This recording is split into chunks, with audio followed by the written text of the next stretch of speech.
Get a degree or certification. Earn your high school GED. Get job skills. Become CPR certified. Or use our free 3D printers and tools. These are just a few of the opportunities available at Uinta BOCES #1. Call 307-789-5742 to learn more.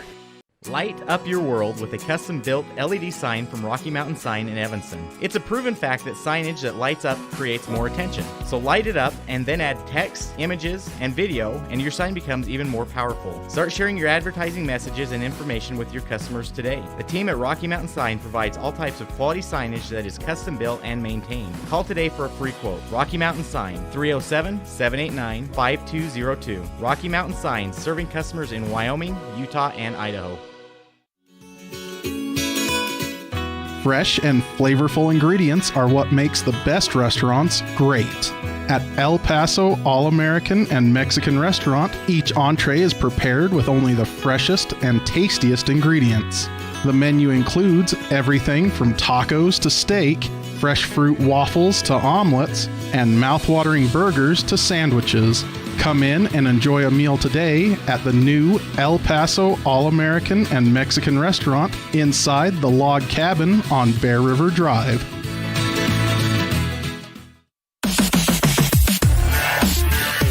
And welcome back to the 2023 Shrine Bowl, the 50th edition of the Shrine Bowl. Aaron Cole and Cody Olsen bringing you the action live from Kelly Walsh Stadium, where this is the first time they've played here in quite a while, as we move along to our El Paso All-American and Mexican Girls scene set for today's game on the Bobby Dolzall Big Country Properties pregame show. We make it happen for all your realty needs in Southeast Wyoming. Call 307-782-3556.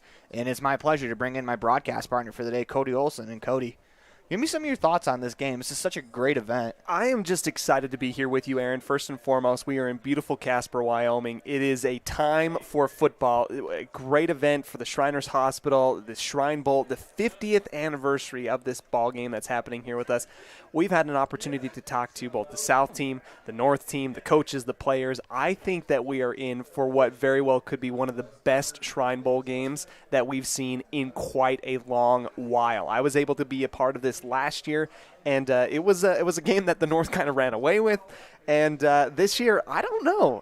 This is a chance for McKay Young, Coach Young, and his team to come back and bring this trophy back to the South. It's been a while since it's been there, Aaron. It's great to be here with you as well. So let's start with the North, and go ahead and give me a couple of players that really stand out to you. Yeah, absolutely. You know, you can't talk about the North without talking about the free safety Luke Talich. This kid has an incredible story. His recruiting process has been incredible. Out in Cody, being a quarterback and a free safety, he's had multiple Power 5 offers. He's basically hosted the entirety of the Pac-12 at his house in Cody. He's coming out here to participate in the Shrine Bowl today as a free safety. He's going to be key as a defensive player. You're going to be seeing a lot of different offensive players as well. Caden Laframboise, the wide receiver from Thunder Basin. This kid can fly. You're going to have to keep an eye on him today. Just all-stars really everywhere, Aaron. I mean, granted, that's a given here at the Shrine Bowl, but there's a lot of stuff happening. Keep an eye out for Luke Talich and Caden Laframboise today. Those are my two players from the North that I think are going to be key and integral to success today. All right, what about from the South? South is a very interesting group right here. Head coach McKay Young has been at Star Valley since 2016. He's had a 63-17 record. This is his second time being an all-star coach for the South. I look to him to be able to implement all of his boys from Star Valley. There's a few of them on the roster here. You're going to be seeing the quarterback Taft McClure, who has passed for 4,691 passing yards on the season last year in 2022, second all-time in the state of Wyoming. He's going to be passing to a familiar receiver, Jacob Hodges, also from Star Valley. Big frame, 6'5", 195. I think the South is going to be throwing the ball today here, and it's going to be interesting. Yeah, I mean, I feel like it's almost a given with the air raid offense, that Coach McKay Young ran with Star Valley. It's going to be – they're going to want to throw the ball around. They're going to want to showcase a lot of these athletes, and I imagine the North seems like they're a little more set up to run the ball a bit more versus the South. Yeah, it's kind of interesting when you take a look at these two teams and the coaches, right? You have the North in head coach McLaughlin, He won a state championship for Bighorn. What did he do? He ran the football behind a very talented line, great offense, very hard-nosed. And Coach Young this last year was able to kind of implement that air raid offense, throw the ball a lot. You might be seeing, two separate types of offenses today. If you love hard-nosed football, keep an eye out for the North today. If you love the flashy passing, Patrick Mahomes-esque type of football today, you're going to love the South and see what they're going on right now. You take a look at the South here on the north side of the end zone. You're seeing number seven, Keegan Bartlett, the QB middle linebacker combo from Cheyenne Central. He's getting first-team or second-team reps right now. You're going to be seeing him rotated in as well, Aaron. So we were at an opportunity that is going to do it for our El Paso All-American Mexican girls scene set for today's game. We had the opportunity to talk to, I talked to JJ Craven and you talked to Kenny Craven, who Kenny Craven is the, if I remember correctly, he is the chairman of the Shriners Hospital and his wife is the first lady of the International. Yep, chairman of the board. Chairman of the board. I mean, just an incredible conversation. We have those conversations for you right now. First, it's going to be myself with JJ Craven. Aaron Poland coming to you live from the 50th Shrine Bowl. I am here with JJ Craven. JJ, how you doing today? I'm doing great. Glad to be here. So let's go ahead and talk about the program that you run. So I'm going to go ahead and give the microphone to you and let you talk about it. Okay, great. Thank you. Well, this year I serve as the First Lady of Shriners International, and in that role I have created a program called The World is Your Oyster, and it's part of a larger program called Women Impacting Care.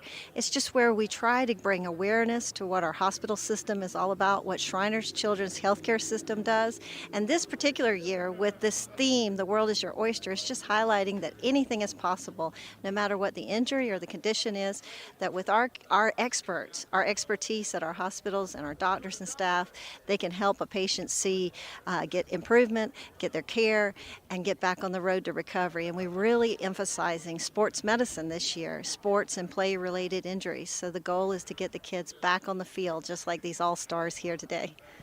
So can you go ahead and give testimonies about how you guys have impacted patients previously? Yeah, every day our hospital systems across the world are reaching patients, and we try to reach them closer to home. So we have all these locations with these touch points that are closer to where the patients live.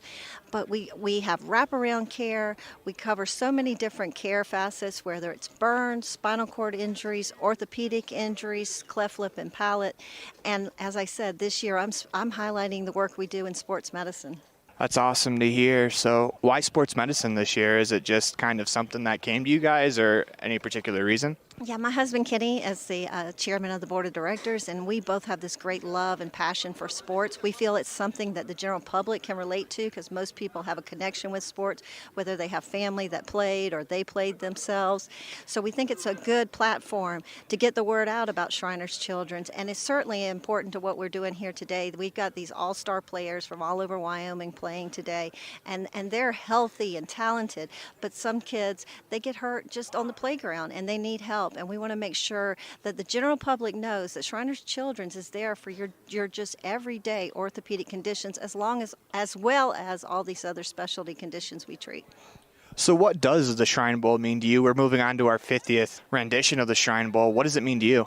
Yeah, to be here this year for the 50th anniversary is just huge for Kenny and I, and we're proud to be here. And they have raised so much money over the years. I think it's close to $1 million, and that money goes directly to our hospitals to continue to provide that state-of-the-art, top elite care for patients that are in need all over the world. So where can you find more information about your guys' program? Yeah, well, more information about Shriners Children's is available at shrinerschildrens.org. But the Women Impacting Care, we have a Facebook page, so we're on social media, and it's Women Impacting Care, and we try to highlight stories and let everyone know what the women and patients are doing during the year. Awesome. We appreciate your time, JJ. Thank you so much. Thank you. And now we're going to throw it to Cody Olsen with Kenny Craven. We welcome you back here into the booth. I'm joined here with Kenny Craven, chairman of the board of the Shriners Hospital. I am absolutely pleasured to be able to meet with you, Mr. Craven, and talk to you a little bit about what Shriners does, these games. First and foremost, thanks for being here. How are you doing? Great. It's been a long trip out here from South Carolina, but I'm glad to be here. I mean, that is a trip and a half. How's the trip treat you? Well, it's a lot cooler here, and I'm loving that. Come from South Carolina, and the humidity is so hot right now, so I'm glad to be here. It is an absolute pleasure to be here with you, chairman of the board of the Shriners Hospital. This is a big moment for a lot of kids, both football and non-football, stuff like that. What brings you out here specifically to this one today, and what do you hope to accomplish? Well, for a lot of different reasons. One is gives awareness to our hospital system for the patients' families and the players' family to get to know what Shriners is all about.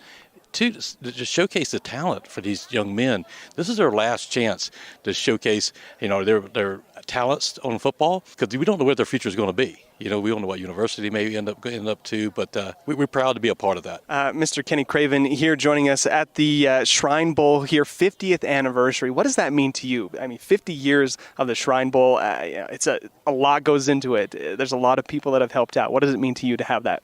Well, I've had the honor to serve this year. This is our 100th anniversary of our hospital system and our 150th anniversary of the fraternity. So I know what that means to have those anniversary dates. And then when you add on 50 years of putting on one fundraiser for awareness for these students, it's amazing. And we appreciate all the Shriners in this area, the supporters from the community to come out to support this. We're very appreciative of that. Mr. Craven, this obviously many years have gone into the making this a fantastic event, helping these kids out. How did you get started in all this stuff? At the age of about 18 years old, I was coming out of high school. I've watched these little guys drive these little cars, and I said, well, I want to drive one of the little cars. Once I got into the Shrine, I got involved with the Shrine Bowl of the Carolinas, and that was that niche for me. It was sporting events that I was able to raise money and give back to the hospital, and I've been doing that for the last 35 years. Kenny Craven, again, joining us here, an absolute pleasure. I mean, we're going to have a fun football game. I mean, everything abounding. We've got a wonderful banquet that comes along with this. But all in all, I mean, his football game's fun to watch. Are you a big football fan? Oh, absolutely. I love it. And we also have a college all-star football game. It's called our East-West Shrine game. And actually, I just got back from Dallas. We are partnering with the Cowboys, with the Jerry Jones family. And so we're excited about that. So maybe these students that have a great career in college will one day play in our East-West Shrine Bowl game. Kenny Craven, again, chairman of the board of Shriners Hospital. Thank you so much, Mr. Craven. Is there anything else that you'd like to touch up on before we end this interview today? Well, we just appreciate everybody coming out. Please come out and watch these young men, and so we can showcase these guys' talents. That's what it's all about, and also about our hospital system. We want everybody to know about it. If there's a kid out there we can treat, regardless of the family's ability to pay, we're here for them. It has been a wonderful event and a wonderful interview here. Kenny Craven, chairman of the board of the Shriners Hospital. Thank you so much, Mr. Craven. Thank you. We want to thank both JJ and Kenny Craven for taking time out of their busy schedule as they've flown all the way from South Carolina to be with us this week. So thank you to them as we're going to go to a quick break. This is the 2023 Wyoming Shrine Bowl presented by First Bank of Wyoming on MyLocalRadio.com. You're invited to come in and visit with the team at Cache Honda Yamaha in Cache Valley today. Our customers are our friends. If you haven't ever been in, stop in today. We'd love to get to know you. If you haven't been in for a while, stop in and let's get caught up. And if you were here yesterday, come back again soon. You always have an open invitation to visit the crew at Cache Honda Yamaha, where our customers are our friends, on US 91 between Logan and Smithfield.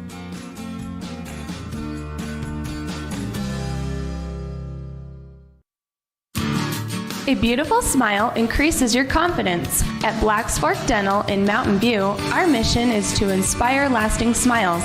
We offer teenage and adult patients clear aligners to straighten smiles, in some cases eliminating the need for metal braces. Clear aligners are worn daily to help move your teeth until your perfect smile is achieved. Call us for a free consultation to see if you're a candidate for clear aligners by ClearCorrect. Black's Fork Dental, inspiring lasting smiles.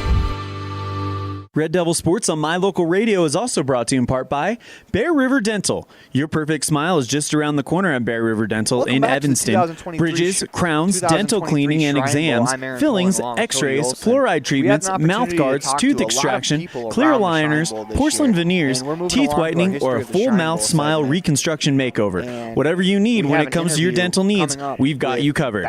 The professional staff at Bear River Dental provide services that can improve overall health and wellness. Call today to schedule an appointment. Ever Shrine Bowl, and we found out last night that he scored the first ever touchdown in the Shrine Bowl. We're going to go to that interview right now. Welcome to our History of the Shrine Bowl segment for the 50th annual Shrine Bowl. Joining me now, we have South co-captain from the very first Shrine Bowl, Cheyenne East, Mike Rafferty. And Mr. Rafferty, thank you so much for joining us today. And 50 Shrine Bowls now since that first one. And it's kind of crazy to think about how much time has passed, but how fastly it has passed. Absolutely. You know, I saw something on the internet about the 50th Shrine Bowl, and I just had to take a step back and go, wow, it's been that long. Seems like it could be yesterday in some ways, and but a lot of time's passed. Well, Mr. Rafferty, of course, you were the South co-captain, and I'm sure a lot has changed in 50 years. Matter of fact, you and I talked a little bit before we started this interview, and things are a little bit different at the Shrine Bowl now. But if you could talk to us about your experience at the Shrine Bowl, it was obviously a brand new thing. Was it something that a lot of high school players were kind of anticipating going into it, or how did it all kind of come about for you and your Shrine Bowl story? Not really. There wasn't a lot of kind of pre-buzz about any of it. You're finishing up your high school career. You're looking forward to college. In my case, I had been recruited by a number of Division I schools, so I was looking to do some things after high school. But when it came up, it basically just arrived as a letter that said, hey, you've been selected for the first Wyoming High School Shrine Bowl, and here's what the plan is. It's going to be in Laramie, Wyoming. We're going to have a North and South squad. It benefits the Shriners hospitals, and would you like to attend? And absolutely wanted to attend. It was a great experience. It was fun. I made some lifelong friends there. And we won the game. So that was kind of an exciting part too. What was it like to kind of get back on the field for at least one more time in your high school career when you thought it was done, and get on the field with some of these kids that you would have only heard about from other divisions and other teams? It was, the whole experience was really good. From my perspective, I was planning on playing at the college level, if at all possible. And as it turned out, I did. And so I wasn't really looking at it as one last time. I was looking at it as something fun, some things that I could do with some friends, and that hopefully it would further my athletic career. And the fact that it was a great cause was obviously something that fit into it. You know, back then I was and still am kind of a football crazy guy, and I certainly knew of the East-West Shrine Bowl at the collegiate level, and it was a great experience for us, and as it turned out, it was something I'll remember forever. Mr. Rafferty, when you think about that first Shrine Bowl, I mean, you told me that it was in Laramie and you guys got to play at the University of Wyoming Stadium back then, but you guys were not able to visit the hospital in Salt Lake City, but they did do a great job bringing kind of that experience to you guys in Laramie. Can you talk a little bit about that and what kind of impact that has left on you? Sure. It was, I think we have to kind of remember that it was the first. So much of it was new. They were trying to put things together. We had several of the Shriners attend the functions that we had. We had several of the patients from the hospital that showed up for various activities. And again, it's kind of that giving back type of a thing that it's an awesome thing to do if you can use some of your talents to help people. And it's left a great impression on me going forward. Can you maybe talk about any stories specifically from that experience that kind of stand out to you this day? Well, yeah. So on the South team that year, a legendary high school Wyoming coach by the name of John Detai Sr. was the South coach. And I don't know if he still has it, but he used to have the all-time winning record. He'd won multiple state championships. And so the situation was I was a quarterback, and I came in. The entire backfield was Laramie guys except for me. So I got to work with John Detai, and I got some really great friends from the Laramie backfield. Terry Martin, who played at the University of Wyoming, Mike Gerard and Willie Black were the backfield guys, and we've developed a relationship that it kind of lasts to this day. So it was the experience was great. Didn't know what we were really walking into, but it was just a fun time, and we've been friends ever since. What advice would you give these Shrine Bowl players here that are going to take to the field in about an hour? And what advice would you give to future kids that want to play in the Shrine Bowl? I would say that my situation might be, if for those that want to pursue athletics after high school, maybe my situation would be something that would give them some hope. When I was, as I mentioned, I got hurt when I was a senior in high school, missed half the season. Some of the interest kind of fell away in terms of future opportunities at bigger schools. Well, as the result of my 12 days of practice there, and hopefully, I guess, how I played in the game, the University of Wyoming offered me an athletic scholarship, football scholarship, and I played 4 years there, was a letterman for 3, played on the 1976 Fiesta Bowl team, and has really kind of shaped me. So never give up, do your best, figure out what it is you want to do, but also it's just a great cause. And even if none of that ever happens, it was something that you're going to treasure for the rest of your life. And just to kind of wrap it up, talk to us about what you're doing now, where you are now. I'm in Houston, Texas. Been here for most of my professional life. After I graduated from the University of Wyoming, I also got an MBA there. Came to Houston, worked for an oil company, and now actually I'm with a private equity firm. We do real estate investments and development, commercial and residential, all the way across the country. And so I'm here. My wife has graduated from the University of Wyoming. We have 2 kids that are off on their own, doing great. So it's been a great life and a lot of good memories from Wyoming. That is Cheyenne's Mike Rafferty. He was quarterback and co-captain on the South squad at the very first Shrine Bowl. Mr. Rafferty, thank you so much for taking the time to talk with us about that first Shrine Bowl as we celebrate 50 Shrine Bowls now. Anything else before we wrap this up? Just appreciate you reaching out and just enjoy the experience. It's a life-changing kind of an experience.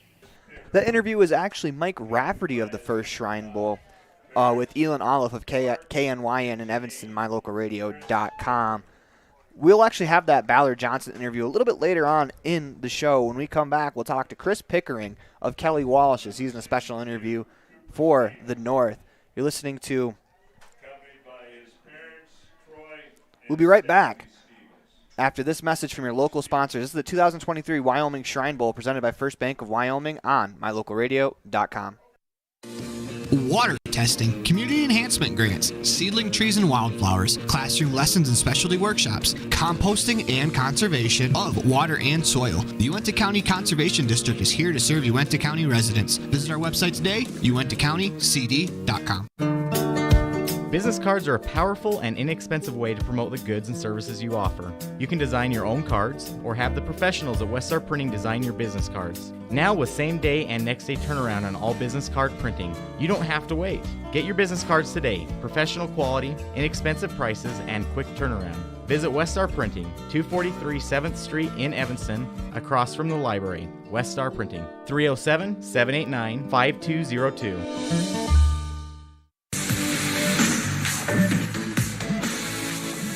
Welcome back to the 50th Shrine Bowl. As we mentioned before the break, we have Chris Pickering, a player for Kelly Walsh, as he sat down and talked with Elon Olive of KNYN in Evanston for MyLocalRadio.com. We're going to go to that interview right now. Here with player on the North, Kelly Walsh, is Chris Pickering, and Kelly Walsh is going to host the Shrine Bowl for the first time, at least in a very, very long time. So talk to me about what kind of honor it is to play at the Shrine Bowl at the stadium you've played most of your games at. It's kind of a crazy feeling to think that I get one more game there and that it's going to be on my home field and somewhere that I'm familiar with. And then the Shrine Bowl alone is a huge honor, and I'm really excited to get one last game in that stadium. Talk to me a little bit about what it means to you to be selected for the Shrine Bowl. It means the world. It's something I watched the game as a freshman and decided that it's something I wanted to play in, and I've worked my butt off to be here, and I'm really excited that I got the opportunity to be here. The hospital visit hasn't happened yet at the time of recording, but I'm sure you've talked with friends who have done the Shrine Bowl, have done the hospital visit. How excited are you to go spend some time with the kids at the hospital? I'm very excited to see what the Shrine Club and the Shriners are all about. I know that they're great people and they raise money for a great cause, but I'm excited to see it firsthand and understand better why they do what they do. Was it a little bit more meaningful to you when you found out that this game was going to be played at Kelly Walsh, since, again, that is your home stadium? 100%, because years past it's been at the rival stadium, which doesn't bother me one bit, but it's a lot nicer to be somewhere I'm familiar with and get to be supported by friends and family in the stadium that they've supported me in for the last 4 years. You're on a team full of studs from around the state, from all classes. Some you've played against, some you've only ever heard of. What's it been like to kind of get to know these guys? It's crazy to come from a team that isn't very successful and being one of the better players on the team to come to a team that's full of players that were one of the better players on their team, and all quality kids that I've met so far, and it's great to interact with them and be a part of this. Talk to me a little bit about how practice has kind of gone for you so far. I feel like it's gone really well. I came in a little rusty. I play center. But after today, putting pads on and getting to hit a little bit was a good thing. I got back into the groove and started feeling excited for football again. So awesome. That's Chris Pickering. He's a North player representing Kelly Walsh.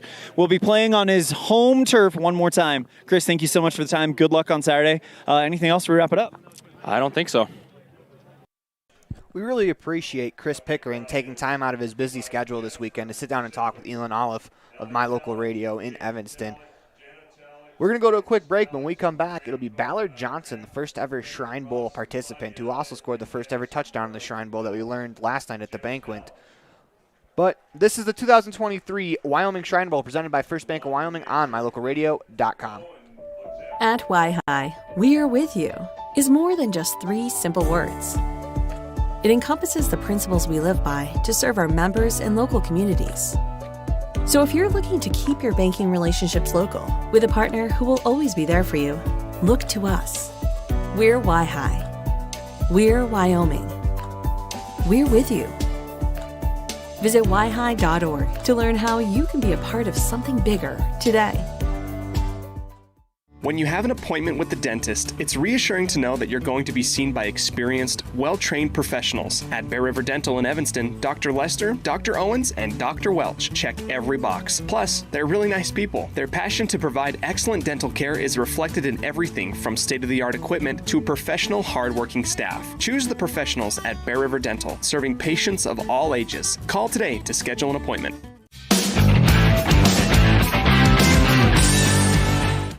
We welcome you back here to another edition of the Wyoming Shrine Bowl 50th anniversary. It is time for us now to go ahead and meet up with Ballard Johnson, Shrine Bowl alum and current assistant coach for the South team, scoring the first points in the first ever Shrine Bowl. Let's go ahead and dip into that interview right now. Here with Ballard Johnson, who played in the very first Shrine Bowl and now 50th anniversary. What does something like this mean for you? Well, it's a big circle. You know, when you think about being in the first ever Shrine Bowl back in 1974 and now being able to be part of this one, it's just a really neat event. One of the best experiences of my football career back in the day, and now to be able to influence these young boys that we have a chance to coach, it's just been an awesome thing. Had a couple of opportunities to coach in around the year 2000 as well, and just love the cause, love being associated with these good young men and the other coaches. So being around the team and being around the week that is the Shrine Bowl week, what memories are coming back to you? It's changed quite a bit. Back in the first few Shrine Bowls, it was actually hosted in Laramie, and we played at War Memorial, and so that's a little bit of a change. But you know, football is football. It's fun to see these good athletes display their abilities and the hard work that they've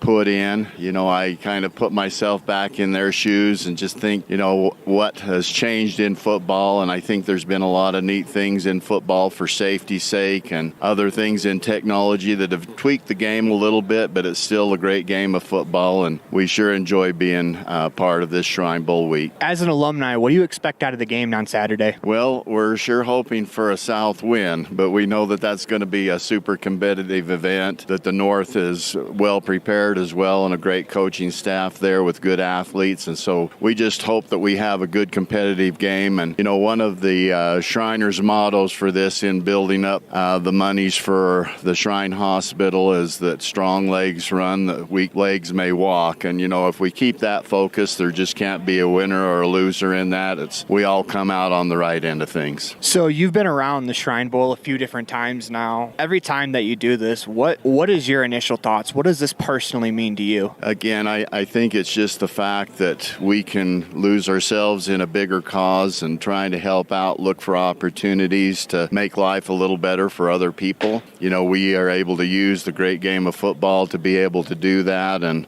these young men, I think, are capturing the spirit of that and figuring out that, you know, sometimes there are things out there that we need to be aware of, and not just about our own selves or our own goals in life, but we need to look outward in service to others, and this is a great vehicle for that to happen, Aaron. So what piece of advice would you be giving the players as a former player to, you know, really get the most out of this experience? You know, I had a chance to talk to them back at the motel in Casper, and one of the things I mentioned was just take the opportunity to realize what a neat event this is for them. First of all, to have the honor of being selected, and then them to have the courage enough to accept that and come and be part of something like this, and just to enjoy the moment. You know, the relationships that they're going to build through friendships and working with other coaches, and just having the experience with the Shriners and the kids at the Shrine Hospital. Just enjoy that moment. It's a fleeting thing, but something that they can look back even 50 years on and have great fond memories. Awesome. We appreciate your time. Any parting thoughts?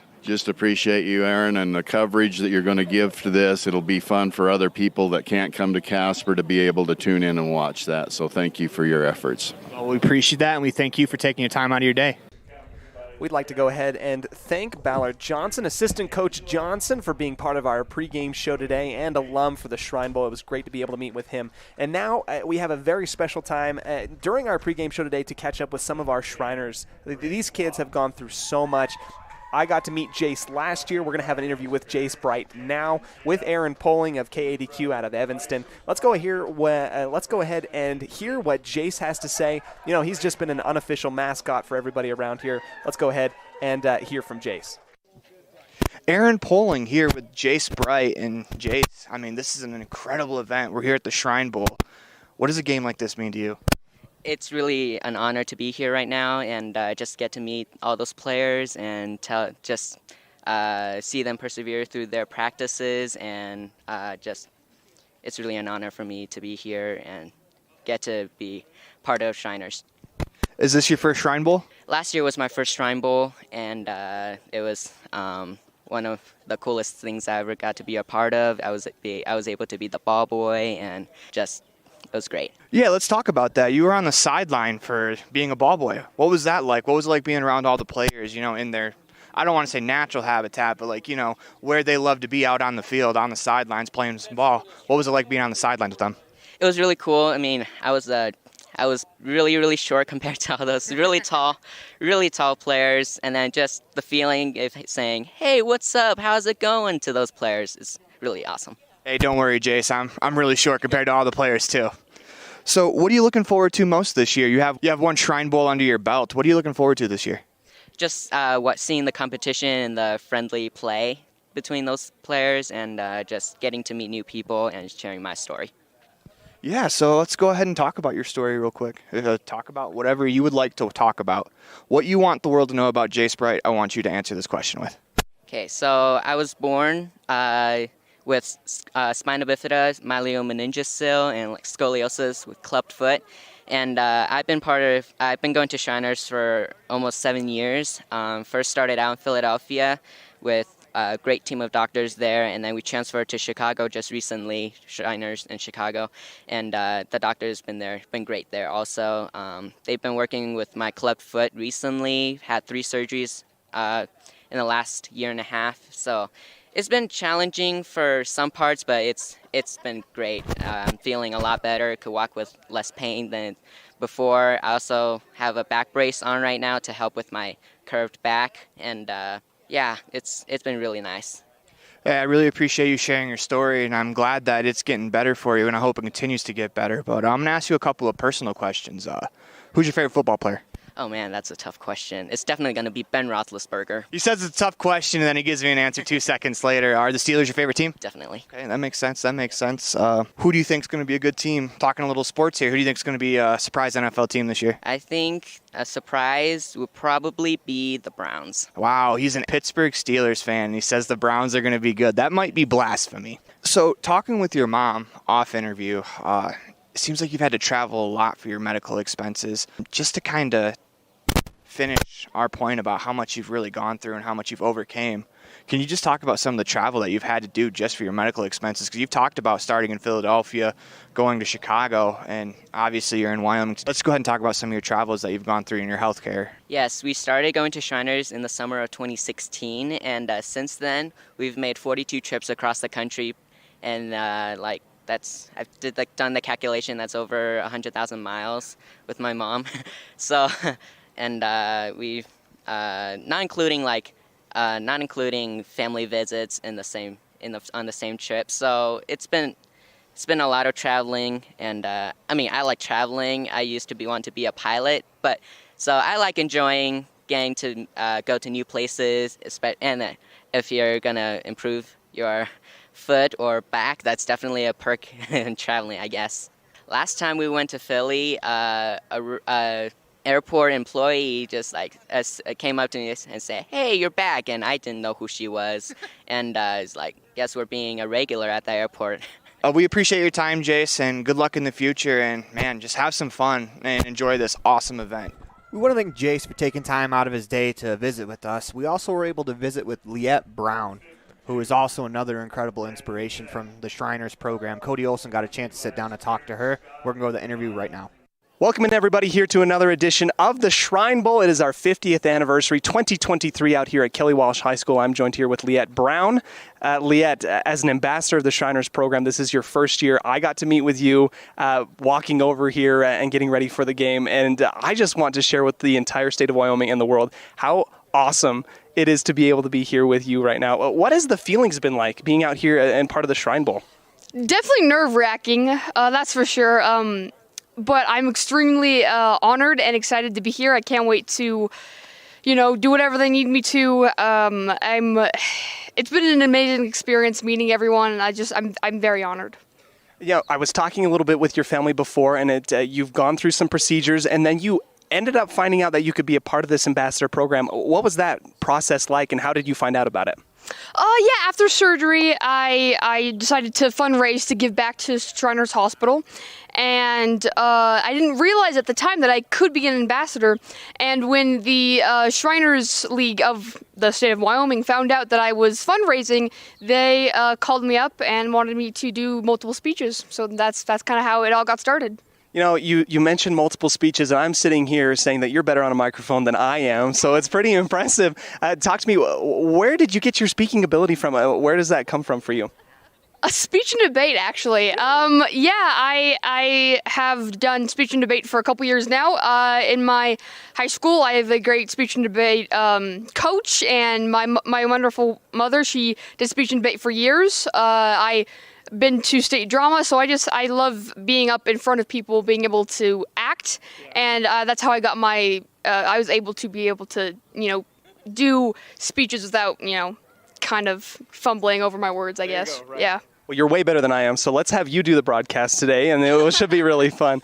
Liette, I'm just impressed with, one, your ability to capture an audience. I can see your speech and debate, and your acting shine through right now. I just wish, the absolute best for you. Talk to me a little bit about, what it's been like participating. What have they done with you so far in the Shrine Bowl, and what other things are you looking forward to? So far, I've just come here. I'm looking forward to meeting every Shriner I can possibly can, getting to meet all the people who have put this together and participated.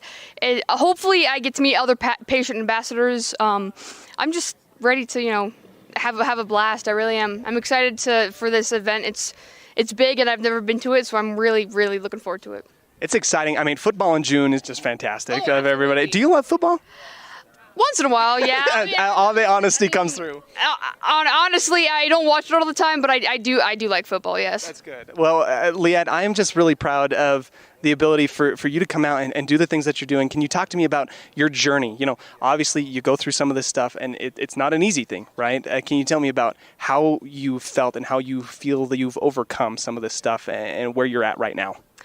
I think the most important thing for me and how I was able to overcome it was helping others through it. I learned it was a struggle at first, as I found out, and as time went on, I was able to realize that other people struggle with it, and it wasn't just me, and that way, I was pen pals with others for a really long time, and we kind of shared our experiences, and I realized I wasn't the only one. And that kind of made me feel a lot better, and so I wasn't alone in this incredible journey that I didn't know how to handle. And now that I'm out of it, I'm able to help others through it and try to, uplift them. And it's just, I think it's a good community. It's very strong, very tight, and very impactful. Liette, my last question to you is kind of what you've already touched up on. If you were to be there and sit down with, these Shriners kids and all these different people, what kind of advice, what kind of message would you hope to bring to these kids who are kind of going through some tough times? That's a wonderful question. I honestly don't know. I think the most important thing would be courage and bravery, which is hard to find in those moments. I remember the feeling right before surgery. I remember how scary it was, how I didn't know everything, how it was what was gonna happen. But I honestly think the having the courage to do so, having to, you're gonna get out of it sore, but you're gonna get out of it regardless. I think it's very impactful, and if anyone you can talk to get you through it, I think just try to get as much as you can out of it. Yeah. Liette Brown, Shriners Ambassador, and all-around superstar in my heart and everybody else's. Thank you so much, Liette. Anything else from you? Thank you, sir. No, thank you for having me. All right, let's go ahead and head back to the booth. We want to thank Liette Brown for being a part of the pregame show. When we come back, we'll have McCoy Smith from Lyman High School. He's going to be with Dennis Bedwell out of KYN in Evanston. When we come back, we'll have that interview for you. We'll be right back after this message from your local sponsors. This is the 2023 Wyoming Shrine Bowl presented by First Bank of Wyoming on mylocalradio.com. I don't know about you, but every time I go to the grocery store, I'm filled with anxiety. Do I have enough money? Meat prices have doubled. How can I ever work on food storage when I can hardly afford food for this week? Wyoming Wild Meats in Lyman is the solution. Weekly specials are posted on Facebook. Beef, pork, chicken for one meal or a mixed order to fill the freezer. You will find quality Gosner cheese and milk products and delicious bread. Because overhead is low, the savings are passed to every customer. Wyoming Wild Meats, offering fresh domestic meats. Red Devil pride runs deep with the team at Callis Automotive. Today's students are tomorrow's leaders. You'll always find quality products at fair prices at Callis Automotive. We're proud to serve our customers, our community, and our Evanston Red Devils. Stop in today. Callis Automotive, your local Napa dealer.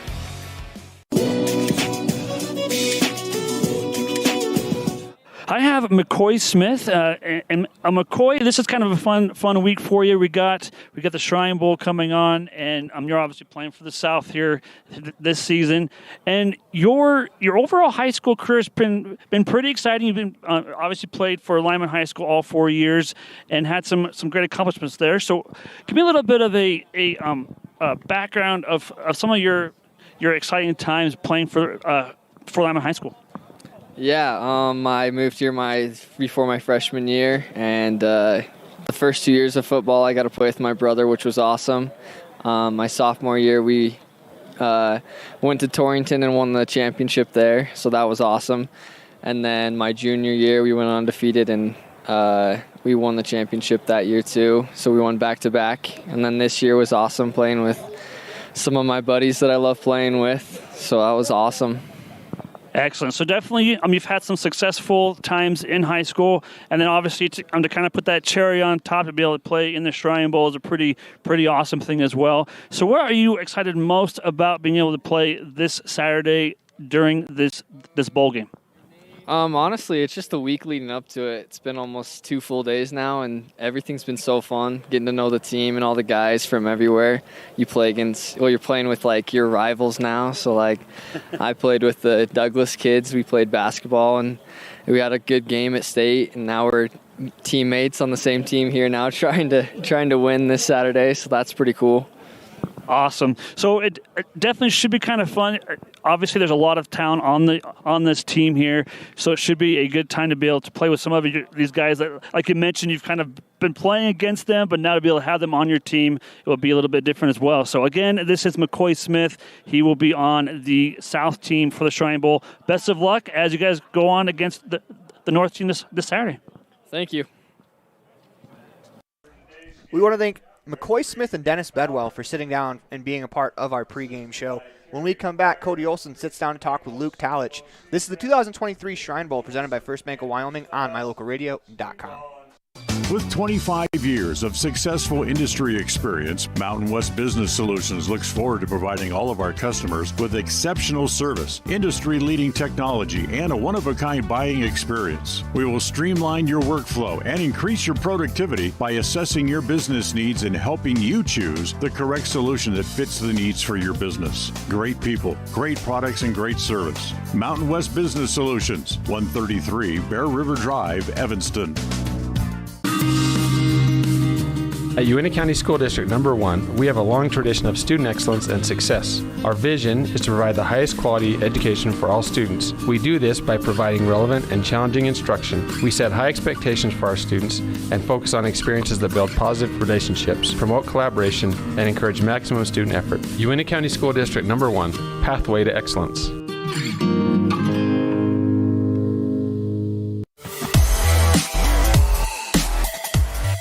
We welcome you back here to the coverage of the Shrine Bowl 50th anniversary here, 2023. I'm joined here with one of the names and the stars that you're going to be seeing from the North team, Luke Talich. Luke, I'm excited to be able to be here with you. It's just great to be able to play football in June. What has it been for you, your experience being part of this Shrine Bowl and helping everybody out here? What's it been like?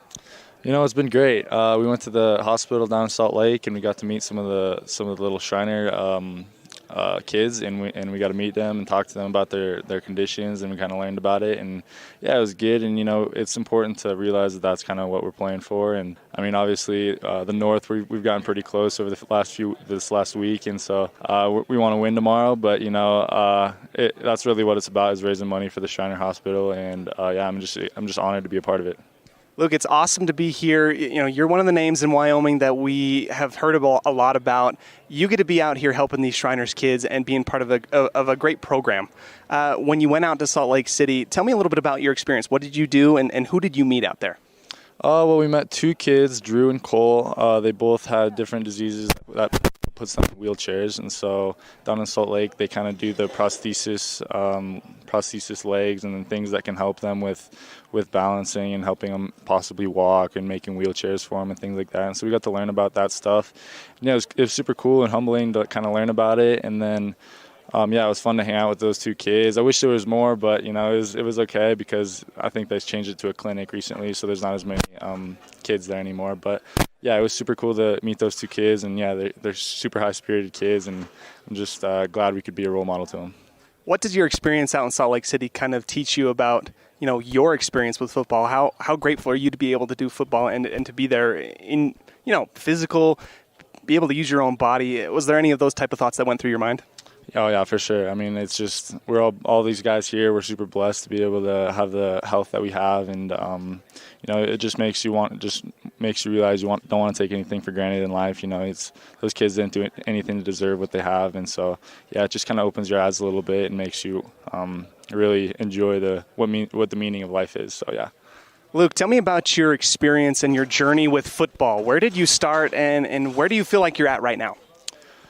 Well, I've loved football my whole life. I've kind of grown up in a football family. My dad played for the University of Wyoming. My brother's there now, and then I have a bunch of other families that did college athletics. My mom played at MSU, and so I've kind of grown up with sports in my life, and football just kind of was the top runner for me, and I loved it so much. And so I knew coming into my senior year I wanted to go play football somewhere, and I've always loved the University of Notre Dame, and so I got the opportunity to walk on, and yeah, I'm gonna do that. I'm supposed to be there today, but the coach said I could play in the Shrine Bowl, so I'm super excited for that, and yeah, I'm gonna leave after the game. So yeah.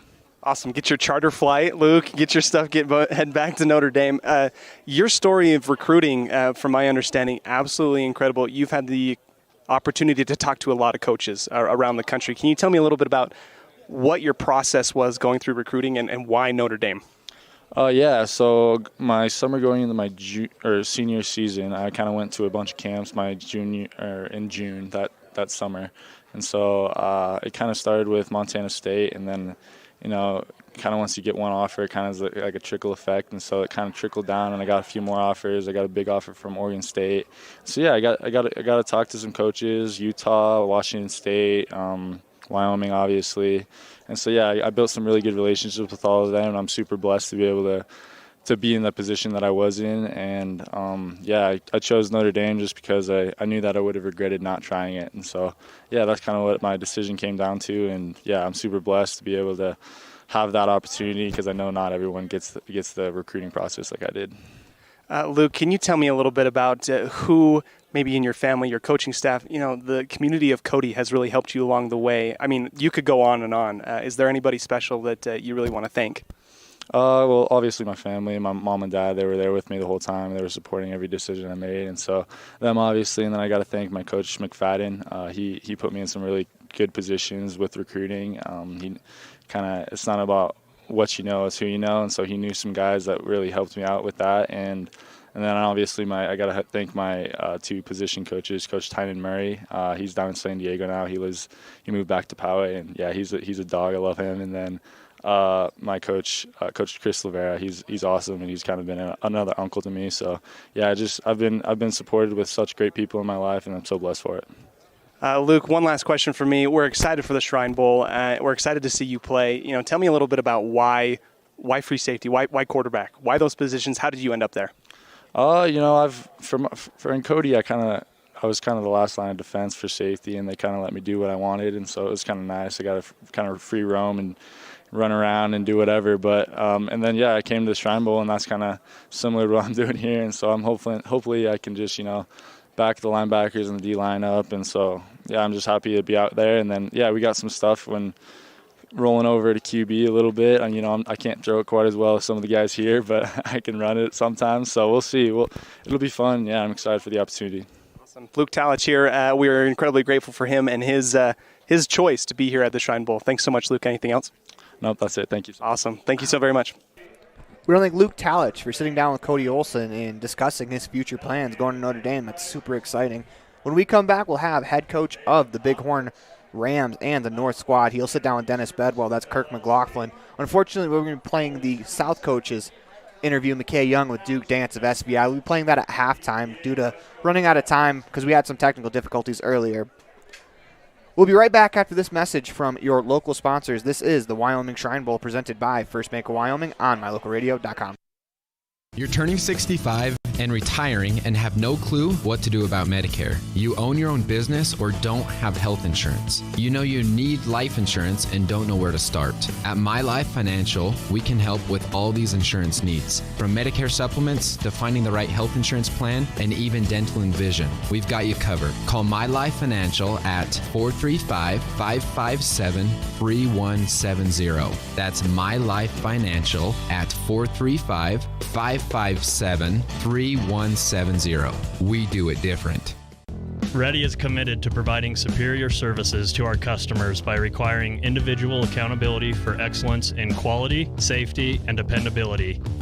We are a growing company that is currently hiring across Wyoming, Colorado, Texas, Nevada, Idaho, and elsewhere.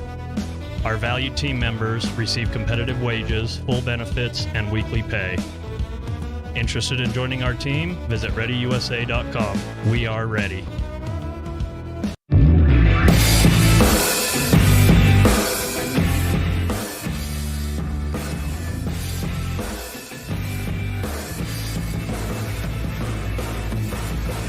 I have Kirk McLaughlin.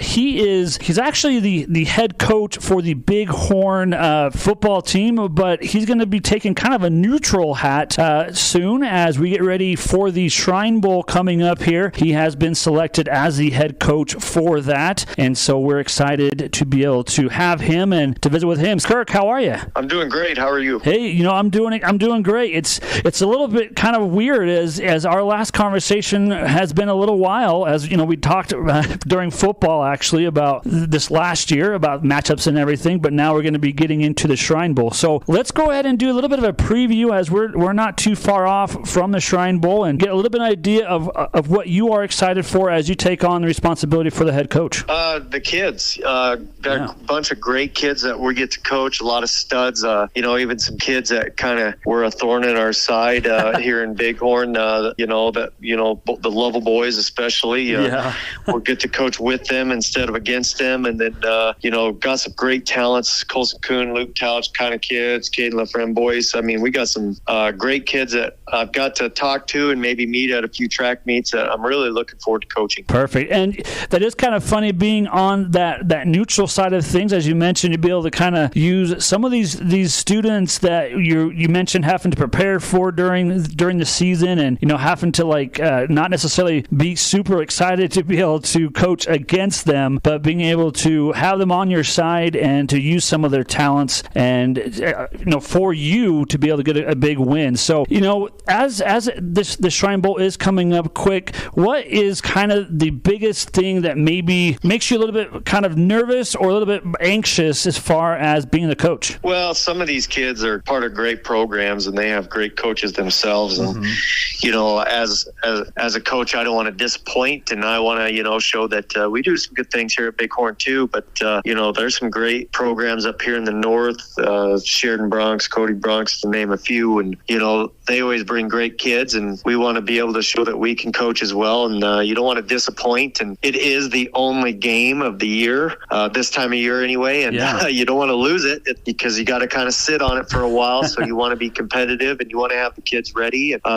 You want to just kind of go show that we can do some great things from a 2A coaching standpoint, and we can go have some fun too. Absolutely. And that is definitely the biggest thing, is definitely coming out, having some fun, and being able to have some great talent amongst all of these different players coming from different schools and kind of working together and being able to play a great game. So again, this is Coach Kirk McLaughlin. He's going to be the coach during the Shrine Bowl. He is the head coach for the Bighorn football team as well. So thank you so much, Kirk, for taking time, and best of luck to you as you take on that responsibility of being head coach. All right, appreciate it, and just a shout out to the other coaches that are helping me and coaching the South too. It's a commitment, but that's one thing I should have said earlier in the interview about how fun it is to coach with these guys too. It's a nice, fun little coaching clinic. Perfect, absolutely. Should be a great time. So definitely tune in as we'll be broadcasting out live on mylocalradio.com. Should be a good time, and hopefully we'll get out of this wonderful spring weather that we're dealing with and have some nice summertime as well. Absolutely,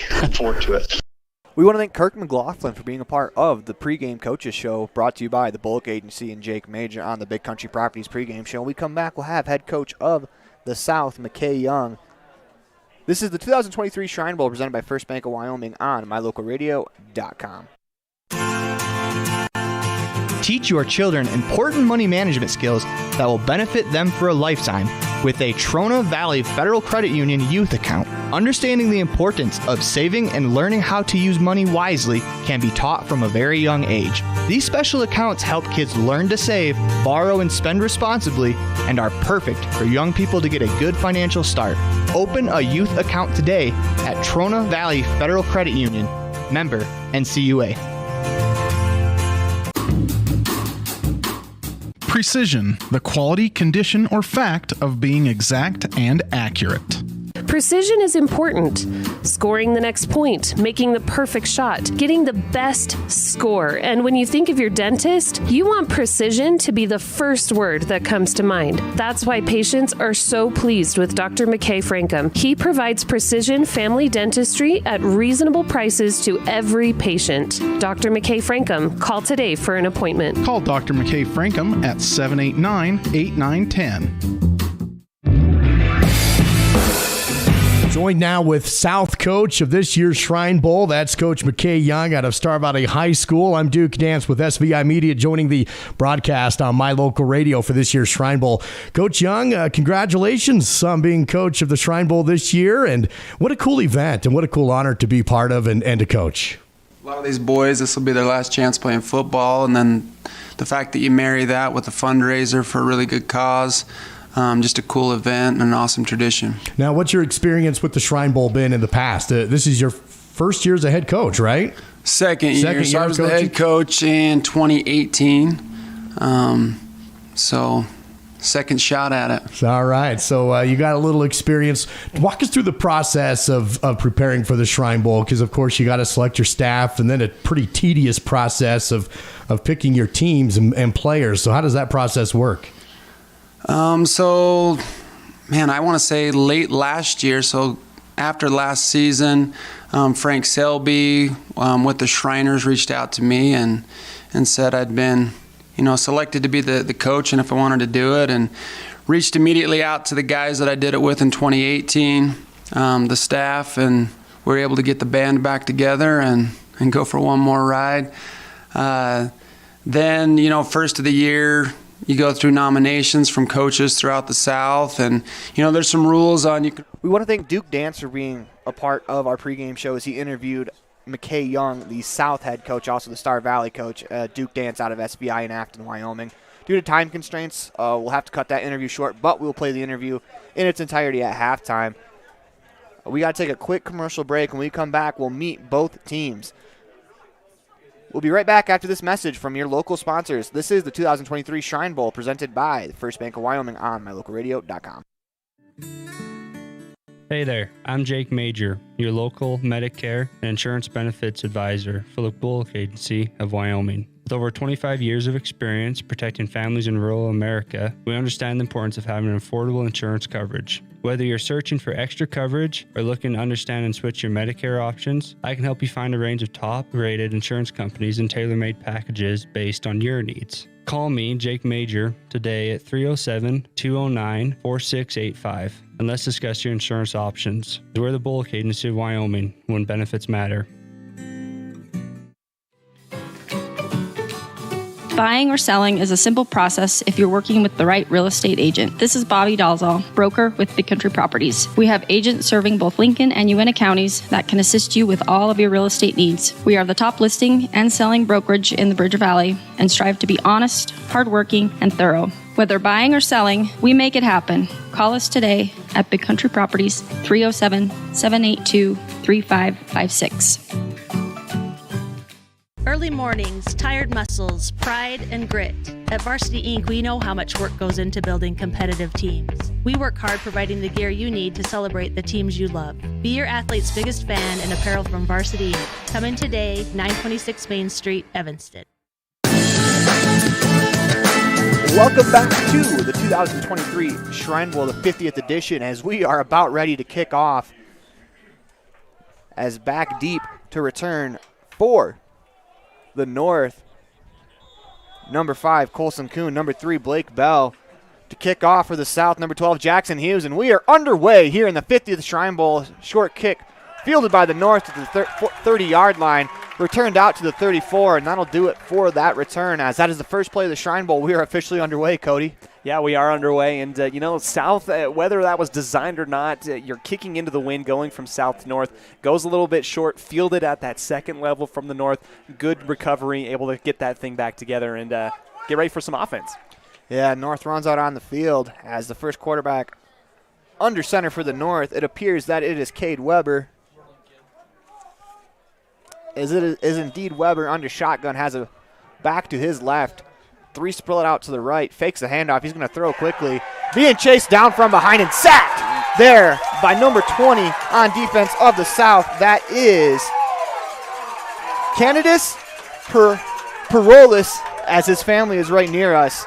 What a play to start. Perolis comes around the left edge, uses his speed to duck underneath the right offensive tackle, gets right on the backside of Weber, brings him down for a huge sack. Weber in the shotgun, trips to his right, single receiver left. They're going to hand it off to Kuhn around the right side. He's got some space. Across the 35, tries to cut back before he is taken down by the tackler. That is number 8 in white, Cody Happ with the tackle. Yeah, number 5, Colson Kuhn. This kid is the first 2-time winner of the Wyoming's Gatorade Football Player of the Year. You can see how much speed he has. Makes up the entire distance. 3rd down and 7 now. Come out, trips to the left. Receiver on the right of Weber. Drops back. He's going to run it himself.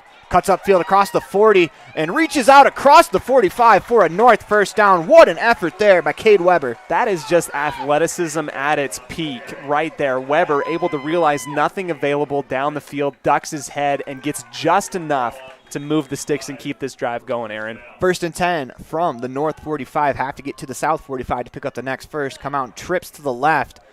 Weber has Kuhn to his right. Gets the snap. Looks left. He's going to throw a quick screen play. Knocked down at the line of scrimmage. That is an incredible play by Brandon Beck, number 52 out of Star Valley, playing for his head coach here in the Shrine Bowl. Yeah, 6'3", 165, all-conference honors for this outside linebacker. Was not fooled on the screen play, stayed home, used his hands to be able to bat that ball down. That's an impressive defensive play. 2nd and 10 with 13:34 left to go here in the first half. Trips to the left again. Weber gets the snap. Hands to Kuhn, nearly dropped that one, is able to regain possession, gets all the way back to the line of scrimmage, but no further. Yeah, Kuhn and Weber not able to really connect on that handoff, coming off on that read play. If you're the North team, you consider that everything, but you consider that a win. You don't cough up the football considering how awkward of a handoff that was back in the backfield. They'll bring up 3rd and 10. They're going to have duos on both sides. Kuhn in the backfield. Weber gets the snap. Looks right. Holds, is being chased down, is going to fire it up deep downfield, and that'll go out of bounds. It's a nice catch there by number 3, Blake Bell, but he was out of bounds when he made the play. That'll bring up 4th and 10 from the 45-yard line. Yeah, you could see right there, it was pretty evident that, Coach Young and his defensive coordinator, the defense of the South team, able to realize, got 10 yards. They dropped everybody back in coverage, only rushed a few, and it was enough to cause some issues. Throwing that thing into coverage, it's a turnover on downs. Colson Kuhn will punt for the North, back deep for the South. Number 22, Richard Prescott. As the snap, punt is up. It's going to be fielded by number 9. That's Garrett Schlabs. He'll field that, step out of bounds, and the South will take possession at about the 21-yard line, or make that the 14-yard line, as we'll get a chance to see the South offense for the first time. I'm really excited, Aaron, considering all things. This South team, you're coming out. You have so many receivers. This is a lot of plug and play, a lot of, I don't want to use the word transfers, but Star Valley's offense is going to be seen a lot here on the South side of the ball once they work offensively. And then just like that, you're going to see Taft McClure. He's going to get first team reps and get some help out on the wideout by his receiver that he knows very well in Hodges. Wyatt Campbell's line up to his right, trips to the left. As McClure under center gets the snap, and we are underway for the South. Looks like a little bit of trickery. They're going to give it back to McClure. Double pass. They fire downfield, have a man open. Caught. Makes a man miss to the 50, to the 40, to the 30. Has to outrace one. Weaves his way back and forth down the sideline. Jackson Hughes with the opening touchdown. The South goes up 7-0. And Cody Olsen, what a play designed by McKay Young. Holy cow. You could tell that Coach Young had that play. That was a program. That is a script. This is the play we're running very first off, and it ends up scoring big points on a 75-yard touchdown pass from McClure all the way to his teammate Hughes of Douglas. Hughes, man, he made a couple men miss, and then he was able to weave his way into the end zone. South goes up 6-0 on the Heritage Auto of Evanston scoreboard with 12:32 left to go here in the first half. Hughes runs his way all the way down to score the touchdown. Now he has an opportunity to tack on the extra point. Snap low, hold good. Kick is on the way in through the uprights. What a play that was by number 7 in white to haul in the snap. That is Keegan Bartlett, serving as the backup QB at the moment. But Bartlett makes the huge play there to put the snap down. Kick is good. And with that, I think we should go ahead and meet the South team, brought to you by Varsity Inc. Jacob Hodges, Star Valley High School. Landon Walker, Coldfield High School. Boy Smith, Lyman High School. Cooper Lakin, Burns High School. Star Valley High School. Logan Jones, Little Rock High School. Keegan Bartlett, Cheyenne Central High School. Cody Hayes, Burns High School. Garrett Schlaps, Cheyenne East High School. Wade Walker, Jackson Hughes, Douglas High School. Ethan Green, Cheyenne East High School. Adam Myers, Little Snake River. Hunter Deuce Brulis, Little Snake River. Richard Prescott, Cheyenne High School. Luke Steen, Douglas High School. Isaiah Hernandez, Cheyenne South. Derek Gaston, Star Valley High School. Wyatt Campbell, Southeast High School. Thomas Howard. Jesus Francomo, Oakland High School. Carter McBurnett, Rock Springs High School. Brandon Beck, Star Valley. Trevor Rothers, Cheyenne East. Robert Campbell, Cheyenne South. Diego Mikawa, I'm graduating from Wyoming High School. Carson Mays, graduating from Evanston, Wyoming. Jackson Bauer, High School.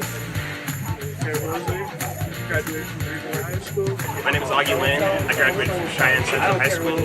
I'm Christopher Gonzalez, and I graduated from Lynn High School. Kyler Bartlett, Green River High School. Rylan Bloom, Spider Rock High School. Chase Stewart, Star Valley High School. Kylie Erickson, Star Valley High School. Quincy Measure, East High School. Cody Peacock, Lyman High School. Jesse Lund, Cheyenne. Brian Anderson, Pine Bluff High School. Jack Cobb, Little Snake River. Harold Clove, Star Valley High School. Coach Ballard Johnson from Star Valley High School. McKay Young from Star Valley. Welcome back to the broadcast booth. The South, one play on offense to get a first down. They go quickly. It's number 11, actually the North. Makes a couple men miss out to the 40 as Brock Duzinis out of Worland High School gets the first down. As the North offense, they're moving the ball pretty well. They are, and you can't panic if you're the North right now. Yeah, the South able to come out with a big haymaker, but this is the North's kind of play. They're going to be slow and methodical, get some kids up into space. Weber gets the snap, rolls right, fires deep to the end zone. Pelton can't make the play as the ball will skip in the back of the end zone. They'll bring up 2nd and 10 from the South 40-yard line with 11:50 to go here in the first half. Yeah, Pelton, 24 yards a catch out at Campbell County as a senior, 11 receiving touchdowns, and you know that they want to get him out into space. Just overthrew him just a tad. Laughlin Boys is the wide out on the far end. Kuhn in the backfield as well as Weber. Looks like they're going to have a little bit of personnel change. Jeffrey Pelton on the field as well. 3rd and short, 1 yard.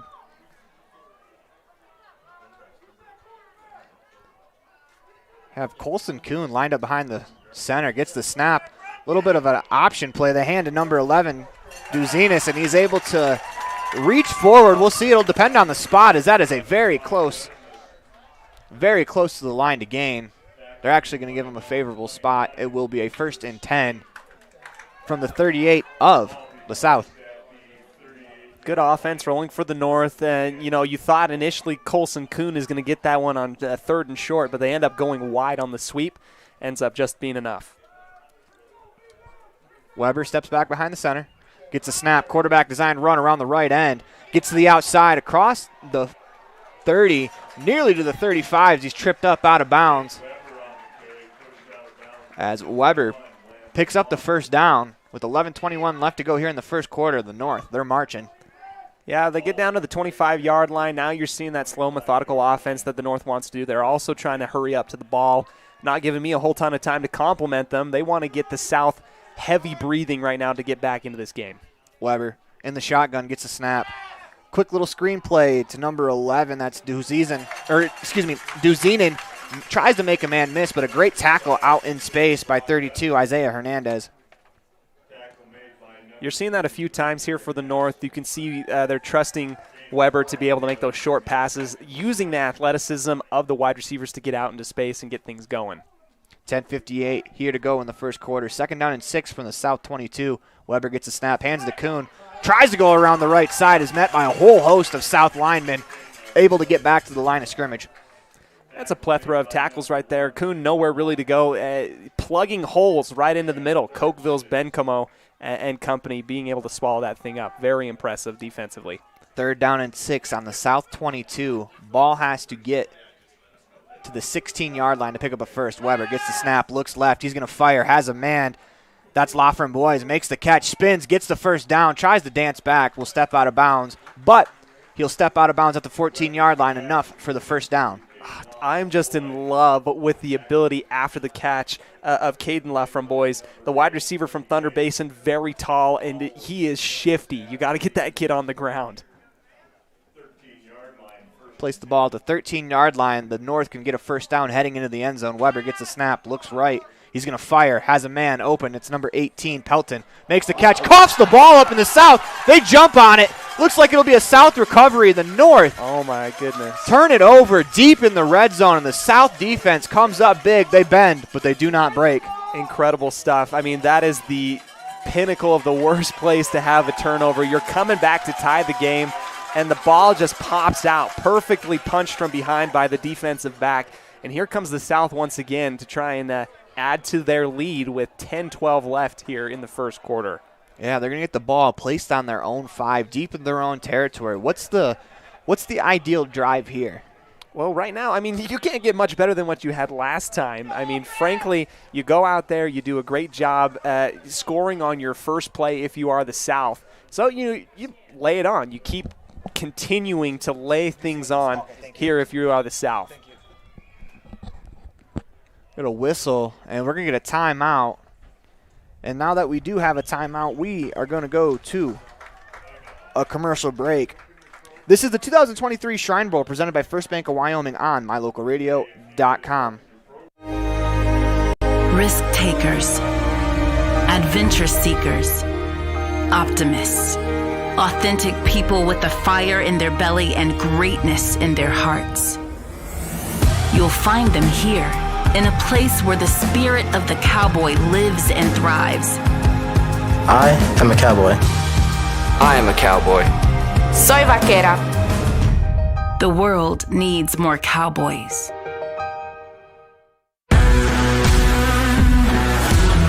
Welcome back to the 2023 Shrine Bowl, the 50th rendition of said Shrine Bowl. We have 10-12 left to go here in the first quarter. The South is on offense, up 7-0 on the Heritage Auto of Evanston scoreboard. Taft McClure in the shotgun. I take that back. That is Keegan Bartlett. Gets the snap. He's going to run right up the gut.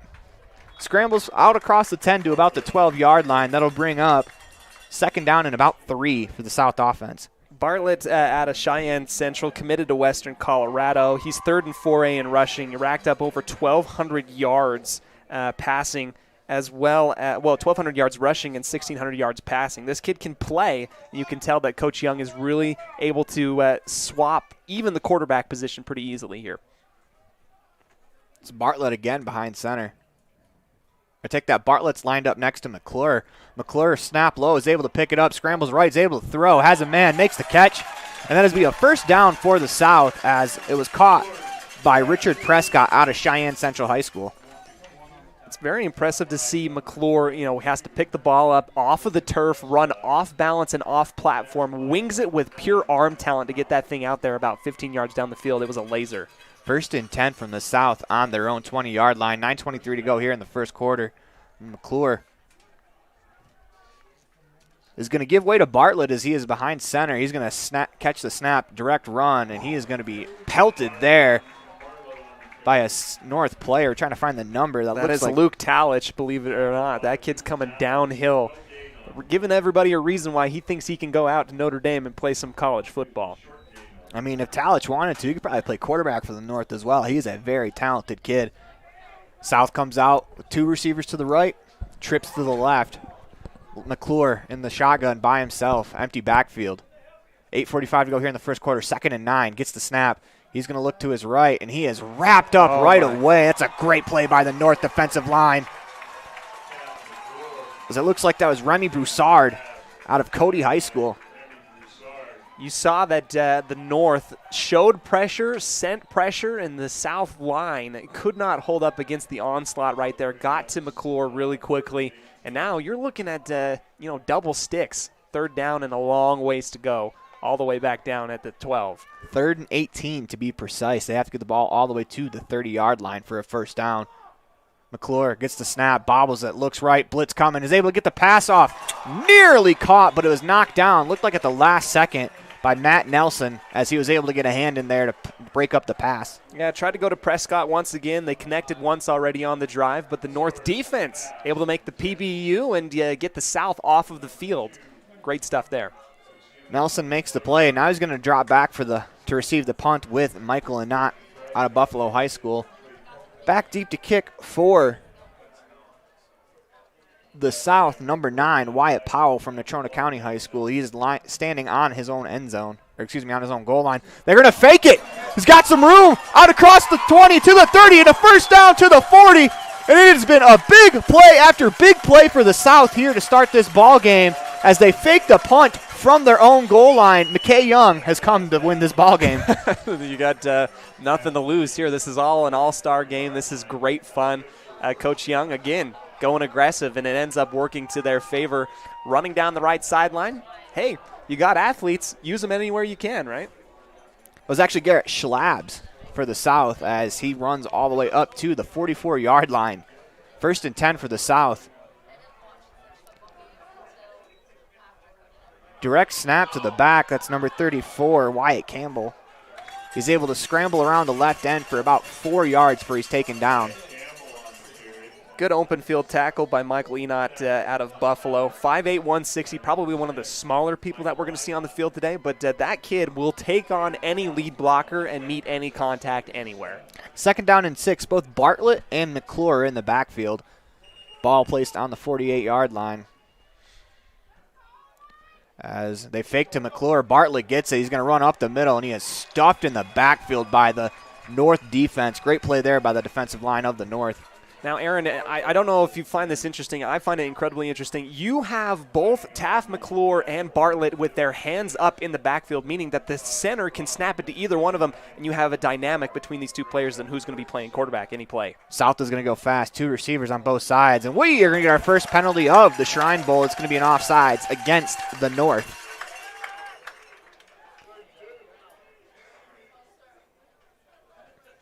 As on the far end, it looked like Wyatt Powell got going a little too quickly. That'll bring up a 3rd and more manageable 2 from the north side of the field. Set up at the 48-yard line. You need 2 more yards. You have a lot of different guys that you can go to right here. I wouldn't be surprised if we see Bartlett with the direct snap and going right up into the middle of the teeth of the defense here. 2 receivers split out to each side. McClure and Bartlett in the backfield. They're going to snap to McClure. He drops back, looks to his right, throws, has a man. That's number 9, Garrett Schlabs, makes the catch all the way down to the 30-yard line. South offense continues to roll. And that's just going to be so demoralizing if you're the North, right? You have them back all the way at their own 15-yard line, essentially, at 4th and double sticks, right? 4th and 20. They get the fake punt, and here they come once again down the field. As it's Bartlett in the backfield by himself this snap. Trips to the left, 2 to split out to the right. Empty backfield. Looks one last time to the sideline to get his final instructions. Bartlett in the shotgun, gets the snap, drops back. He's going to throw to his left, has a man wide open. It's Schlabs again, makes the catch into space. Touchdown South, Garrett Schlabs from Bartlett. Wow. A 28-yard touchdown pass puts the South up 14-0 on the Heritage Auto of Evanston scoreboard with 6:07 to go in the first quarter. Yeah, and the Cheyenne East, product going to be the MVP of that drive. He gets the 4th down and long call, takes it himself, and then finds the middle spacing. There's a lot of pressure coming up the middle from the north. Underneath stuff, easy score. Jackson Hughes on to kick the PAT. Snaps high, holds good. Kick is on the way and through the uprights. Not only is Bartlett putting on a clinic of how to play a running quarterback, he's also been very good holding the ball as he's had some good hands to catch a low snap and that time a high snap. 14-0 on the Heritage Auto of Evanston scoreboard. And with that, we have to take a quick break. We'll be right back after this message from your local sponsors. This is the 2023 Wyoming Shrine Bowl presented by First Bank of Wyoming on mylocalradio.com.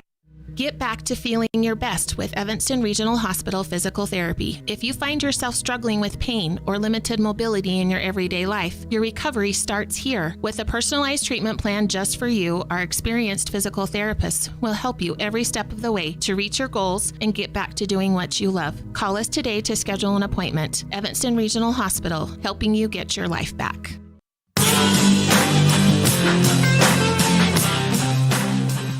Welcome back to the 2023 Wyoming Shrine Bowl. The South will kick off after going up 14-0 on the Heritage Auto of Evanston scoreboard. 6:07 left to go in the first quarter. See how the North responds. It's Hughes to kick it off. Kicks it short, fielded by Matt Nelson. He's going to make a move out across the 30 to about the 33-yard line where he's taken down by the South special teams. Yeah. South is kind of figuring stuff out. They're able to get out there and get things going. Have been kicking it short a couple times, and you know what? It's been working. So far, the North hasn't been able to sustain a drive all the way to the end zone. They've coughed it up once and got stopped. So, Cade Weber will start the drive under center. He's actually in the shotgun. Kuhn to his left, trips to the right, single receiver on the left. As Weber gets the snap, he's going to hand to Kuhn. Trying to go across the right side of the line. He's swallowed up in the backfield. He's able to fight all the way back to the line of scrimmage. It's a great effort there by Kuhn just to not get tackled for a loss. Yeah, you're 100% right. I was about to say, given that you're handing that thing off and you have 3 linemen in your face already, it's nothing but a miracle that Kuhn's able to get 1 positive yard out of that instance. 2 receivers split out each side. Kuhn to the right of Weber. Weber gets the snap, looks left, comes back right, is able to find Pelton, makes the catch, and is hauled down immediately by number 3, Cooper Lakin out of Burns High School. And that is a huge open field tackle. If he misses that one, you got at least 20 yards of open space ahead of you. Keeps it to 3rd and manageable now if you're the South. Trips to the left. Weber in the shotgun gets the snap. Looks right, goes back to the left. He's going to roll left. Points to his receivers to go downfield. Makes a man miss. He's still on his feet. Trying to make another man miss. Does so. Has some space. Throws Pelton through his hands. But we're going to get a flag on the play. As it looks like we're going to get the South for a pass interference call. What a play by Weber to keep that alive. Weber pirouetting, dancing in the backfield, finds the space. And you know what? That is really close contact out there. The flag comes out pretty early. We're probably going to get defensive pass interference on number 17 of the South. That is Hadley Myers of Little Snake River. When you're a defensive back, how hard is it to stay on your man when a quarterback is able to extend the play for about 5 seconds the way he did? You're asking nearly the impossible. You're not asked as a defensive back truly to be able to cover for that long. Frankly, the Myers being on that wide receiver after that long, after a breakdown of an offensive play like that, is a miracle. Just had to get his head around at that exact moment. It wasn't a lot of contact, Aaron, but it was just enough to get a flag elicited on him. It will be a first down for the North. Ball will move all the way to the South 46-yard line, 1st and 10. 4:55 to go left here in the first quarter. New quarterback in the game is Blake Bell as he keeps it himself and rumbles out across the 30. to about the 20. Keeps going, and he's going to take it all the way to the house. What a run by Bell. His first touch behind center is going to be a touchdown for the North. It's Talich, actually, for the North. He's able to get that one. The North team's starting to walk backwards. Celebration's cut short. I wonder if we have some laundry out onto the field. It's going to stand. So there's a flag on the far side, but it appears it'll be on the south as Talich dances his way from the 46-yard line for a 46-yard touchdown run. And that's a lot of the skill that we talked about earlier, that Talich could play quarterback for this team. Absolutely. Got to talk with Luke earlier in this Shrine Bowl festivities, and that kid, is just a pure athlete. Going to go to Notre Dame to try and play some defense, but look at that. Getting some offensive catalyst energy going on that scamper from the quarterback position. Matisse Weaver on for the extra point attempt. Weber to hold. Snaps good, holds good, kick on the way. It's spinning sideways, but through the upright, and good for the extra point. 14-7 on the Heritage Auto of Evanston scoreboard. 4:43 left to go here in the first quarter, and it's been a high-scoring affair already, Cody. Yeah, already. Aaron, I don't know about you, but this has the makings of what could very well be a shootout. We have longer quarters in the Shrine Bowl than what you normally have in a high school game. And what that really equates to is you can open up your playbook and you have a lot to work with. You can see a lot of the offensive capabilities, a lot of the creativity being shown out here. We might be in for a really high-scoring game today. What do you have to do if you're the North defensively? 2 drives for the South, and they've scored 2 touchdowns. Granted, they had them backed up 4th and 20, but the South was able to take advantage on a fake punt, and they were able to pick up that first down. You got to be able to say, hey, you got to be able to not panic if you are the North. You cough it up at, the 5-yard, basically the goal line, essentially. Get that turnover. You give up a huge score. I think you're really well in this game. You cannot panic. You can't get buried by whatever it is, those type of feelings. Got to get back into this thing, figure it out. You're very well in this game. Matisse Weaver to kick off. He's also an interesting story. Yes, he is. Weaver going to go to Dartmouth. Way smarter than me as a kicker and be able to get in. Dude has some serious knowledge. ACT score incredibly high. And a gigantic leg as he booms that one all the way into the end zone for a touchback. That ball would have probably landed out of the back of the end zone if it wasn't fielded by Richard Prescott of the South. South will start at the 20. Thing had height and length right there, and you can see why that kid's going to be going to Dartmouth as a kicker. Smart and athletic. Probably not much Matisse Weaver can't do in this life. Right. South will start at their own 20. As Bartlett will be behind center.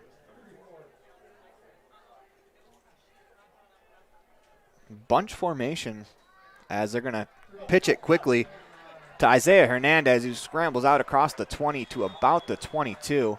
He's able to pick up 2 yards on the play. Good play defensively by the South. Actually make that 32.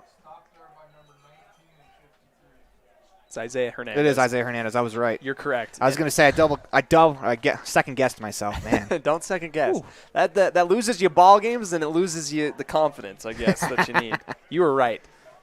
Taft McClure back into the game. Him and Bartlett both behind center in the shotgun. Trips to the right.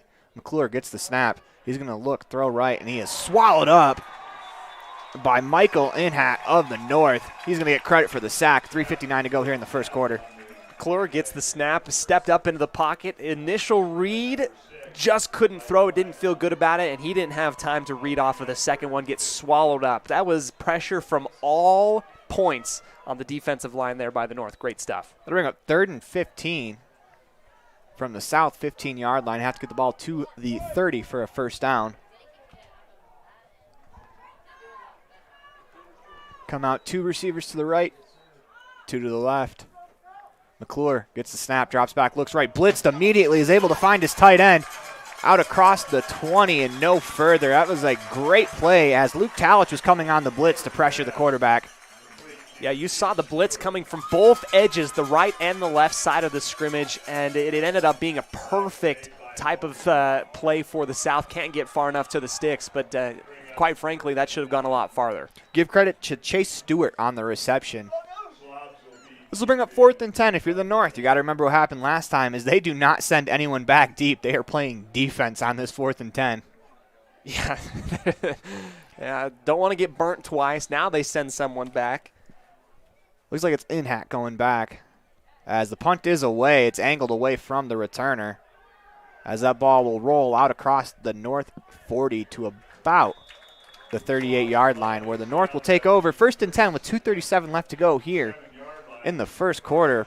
North an opportunity here to tie this ball game up after they went down 14-0 to start. It's true. And you know what? I'm loving the fact that we get extra football and the extra length on these quarters because we've had, each of these teams have had 3 offensive possessions, and we're not even to the end of the first quarter yet. So, I mean, as someone who played offense, loves offense, this is just speaking my language. We need a. What I'm saying is we need to lengthen the time of football, Aaron. It's going to be good.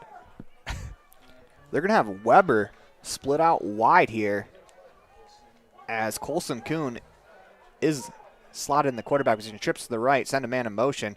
They're going to fake the handoff to that man. Kuhn keeps himself, but there are 3 South players there to make the play. North trying to be tricky themselves, put Kuhn in the Wildcat read option, and it just didn't have any chance to go anywhere. Do you think you should have gave that to Dohosen on the give?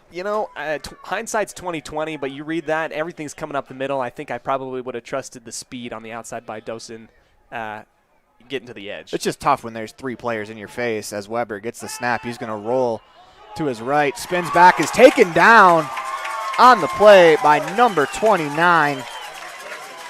That is Luke Steen out of Douglas High School, picks up the sack. That's going to bring up a long 3rd down for the North offense. You said double sticks earlier. This is pretty close to triple sticks. Yeah, basically.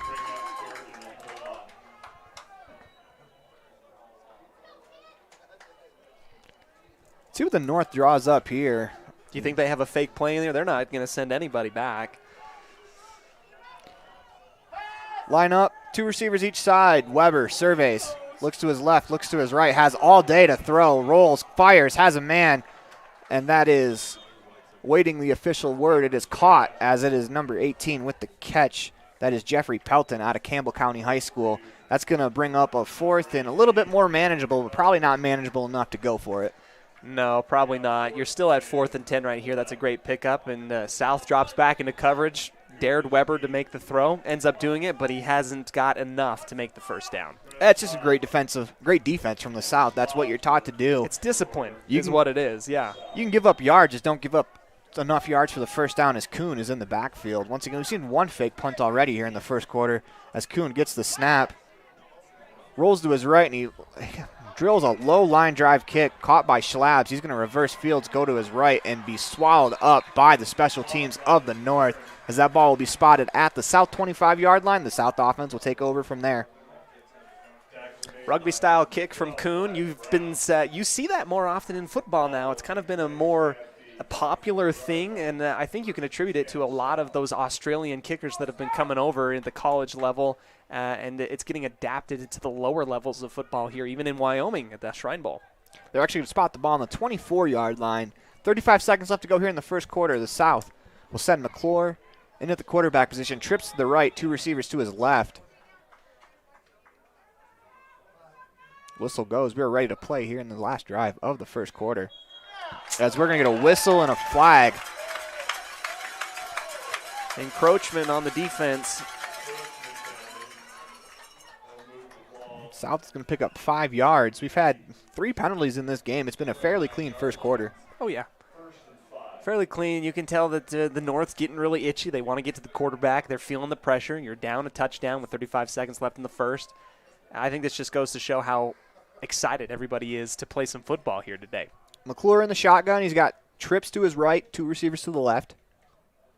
Gets the snap, turns, fires to his right quickly, and that's going to be an incomplete pass as it rolls out of bounds in case it was a backwards pass, but they will rule it incomplete. Bring up 2nd and 10 with 31 seconds left to go here in the first quarter. Each team trying to implement those bubble screens, Aaron, like we talked about. Athletes on the outside, that's how you get some good yardage that time. McClure just can't link up with his man who's been helping him out today. That's Schlabs. Trips to the right, 2 to the left. McClure in the shotgun again. Looks like pressure's coming from the north. McClure fakes the throw. It's bobbled around and picked off. What a play that was by whoever that is on the north. We can't see the number because he had a lineman draped all over him. The ball was bobbled. He was able to pick it out of the air with one hand. What an incredible defensive play. Wow, that is just absolutely incredible type of stuff here from, that looks like number 38, Jackson Nichols. It's actually Preston Nichols, what excuse me. Wow, Preston Nichols. We couldn't see who intercepted the ball because he had a lineman draped all over him, and he's still able to pull the ball in. What a play by Nichols. You talk about pass interference, have a lineman all over you trying to tackle and get that interception. That's impressive. North takes over at the South 23. They're going to hand to Kuhn around the left side. He's going to rumble forward for about 3 yards before he's taken down by a host of South defenders. As I said, that was the last possession of the first quarter, and boy, was I wrong because we got 10 seconds left to go. That's right. Got to apologize to Preston Nichols. I don't know why I called him Jackson, but Preston, one of the two brothers on the North team this year. That's a fun little narrative that we got going on. And that'll do it for us here in the first quarter. As, man, what a quarter it was. 14-7 South over the North. As this is the 2023 Wyoming Shrine Bowl presented by First Bank of Wyoming on mylocalradio.com. More after this. Napa know-how isn't just for guys like this. Power tools. Every driver deserves quality parts. Practical. And cool. So you can do it yourself with Napa Auto Parts or get it done for you at a Napa Auto Care Center. Which means Napa know-how is for you, karaoke car lady. And never popped a hood guy? I can pop a hood. You too, Mr. Park a mile away. Oh, yeah. Do it yourself or have it done for you. That's Napa Know-How. Napa Know-How. Covalos, your one-stop farm and auto shop. Wyoming is unique. When it comes to high school sports, we might travel 6 hours to a game, but when we get there, we know the other team, their parents, and the coaches. Wyoming is like one small town with really long streets. When you get to Evanston, always stay with your friends at the Best Western Dunmar Inn. With clean, comfortable rooms, a restaurant serving healthy, delicious food, and breakfast is always included. If you're bringing the team or following the team, stay with us every time you're in Evanston. Best Western Dunmar Inn, Evanston.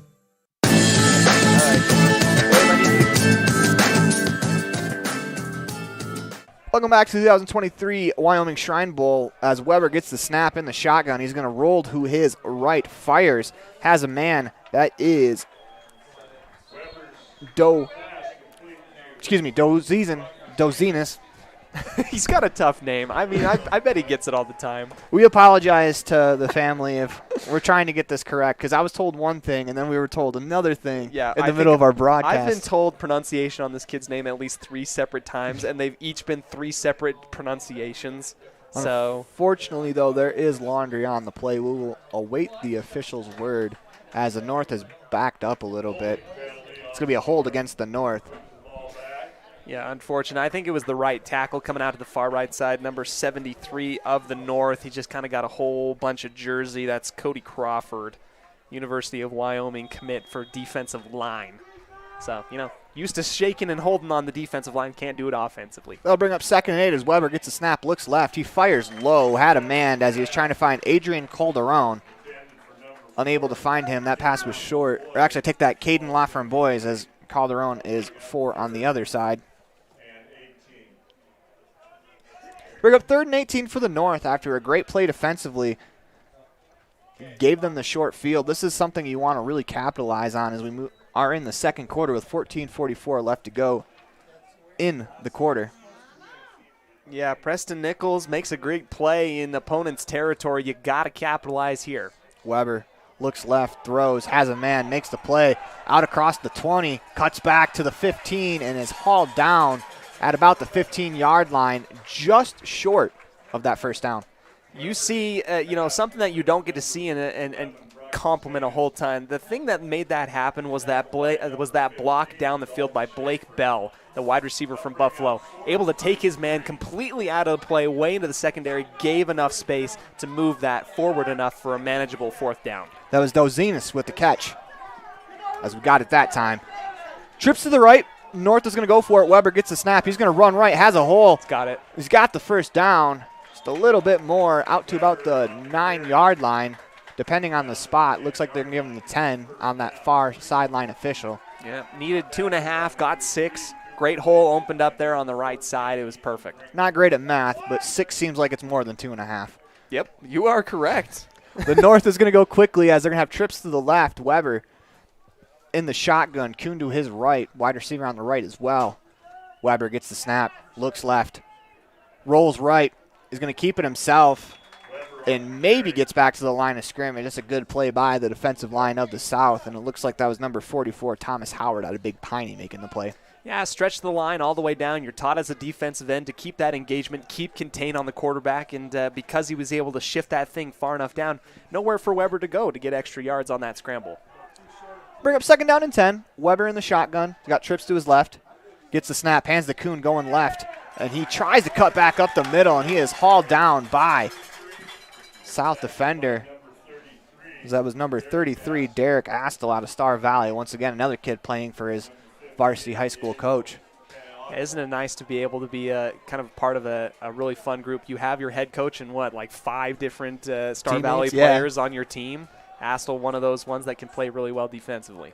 2 receivers on each side. Weber gets the snap. He's going to keep it, go left, cuts back, makes a move, makes another move, but he is hauled down by about 3 South players as he was trying to dance his way to a first down. Instead, he finds the arms of number 55. That's Robert B-Man Campbell out of Cheyenne South. What a play that was. Robert Campbell able to get one of those prestigious awards at the banquet we had last night, the Priestley Award.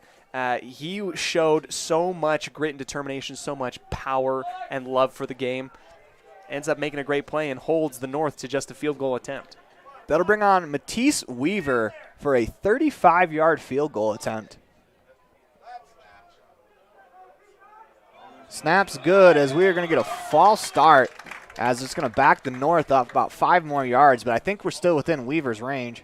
I think so. I trust Weaver in a lot of kicking situations. However, you know, if you could make it easier for him, I bet he'd appreciate it if you don't offensively false start. But he gets the opportunity here to kind of show off his leg. I mean, as a competitor, nice little 40-yard field goal in game. I'm sure he is thrilled to get an opportunity here to show off. I don't know if I thought we would be kicking field goals here in the Shrine Bowl, but Matthias Weber definitely has the leg to do it, as it will be a 40-yard field goal. Good snap, hold, kick is on the way. And it is good as it just creeps over that bottom crossbar. The officials took a little extra time to make sure they got the call right. Yeah, you shave the top of the crossbar right there. It goes in, and points are points, Aaron, and it's going to come off of the leg of Weaver. And with that, we'll be right back after this message from your local sponsors. This is the 2023 Wyoming Shrine Bowl presented by First Bank of Wyoming on mylocalradio.com. South up 14-10 on the Heritage Auto of Evanston scoreboard.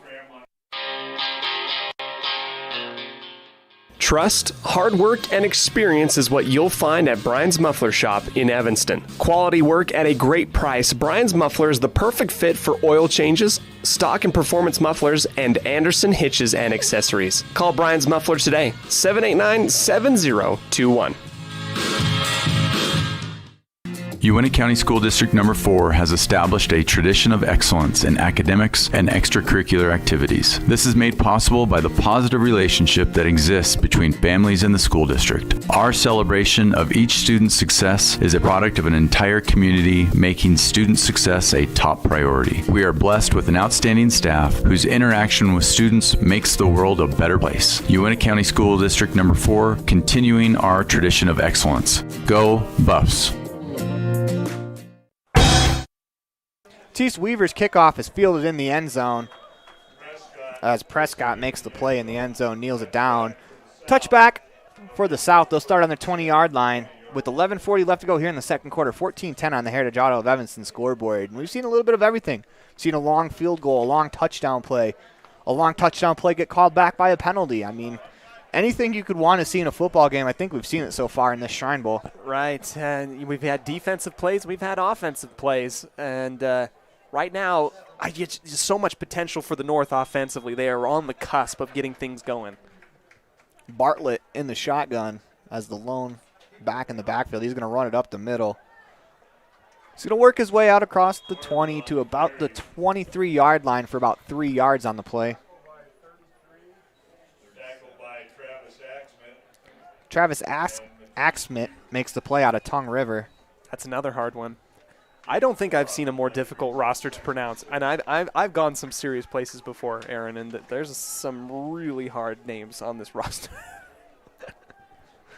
This is McClure in the shotgun. Actually, make that Bartlett in the shotgun. They're going to snap it to the deep back. They're going to hand it off, and a great play there by the North, as that's number 13, Hunter Riley, with the play out of Hewitt High School. Couldn't see who the ball carrier was, but it looked like it was Preston Nichols, I believe, that might have got that handoff right there. And so he had the ball, and he was down as soon as possible. As soon as he got the handoff, he was able to make the play. We'll bring up 3rd and 7 for the South. Have to get to the 30-yard line. Ball on the 23. McClure gets the snap, fakes to Bartlett. It's going to go quickly. Has a man. That's Laframboise on the outside. He is tackled behind the line of scrimmage. Great play by the North to bring up a 4th and 7. So that's Wyatt Powell with the tackle. Great play defensively by the North, stretching it out to the far sideline once again, keeping everything in front of you. They've had 2 really great stops and have kept the South from moving the sticks here. Schlab's deep to punt. Calderon, or I take that back, that's Logan Jones back deep to return for the North. Got to imagine the North, they're going to be on high alert after the first time the South lined up to punt from their own end zone, actually. They ran it for about 46 yards for a first down. As they get the punt away, Jones will let it bounce at about the 48-yard line, where it takes a South roll to the 45. Ball will be downed at the North 45-yard line with 9:32 to go here in the first quarter. The North will take over. Yeah, we've you first play from scrimmage for the South that ends up going 75 yards for a touchdown. But, really ever since that point, the North have really tightened up. Made a few mistakes. They gave up that long 4th down call. 4th down scramble from the punter position, but this is the chance. This is the moment for North to take the lead here before halftime. We have a new quarterback in the game for the North, as we're going to get a flag. This is number 6. Looks like number 6. Or maybe I'm seeing it wrong. Maybe it's 8. Cooper Garber of Bighorn. These jerseys are cool, but the numbers, they don't pop. They do not. Like you would hope they would. South's a little bit easier to see. It is Cooper Garber of the North, the quarterback, 2-time All-State 2A Offensive Player of the Year. This dude's a bowling ball of a running back and a quarterback. Well, he's going to drop back to throw. Throwing it deep, looking for his man into double coverage. That's knocked away by a great defensive play by 15 and 8, respectively. That's Cody Happ and Dalton Schaefer for the South making that play as they were looking for Caden Laframboise. Yeah, well, the North catches me, off guard. You would imagine Cooper Garber comes in. This kid can really, really run the ball, but he goes out throwing on the first play. Tried to catch the South off guard, just a little bit underthrown on the near side. Kuhn the back in the backfield. The shotgun snap, they're going to hand to Kuhn up the middle. He puts his head down, rumbles forward for about 3 yards on the play. They'll bring up 3rd and about 4.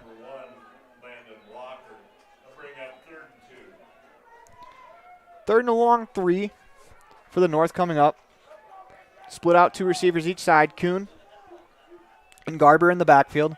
Garber gets the snap, looks left. He's going to throw, has a man off of his hands. Nearly interception, but nearly tipped into a completion as there was a lot of traffic over on that side. As Caden Laframboise was unable to hold on to that ball. That'll bring up 4th down and 3 for the North. Laframboise got that one right in the breadbasket, had it, and then bobbled it, threw it backwards into a very dangerous position. Almost was initially intercepted, then it ended up almost going into a teammate's arm for the first down. Falls incomplete. That's good placement, though, from Garber. As Kuhn lines up to punt. South sensing a fake. They don't send anyone back as Kuhn is going to fake it. Cuts back up the middle, is able to scramble up across the 35-yard line. Looks like enough for the first down. He was hit initially in front of the 35. Wouldn't have had enough for the first down. Instead, he puts his head down, continues to roll, and the North saves another possession. Both teams have a fake punt for a first down now. Wow, Kuhn, and you were 100% right, Aaron. The South did not think that they were going to punt the football. The North ends up faking it, and even with everybody still in the box in punt formation, Kuhn makes up the distance of 16 yards from way back in punter position, gets an extra 4, and it's a 23-yard run for a gain of just enough for a first down. It's a lot of work for a little gain. It is true, but you might as well have it into the arms of Colson Kuhn. As Garber's in the shotgun. Kuhn's to his left in the backfield. Gets the snap, looks, he's going to throw.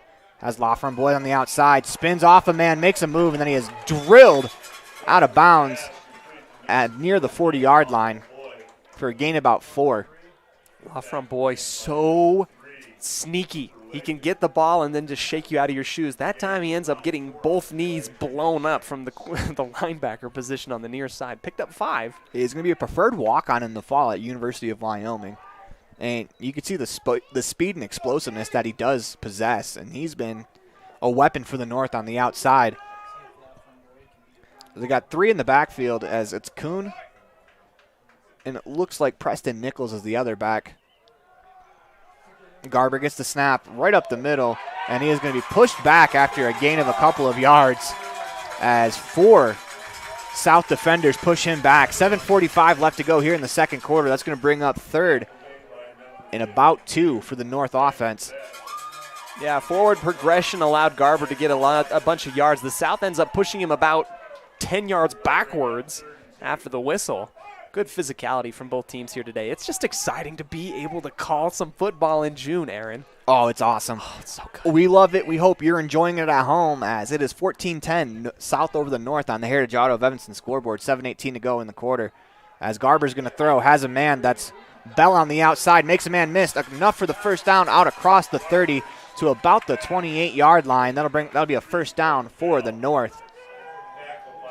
As Cody with Weber and Garber, when they change out, it seems like the offense has been a little different for the North here. It seems like they want to go a little more downhill as actually Garber is going to come out, and it looks like Weber will come in and play the quarterback spot. Actually, it's going to be Talich. Each team has kind of been rotating their quarterbacks out, and each one gives you a strength and a different look offensively, and I've loved how the North has been able to capitalize off of that. Must be real hard as a coach when you bring in your third quarterback, and as Luke Talich, as he's going to keep it up the middle, cuts back to the left, and he's going to pick up about 7 yards on the run. Love that read from Talich. You could see from even up here in the booth, his long arms have that ball so long into the belly of Kuhn, pulls it out, and he just, as a defense, you can't help but just feel discombobulated trying to know where that ball is on the pole. So quick. I was going to say the explosiveness after the fake handoff to get upfield as quickly as he did, as Kuhn and Talich are in the backfield. Looks like Kuhn gets the snap, fakes a Talich. He's going to keep it up the middle himself. Bounces it to the right side, out across the 20 to about the 15-yard line. Good enough for a first down for the North. 6:08 left to go here in the first quarter. The North are rolling on offense. Yeah, and the two-time Gatorade Football Player of the Year of Wyoming continues to be the bell cow back, and the workhorse of the North just continues to get those dirty yards, 3-4 yards a carry right now to try and keep the sticks moving. A backfield of Colson Kuhn and Luke Talich is, oh my gosh, can you...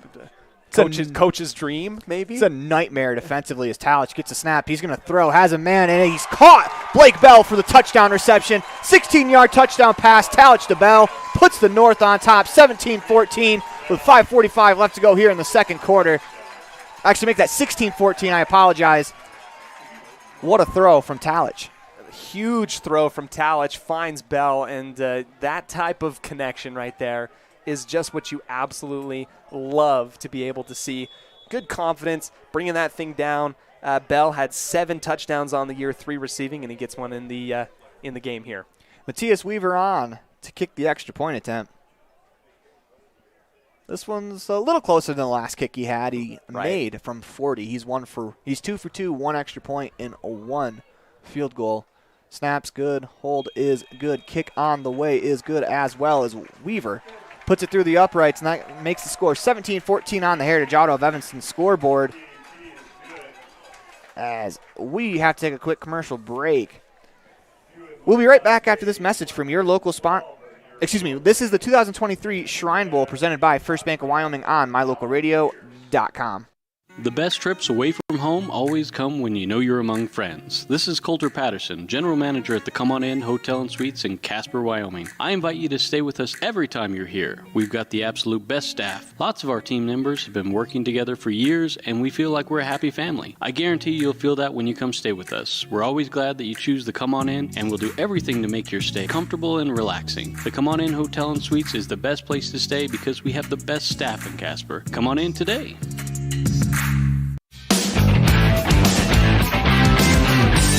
Welcome back to the 2023 Shrine Bowl. The North just took the lead for the first time today. After going down 14-0, they've scored the next 17 as Weaver is set to kick. And, man, it is a treat to watch him on kickoffs as he has boomed a couple of them as he approaches and booms this one downfield.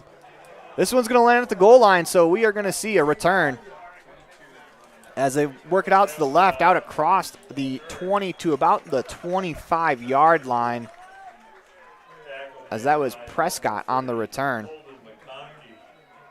McConkey on the tackle for the North.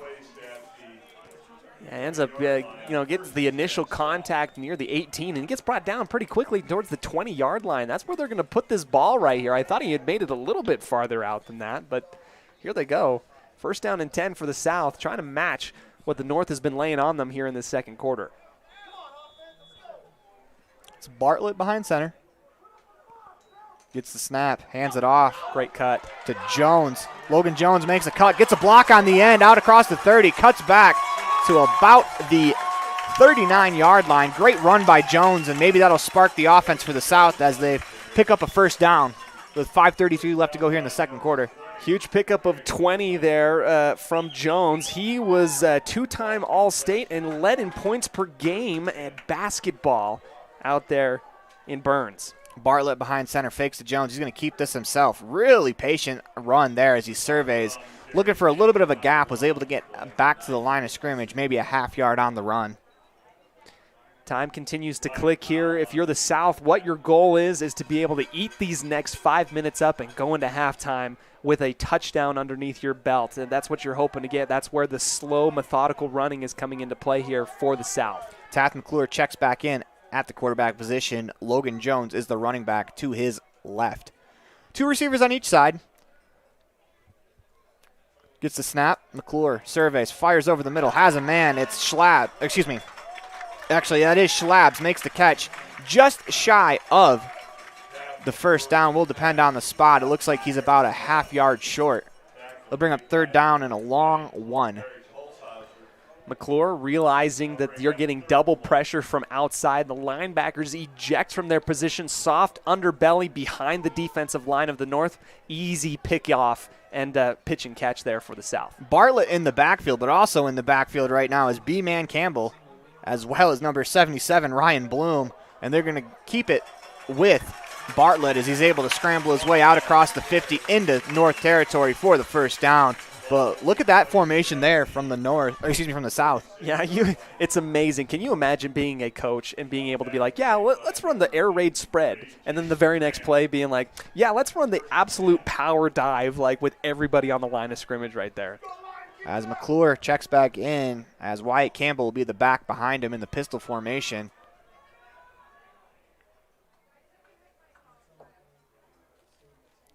Waiting on the snap. McClure gets it. Fakes the handoff. He's going to throw. Has a man open. Makes the catch. Out across the 30 to the 25. Makes a man miss. And this is going to be a touchdown run for Braden Walker. The Mountain View product makes the catch. Scrambles all the way into the end zone. 46-yard touchdown reception. 2017 South goes back on top. Absolutely amazing read and find from McClure. Finds Braden Walker. These two on the western portion of Wyoming, really great products for these teams. Walker, did running back and wide receiver for Mountain View, able to get a big score here at the end of the second quarter. Now it leaves time for the North to see what they can do with some of this time left on the clock. As Bartlett will hold, Hughes will kick. Snap's good, hold is good, kick on the way is pure, and we have a 21-17 ball game with 3:41 left to go here in the second quarter. We're going to keep it right here, and Cody, man, what are your impressions of this game so far? I just love football, Aaron. Gosh dang, I love football in general. You know what? I've just been so impressed with the coaching staff. We talked a lot about the players out on the field. Aaron, I want to talk about the coaching staff. Coach McLaughlin and Coach Young each know the strengths of their players, and they are playing this game like a chess match, right? You've got defensive plays, offensive plays, you've got different formations. Everybody's brought everything out onto the field to play, players and coaching staff alike, and it is just a chef's kiss type of play and game here in Kelly Walsh for the 50th Shrine Bowl. I know that we have 38 points on the board in the first half, but there have been some real good defensive plays made. You think about Preston Nichols' interception for the North, where he's being hauled down by an offensive lineman who's finishing his block, but Nichols is able to reach out and just snag that ball out of the air as Hughes is going to kick off for the South. Back deep for the North is Blake Bell and Colson Kuhn. They are standing on their own 5-yard line. As Hughes approaches, he'll boot it away short as it's fielded at the 40. And tackled nearly immediately as the North returners will wait the number, as that is, in fact, the aforementioned number 38, Preston Nichols. We call for him, and, man, he'll appear. I know, right? This kid's going to be everywhere on the field. The fullback middle linebacker from Lovell, two-time state champ in the springtime for Medley, running for the track team. I'm intrigued as to why the South keeps kind of making those little blooper kicks. I don't know if it's just so much respect for the return game of the North. I was going to say, it's probably because the two-time Gatorade Player of the Year is standing back deep to return the kick. Wow, could that possibly be it, Aaron? I don't know. As snap for the North, they're going to roll left. Quick throw on the run. They have their man. That's Lafren Boys as he's taken down right away. That's a good pass there from Cooper Garber on the run. Hits him in the chest. That'll bring up second down and about 4. Yeah, to go back to that kickoff, Aaron, you have so much respect for the Gatorade Player of the Year in Kuhn and in Bell back there for the North team, but you are already in opposing territory if you're the North. You're giving up a lot of yardage with only 3 minutes left before halftime. Garber gets the snap, turns, throws quickly, has a man as it's Dozenis makes a move out across the 45 to about the 40. Good enough for a first down. As Dozenis again there, make a play. What a treat it is to be able to come out and see the best of the best products of Wyoming in terms of football. A lot of these kids are going to go on to play football at the next level. Some of them not so much. It's just so great to see so much talent out on the field here for both teams. Garber in the shotgun.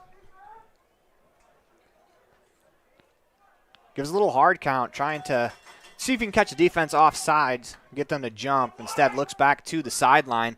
The North using a little bit of clock here. 2:32 left to go here in the second. As Garber gets the snap, looks to throw. He's going to throw right, going deep, as that is off the fingertips of the receiver, as that was Pelton.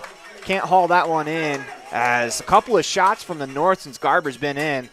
They'll bring up 2nd and 10. Yeah, but believe it or not, Garber, the one who's able to, frankly, in my opinion, run the ball more effectively in terms of rushing aspect from the quarterback position, has been given the green light for 2 big throws down the field. I think that goes to show how much Coach McLaughlin trusts every single one of his players out there on the field right now.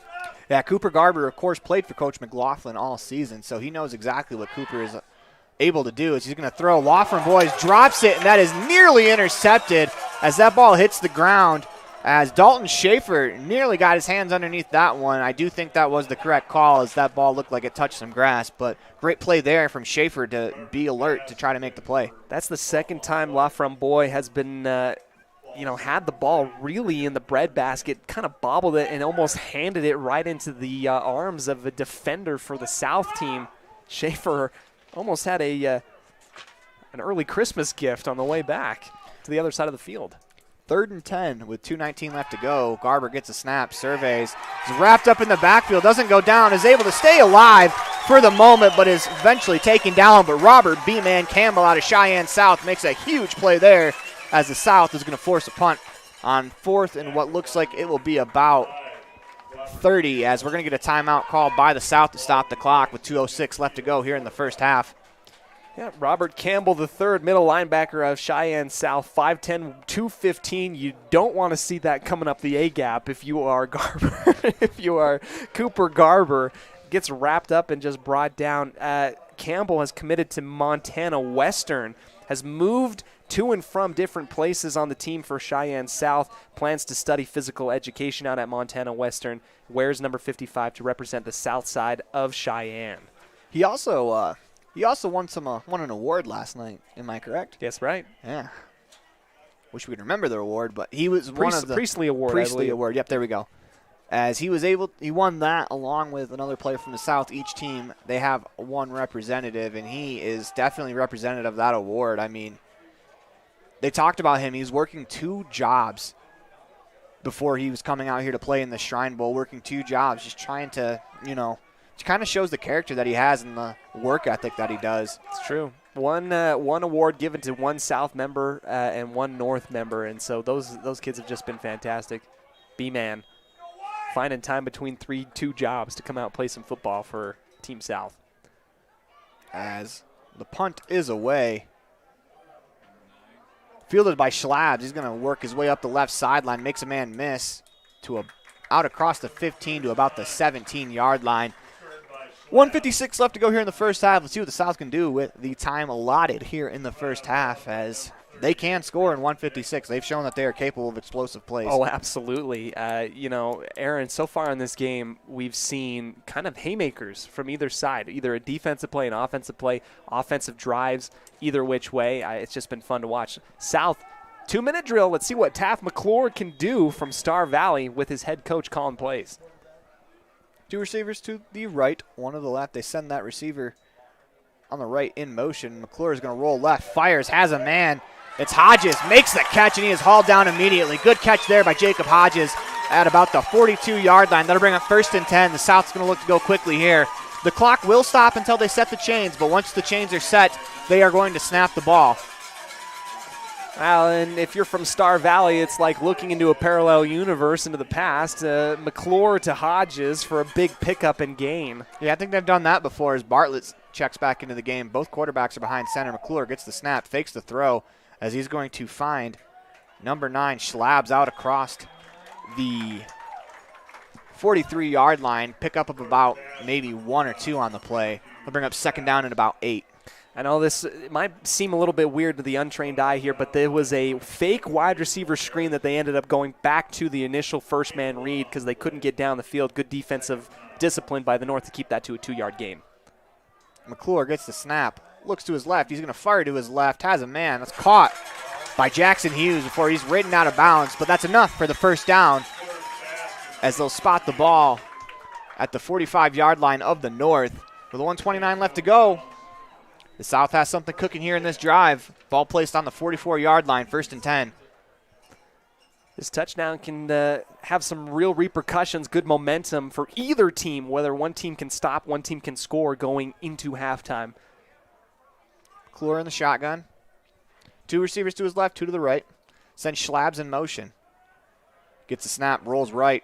Looking to throw. He's being chased by a couple of players. That's going to be thrown too high, out of bounds, as Braden Walker took a shot there on that play. Yeah, that's Gabe Harris out of Lander, who made him recognize, made Walker help him remember exactly why he was the 3A Defensive Player of the Year recipient at 12 tackles per game out of Lander Valley, all-state linebacker, and he gave him a licking coming out of the sideline even though the play was kind of dead.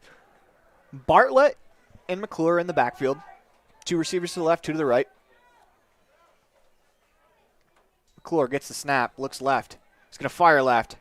Nearly finds a man, as that's Hughes trying to make a diving catch. Got his hand to it, unable to do so. That'll bring up 3rd down and 10 from the North 44-yard line. Brings up an interesting situation now that if you're McKay Young and you can see him out onto the field talking to his skill players. Being at the 45-yard line, 3rd down and 10, you have so much field to work with. I'm feeling some type of shot down the field coming up, and I think Coach McLaughlin knew exactly what I was thinking because he's going to set up his defense on this timeout with 1:18 left here to make sure that everybody's in position. I really like this timeout. I mean, you have them it's not like you can take your extra timeouts in the second half. You might as well use them and talk about this situation because this is a really big play here in the game. I mean, it's only the first half, but, you know, there's a difference between getting the ball back with 1:18 left after forcing a 4th and 10 or allowing, you know, the South to score. If you allow the South to score, it kind of changes the momentum. But if you're able to get a stop here for the North heading into halftime, you have to feel really good about the position you're in. Because remember, this is a team that was down 14-0 at the start of the game. Yeah, it is. And the North's fought back. They've been able to get back into fighting shape and fighting position. Aaron, I'm going to turn this over to you. Both teams are in the offensive and defensive huddle. If you're the South, 3rd down and 10 from the 45. Would you rather take that long shot down the field for the home run ball to get that momentum into halftime? Or are you playing for 4 downs here with 10 yards to go? I mean, right now you're not really in great punting shape, but you're not really in field goal position if you're the South either. And I think because of that punting shape, I think regardless if it's caught or not, I'd imagine the South is going to go for it. So I think they should try to shorten it up here, see if they can get 6-7 yards on a quick in route or something in the middle of the field where you can get up to the ball really quickly. If you're the South, here's what they do. McClure gets the snap. He has to avoid a rusher right away. He's going to fire it deep down the field as it's a great catch made there by Garrett Schlabs as he's been the man McClure's looked for as he was able to Tony two-tap that down the field. That's a catch in the NFL. What a play by Schlabs. What a throw by McClure. Oh, my goodness. That is just pristine, picturesque type of stuff from Schlabs. That kid able to toe-tap. Doesn't show his hand too early, gets the catch right on the sideline of the 10-yard line. Bartlett in the backfield. He's got trips to the left, 2 to the right. 1:10 to go here in the first half. Gets the snap right up the middle, and he is stopped at about the 10-yard line. The South will not be able to get a first down on their way to the end zone. They'll have to score here unless they try a field goal. Bartlett in the shotgun, trips to the left, 2 to the right. Gets the snap. He's going to run it up the gut again. We got a flag on the play. He is stopped right away by the interior of that North defense. As the flag comes out, we will await official word. It came from the near side judge.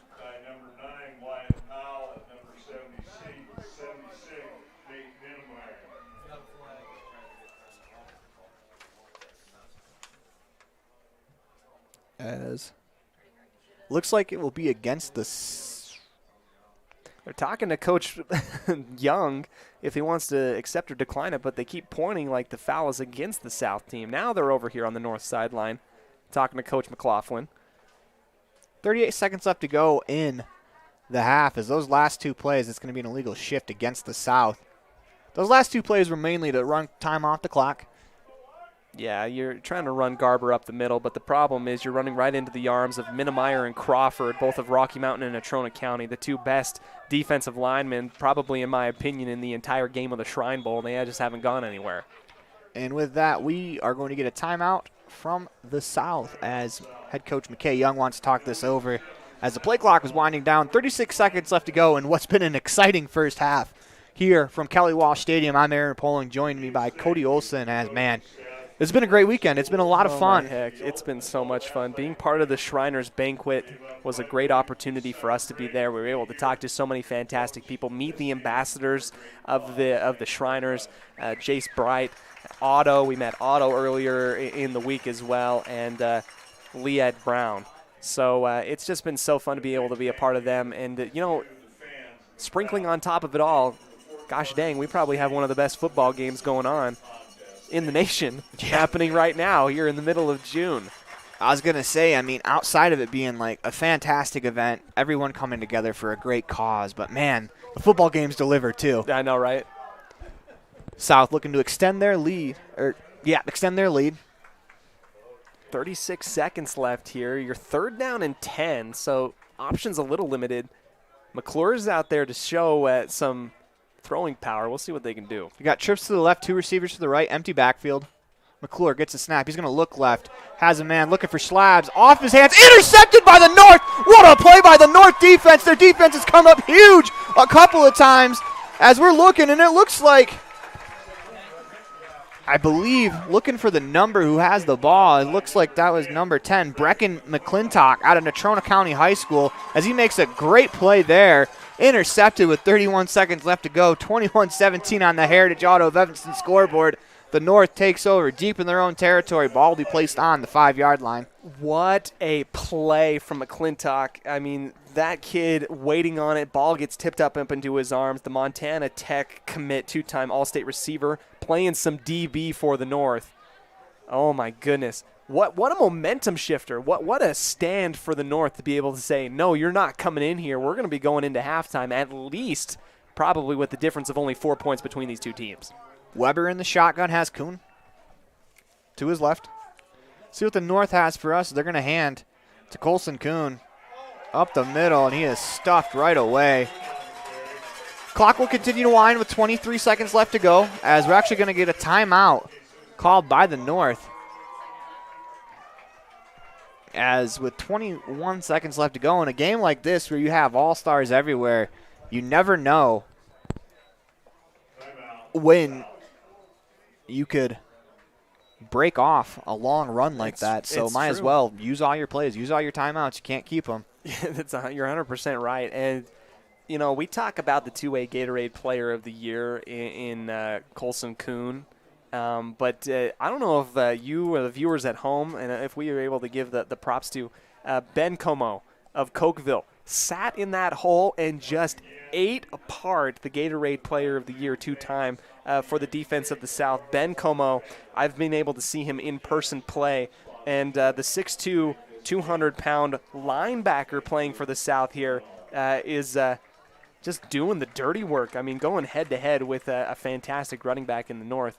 Ended up stuffing him pretty easily. What could have been a long run only ends up being a run of about 3. Yeah, Ben Como, I saw him this year as in the fall I covered for Rich High School in northern Utah, and he plays for Cokeville, and there's a pretty big rivalry there, and, man, he took over the game in the second half, and he's a one-man wrecking crew. He's a game wrecker on defense.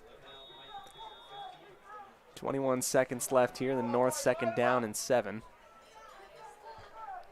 So it looks like Talich in the backfield. He's going to fake the handoff, keep it along the right side. He is swallowed up by the interior of the North defense after picking up about 3 yards. Great play defensively by the South. Time will continue to tick off, and I think we're going into halftime with the score that we've got here, Aaron. That will do it for us here in the first half. Aaron Pohl and Cody Olsen bringing you the 50th Shrine Bowl, and, man, it has not disappointed. The South leads 21-17 at halftime on the Heritage Auto of Evanston scoreboard. Man, what a half that's been. If the second half is anything like this one, Cody, the viewers at home better get some popcorn, buckle in for the second half, because it's going to be a great one.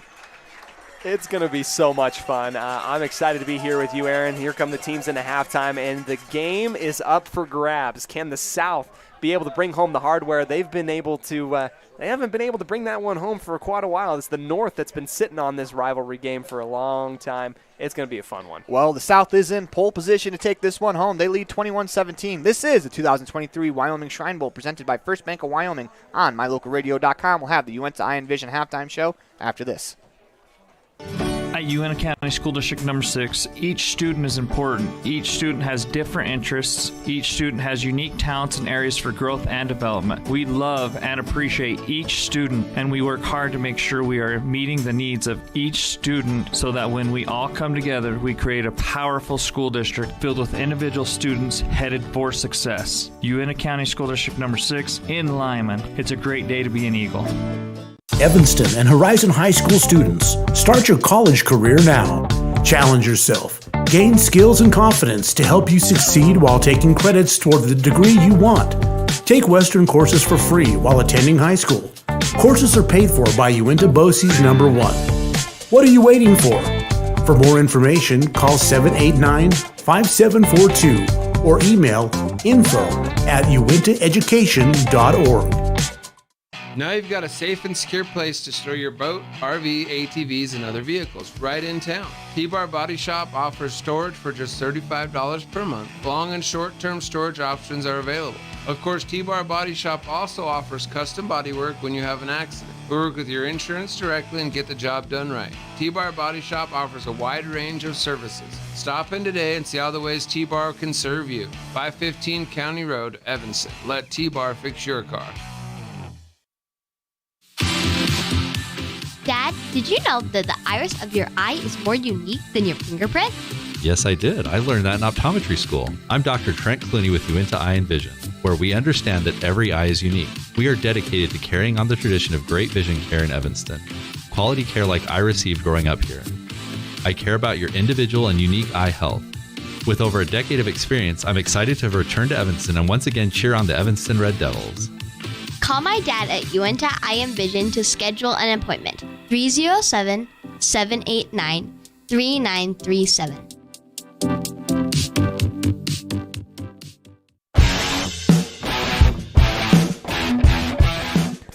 Welcome back to the 2023 Shrine Bowl. I'm Aaron Poling, joined by Cody Olsen. It's time for the Uinta Eye and Vision halftime show. But before we get started, we're going to go back and we're going to replay. We're going to play a couple things. We're going to introduce you to the North and South teams, as we were unable to play the player intro videos before the start of the half. And then after that, we're going to go to McKay Young's interview with Duke Dance out of SVI in Afton, Wyoming. So we're going to send it over to the team intros, and then we're going to go to our coach's interview with McKay Young, as we were unable to play the full interview during the pregame show. As we're going to go to that South team intro right now. Jacob Hodges, Star Valley High School. Landon Walker, Coldfield High School. Boy Smith, Lyman High School. Cooper Lakin, Burns High School. Star Valley High School. Logan Geldien, Little Rock High School. Keegan Bartlett, Cheyenne Central High School. Cody Hayes, Burns High School. Garrett Schlaus, Cheyenne East High School. Wade Walker, Jackson Hughes, Douglas High School. Ethan Green, Cheyenne East High School. Adam Myers, Little Snake River. Hunter Deuce Little Snake River. Richard Prescott, Cheyenne Central. Luke Steen, Douglas High School. Isaiah Hernandez, Cheyenne South. Derek Gaston, Star Valley High School. Wyatt Campbell, Southeast High School. Thomas Howard, Jesus Mancomo, Oakland High School. Carter McBurnett, Rock Springs High School. Van Beck, Star Valley. Trevor Others, Cheyenne East. Robert Campbell, Cheyenne South. Diego Mikawa, I'm graduating from High School. Carson Hayes, graduating from Evanston, Wyoming. Jackson Bauer, High School. Taylor Rosley, graduated from Greenwood High School. My name is Augie Lynn. I graduated from Cheyenne Central High School. I'm Christopher Gonzalez, and I graduated from Lynn High School. Kyler Bartlett, Green River High School. Ryland Blue, Spider Rock High School. Chase Stewart, Star Valley High School. Kylie Erickson, Star Valley High School. Quincy Measure, East High School. Cody Peacock, Lyman High School. Jesse Lund, Cheyenne East. Brian Anderson, Pine Bluff High School. Jack Cobb, Little Snake River. Harold Quote, Star Valley High School. Luke Ballard Johnson from Star Valley High School. McKay Young from Star Valley. That was our South team interview, or rather our intros for the players. We weren't able to get part of that in part of our pregame show, brought to you by Varsity Inc. out of Evanston, Wyoming. We are on your team. Let's go ahead and dip into the North team intro as well. Come back to you and talk to McKay Young of the South, head coach there from Star Valley. It's going to be a great half. We'll talk to you a little bit about the stats, the highlights, what we've seen so far, and the adjustments that we can make here, whether either team wants to come away with a victory here at the 50th Annual Shrine Bowl in Casper, Wyoming at Kelly Walsh High School. We'll be back right after this. Matt Nelson, Cody High School. Towers, Cody High School. Blake Bell, Buffalo High School. My name is Caden with Framboys, and I'm from Evanston High School. Colson Kuhn, Sheridan High School. Michael John Einoff III, Buffalo High School. Cade Weber, Wayland High School. Garber, High School. Wyatt Allen, Rex Dr. Magus, Wyatt Brown, Bighorn High School. Richard Bouchard, Cody High School. Jeffrey Phelps, Eric Wilsheiser, Tyler Walsh High School. Casey Olsen, Sheridan High School. Dave Harris, Lander Valley. Colton Conkey, Newcastle High School. Travis Axman, Fountain River High School. Benjamin Nichols, Level High School. Lander Valley High School. Preston Nichols, Level High School. Peyton Trumbull, Shoshone High School. Logan Mathis, Thunder Basin High School. Jace Grant, Cody High School. Jaden Luciano, Thunder Basin High School. Connor Strom, Level High School. Chris Pickering, Kelly Walsh High School. Cooper Stevens, Campbell County High School. Nate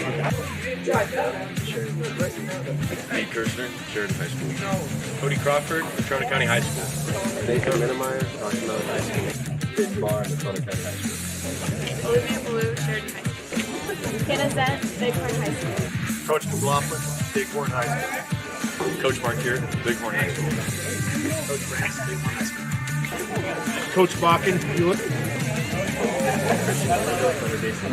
I'm Jim Talent, represent the North team, and I am from Cody High School. I'm Richard Despain, Rocky Mountain High School. Aaron Papich, represent the North team from Kelly Walsh.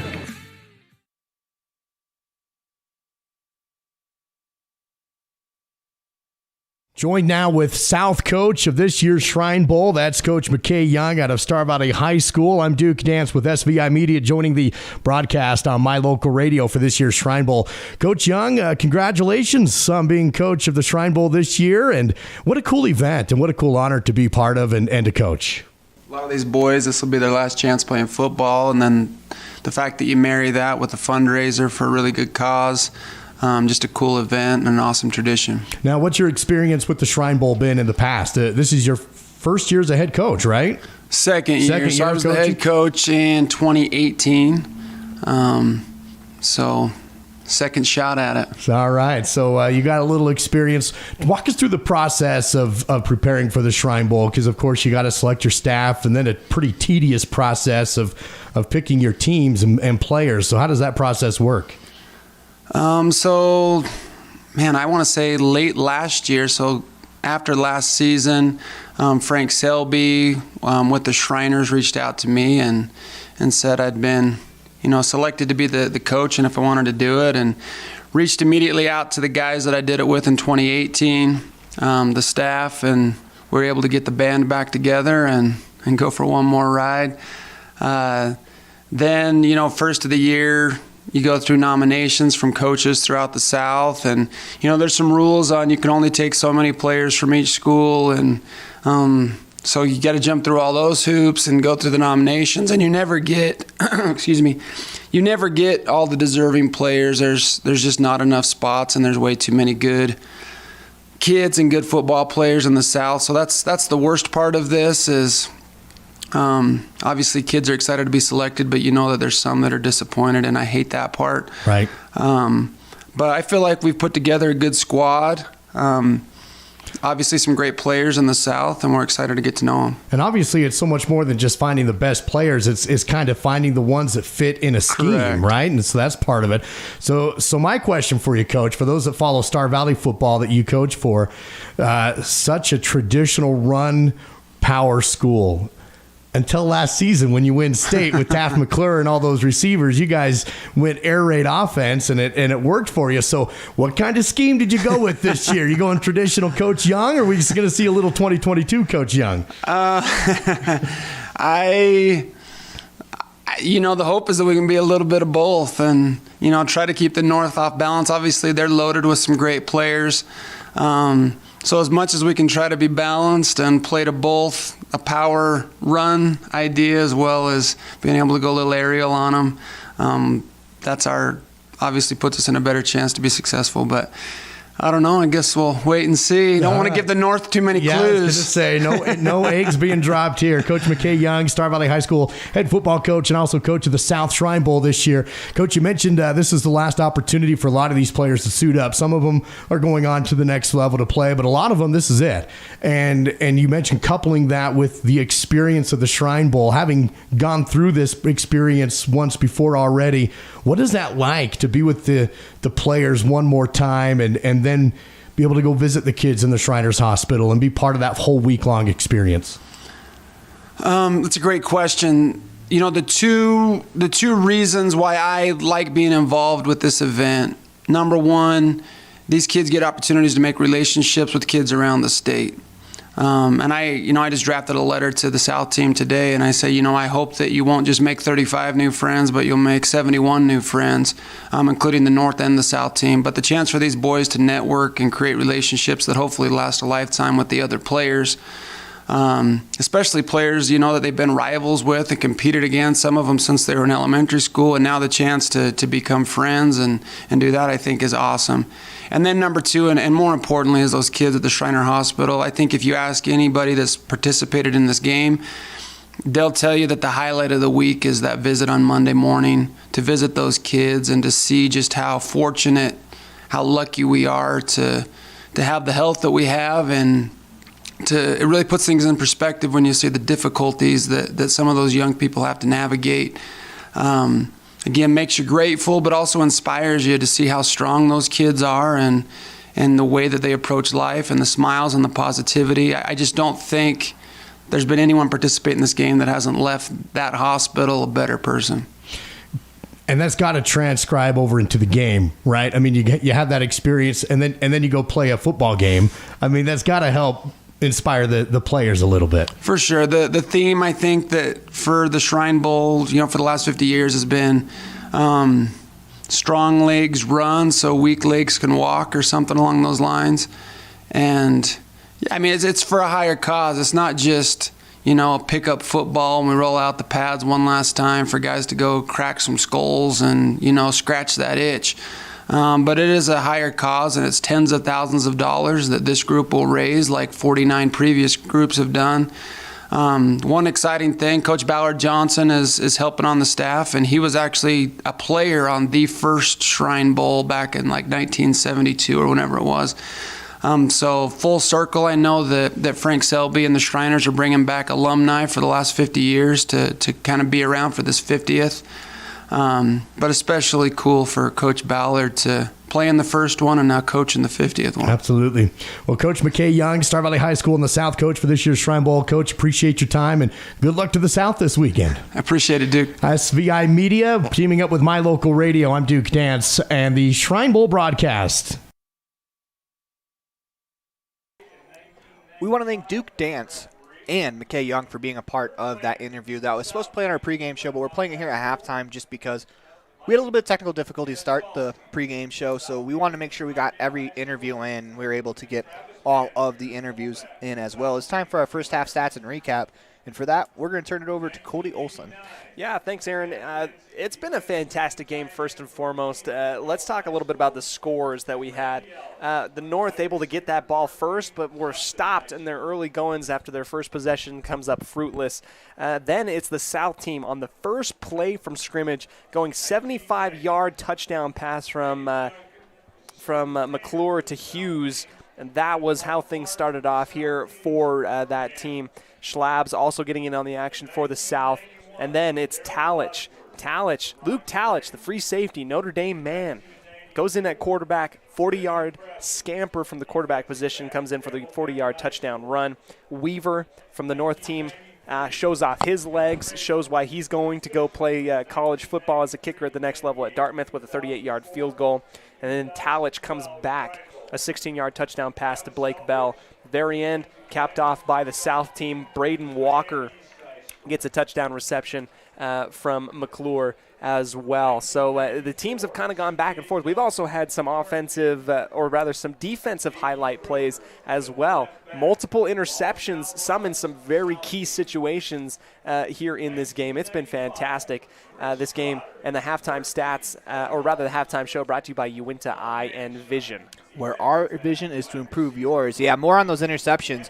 Brecken McClintock from Natrona County High School, an interception in the last minute to hold the South off the board as they were looking to strike right before halftime, as well as you can't talk about interceptions in this game without talking about the interception that Preston Nichols had, because he was being blocked perfectly by an offensive lineman, which, is probably pass interference in the grand scheme of things. Right. But he was able to reach out, snag the ball out of the air, and able to rumble forward for a couple yards after the pick. And with that, we are going to go to our Ellingford Brothers local check-in as we have a couple of interviews with a couple of Evanston students, as we'll talk to those students right now. Here with Evanston Shrine Bowl representatives Carson Van Giesen and Braxton Bauer. Both of you guys were all-state on the offensive line and defensive line for the Red Devils this last year at the 3A level. And starting with you, Carson, you're going to be playing football in college, so this isn't your last game, but it's your last game in Wyoming. So when you look at people that you know that are here for this last game in Wyoming, specifically your teammate Braxton, how are you feeling getting ready for this one? I feel excited. I'm ready to go. I want to get out there and just play my best. Awesome. So, Braxton, you're a multiple sport athlete right now. You're in the middle of baseball season, but you've decided to take some time off of the Outlaws to come play in the Shrine Bowl. Why is that? Once in a lifetime experience. Never baseball have multiple games, but Shrine Bowl is only once an opportunity. Talk to me about what's it been like. I mean, you guys have only been with the team for a short amount of time. But what kind of vibes are you getting? We'll start with you, Braxton. They're all lighthearted. They're nothing. Some of them, they're definitely big kids. Me and Carson are not used to that, but they're all lighthearted fun. Yeah. Carson, anything you want to add to that? Everyone's in good moods, just having fun, just enjoying themselves. So you guys, at the time of this recording, you guys have not gone to the hospital yet, but that's actually going to be happening very, very soon. Talk to me. Have you guys talked with former Shrine Bowl players from Evanston and kind of prepare you for that experience? Or what are you guys expecting out of that? I'll start with you, Carson. I'm actually not sure, but I'm expecting just to have fun. I don't know. Same thing, not knowing what heading into, I'm just excited to do it. Talk to me about your guys' reaction when you found out you guys were selected to represent Evanston at the Shrine Bowl. We'll start with you, Braxton. I was really pumped. I knew I was close on the edge, so I was really pumped to get selected. Carson? Me too. I was excited. When I got when the coach called me, and I was just no way. I did it. I was excited. So was this a goal of yours from the very beginning to be selected for the Shrine Bowl? It definitely was there. I wasn't for sure I was going to get it because there's a lot of good kids in Wyoming. But I was glad to get picked. Braxton, what are you looking forward to the most when it comes to this week of experience with the Shrine Bowl? Well, meeting new people, having fun. Then of course the big game, playing high level competition. Excited to play with other people that you can trust since they are also really skilled. Excited to play with really good players. Carson, talk to me a little bit about how you're feeling about playing against and with these guys that you've only heard about because they're in lower classes or in 4A. I think it'd be fun just to see what other competition and strengths and weaknesses we'll have as this new team and the bond we'll create and see what we can do with that and see how that will go. So that's Carson Van Giesen and Braxton Bauer, Evanston's representatives at the 50th annual Shrine Bowl. Guys, thank you so much for the time. Enjoy the week. Safe travels to Casper, and just have a great time. Anything else first from you, Carson? Nope, that's all. Just in it to have some fun. And Braxton. Go Big Red and let's go Outlaws. We want to thank both Braxton Bauer and Carson Van Giesen for sitting down with Elon Olive of KNYN in Evanston to just talk about the Shrine Bowl. And we are going to a commercial break. We'll be right back after this message from your local sponsors. This is the 2023 Wyoming Shrine Bowl presented by First Bank of Wyoming on mylocalradio.com. Whether you're working with a realtor or you're selling your home by owner, the title company you choose really matters. They handle all the research to make sure there aren't any bad surprises like hidden liens, unpaid taxes, forgery, easement restrictions, or access issues. At First American Title, the staff has a combined 140 years of experience and a 98% excellent customer service rating. Make the right choice. Choose to close with First American Title. 1048 Main Street, Evanston. At Cowboy State Realty, we are dedicated to helping you with all your real estate needs. You are moving to a new town for a new job. Your family has outgrown the house that you live in now. You're ready to take a leap and become a homeowner. Sell or buy your home with a realtor you can trust. At Cowboy State Realty, we are working for you. Call us at 307-200-4332 to schedule an appointment today. Cowboy State Realty would like to give a huge congratulations to the graduating class of 2023.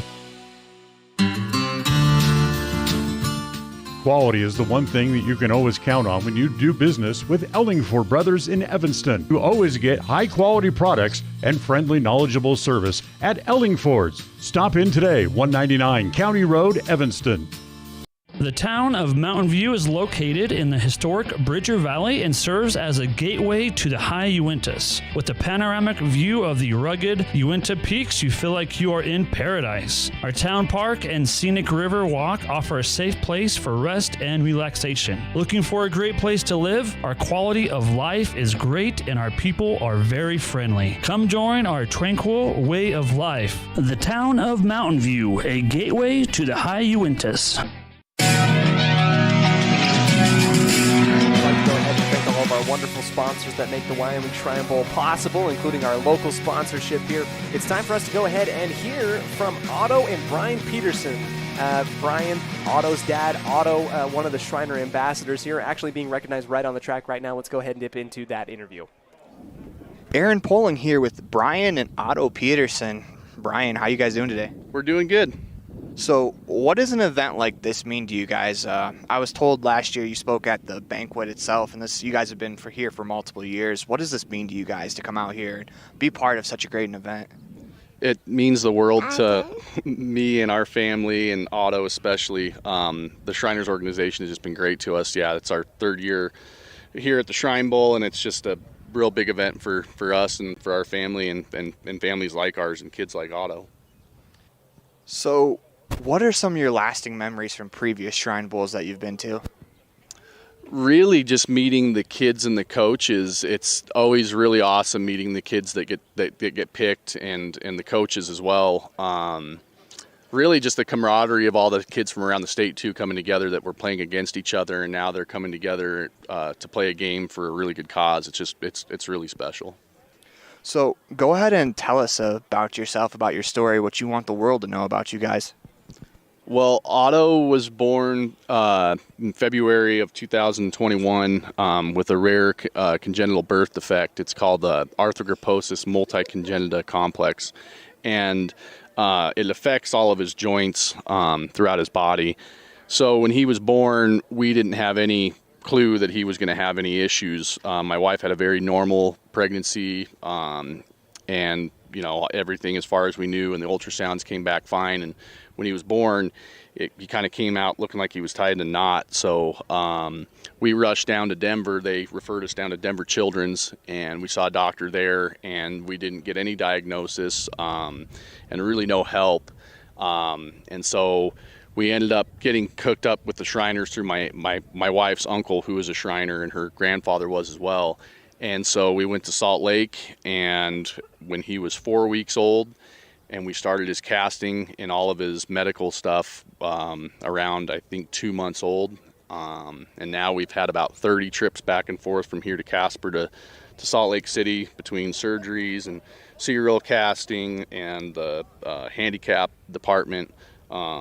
They've just done an amazing job. I mean, Otto's come so far in the last 3 years, and it's been definitely an uphill struggle for sure, and there's times it's real tough, but we've got a great group of doctors and a team of physical therapists, and really the whole Shriners organization behind us, and we know that, and it's just real reassuring, and it's good and awesome for us to know that we do have somebody that's going to put our sons and our families' cares first. So what does Shriners mean to you guys? I don't know where we'd be without the Shriners organization. I really don't. I mean, it means the world to us, and we just want to do everything that we can to help other kids like Otto, and just the Shriners organization and everything that they stand for and do. We just appreciate them. I don't know where we'd be without them. Awesome. We appreciate your time. Hey, Otto, you want to say hi to everyone? We appreciate you guys' time. Thank you so much. We want to thank both Brian and Otto Peterson for sitting down and talking with me. And, man, Otto Peterson might be the star of the weekend, as, he was around both teams, and both teams really love him. He seems like such a great kid. He's honest. He's really adorable, the way in his demeanor. And, you heard him talk a little bit on the interview. But we have to take a quick commercial break. This is the 2023 Wyoming Shrine Bowl presented by First Bank of Wyoming on mylocalradio.com.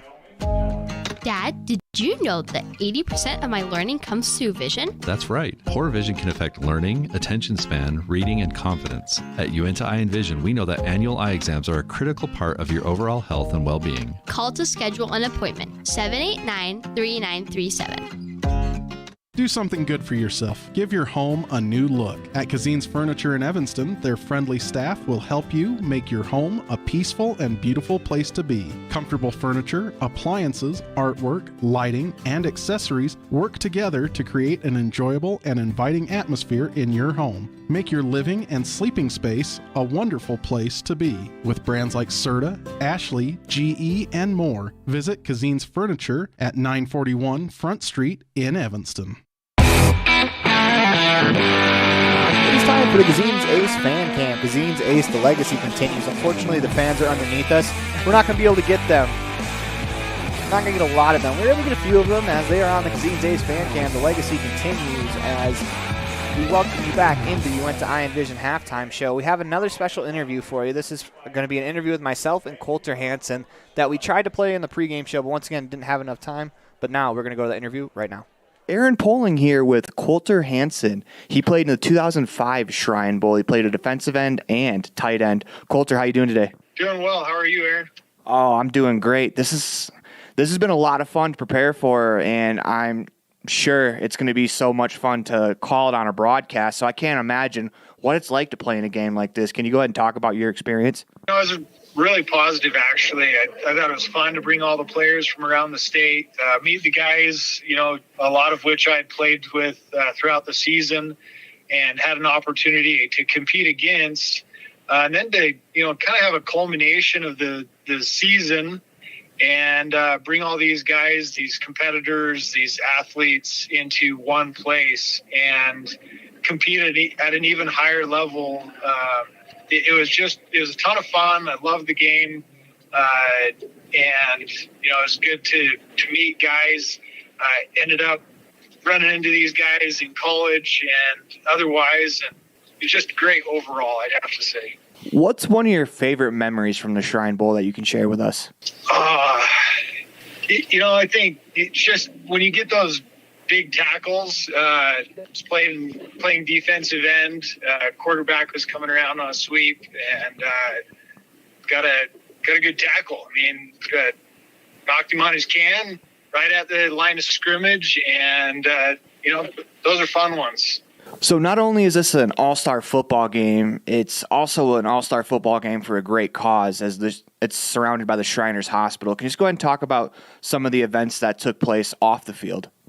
It's been 18 years since, that day, that weekend that I went out there. And so the details might be a little bit fuzzy, to be honest, but at the end of it, I think that the principle and the ability to go out and, we ended up going and serving, the kids there and being in the hospital with them. And, that experience, I think, is one amongst many that I've had since then of being able to participate in ways of giving back and, that philosophy of philanthropy and, sharing with kids, people that, are dealing with severe health challenges and participating in a game and, something that we've been blessed with athletically to go and compete in, then also to have that combined with a cause and being able to fundraise and, bring money back to a cause of helping people that are less privileged from a physical standpoint.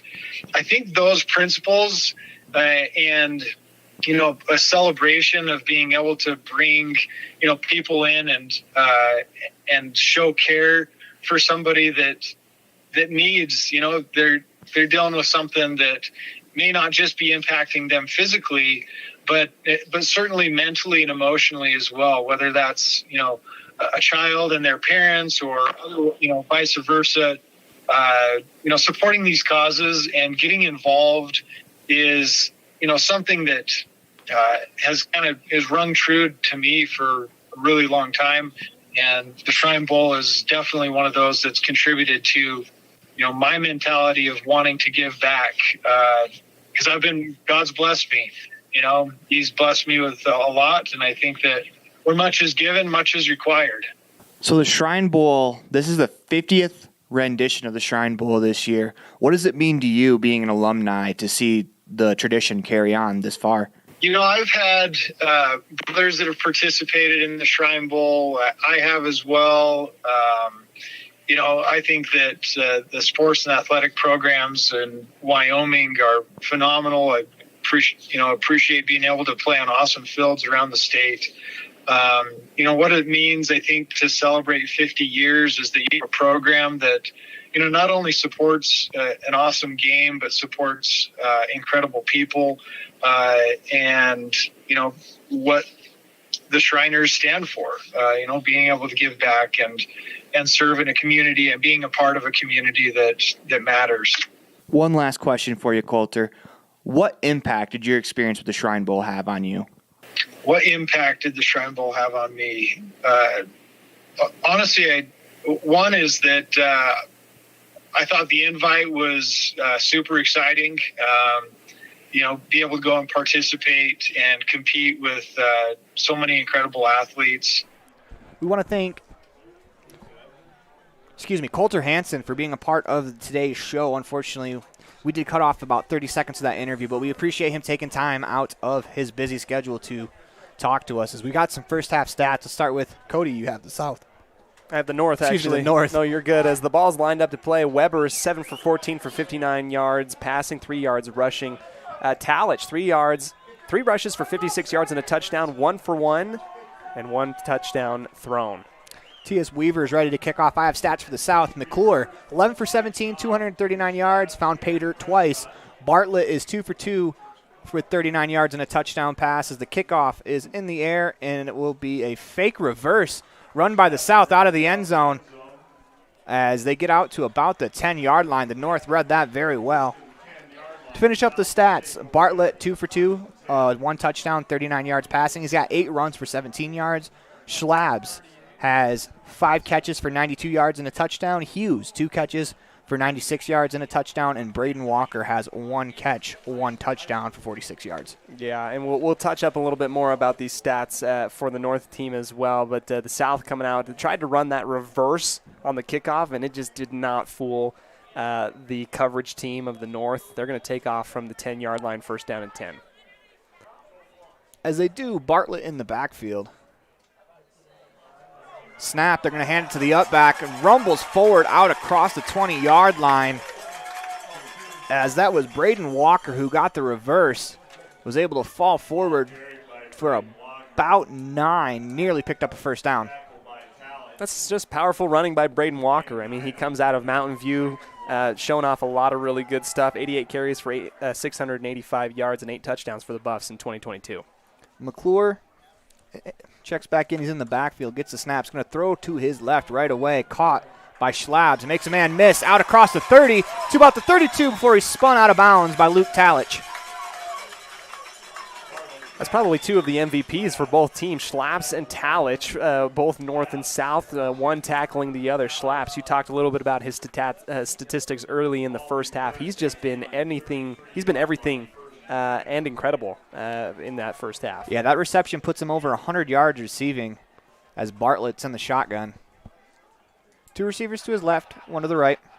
Gets the snap. He's going to throw. Looks right, throws, and that's going to be incomplete as he was looking for his man. That was 22, Richard Prescott, unable to connect as a little bit of the timing there was off. As you can tell that sometimes these kids haven't played all that much together, and as he was out of the break, he just could not connect with Prescott. Yeah, if he would have thrown that ball maybe just half a second later than what he did, he threw the ball before Prescott could even get out of the break. Goes in, falls incomplete before he can even turn around on the far side of the field near the hashes. McClure checks back in. Bartlett's still in the backfield as well. 2 receivers to each side of the field. McClure gets the snap, drops back, looks to his right, fires right away, has a man at Schlabs, makes the catch, and he is going to be pushed out of bounds by Matt Nelson out of Cody High School. And I've just been more and more impressed with Garrett Schlabs, the 6', 175 wide receiver from Cheyenne East, going to Chadron State, 2022 All-State wide receiver and DB. This kid can ball, and he's showing out for a lot of, scouts and coaches that are coming out here to watch the Shrine Bowl today as well. I was going to say, I think they're getting a really good one as he's all around great. This will bring up 3rd down and 4. Bartlett gets the snap. He's going to run to the left, and he is swallowed up in the backfield. Great play by the North defensive line. stop Bartlett. That'll bring up a 4th down and a decision, more importantly, from McKay Young. Yeah, Jace Grant, the linebacker, defensive lineman, 2-time state champ and lineman of the year for Cody, comes in and makes a great tackle. See what the South decides to do. It's going to be a 4th and about 4 on the South 39-yard line. And it looks like they're going to go for it as both McClure and Bartlett are in the backfield. 2 receivers split out each side. McClure looks left, looks back, gets the snap. He's going to throw, has a man, and it's a nice diving catch there by Richard Prescott as he was able to haul in just past the 1st down marker as that ball was caught at the 44-yard line, just enough for a 1st down. Yeah, couldn't connect the first time earlier in the drive with his quarterback. Now McClure able to get the ball on him, makes the break in time, just past the sticks on the far side near the numbers. Gets just enough. Great 1st down pickup for the South. 12:55 to go here in the 3rd quarter. 21-17 South over the North on the Heritage Auto of Evanston scoreboard. McClure and Bartlett in the shotgun. 2 receivers each side as McClure gets the snap, looks left. He's going to throw. He's being chased, jumps, fires. And that is a catch, I believe, by Schlabs. Schlabs coming back to make the play, as that was pretty good defense there from the North. A little bit of a Derek Jeter jump throw there from Taft McClure. No kidding. He pulled out his best Patrick Mahomes impression, comes out throwing off platform, leaving his feet completely off the ground. Talich almost comes in and rips that ball away from Schlab. Those two have been going at it in this possession so far, and they have been the MVPs for both teams. Yeah, it's a 1-yard gain for the South. Come out with Bartlett in the shotgun. He is flanked by Cody Happ. He gets the snap. Bartlett looks to the right, rolls right, is being chased down from behind. That's a great play there by Matthias Weaver. Not only can he kick, he sacks quarterbacks. What can't this kid do? I mean, seriously. Finding the appropriate angle to catch a quarterback, getting the measurements right. The smarty going to Dartmouth gets a sack of his own. He's an Ivy Leaguer. As we have his ACT score, and it is astounding as he finished with a 4.46 GPA and had a 31 on the ACT. Kid's a stud.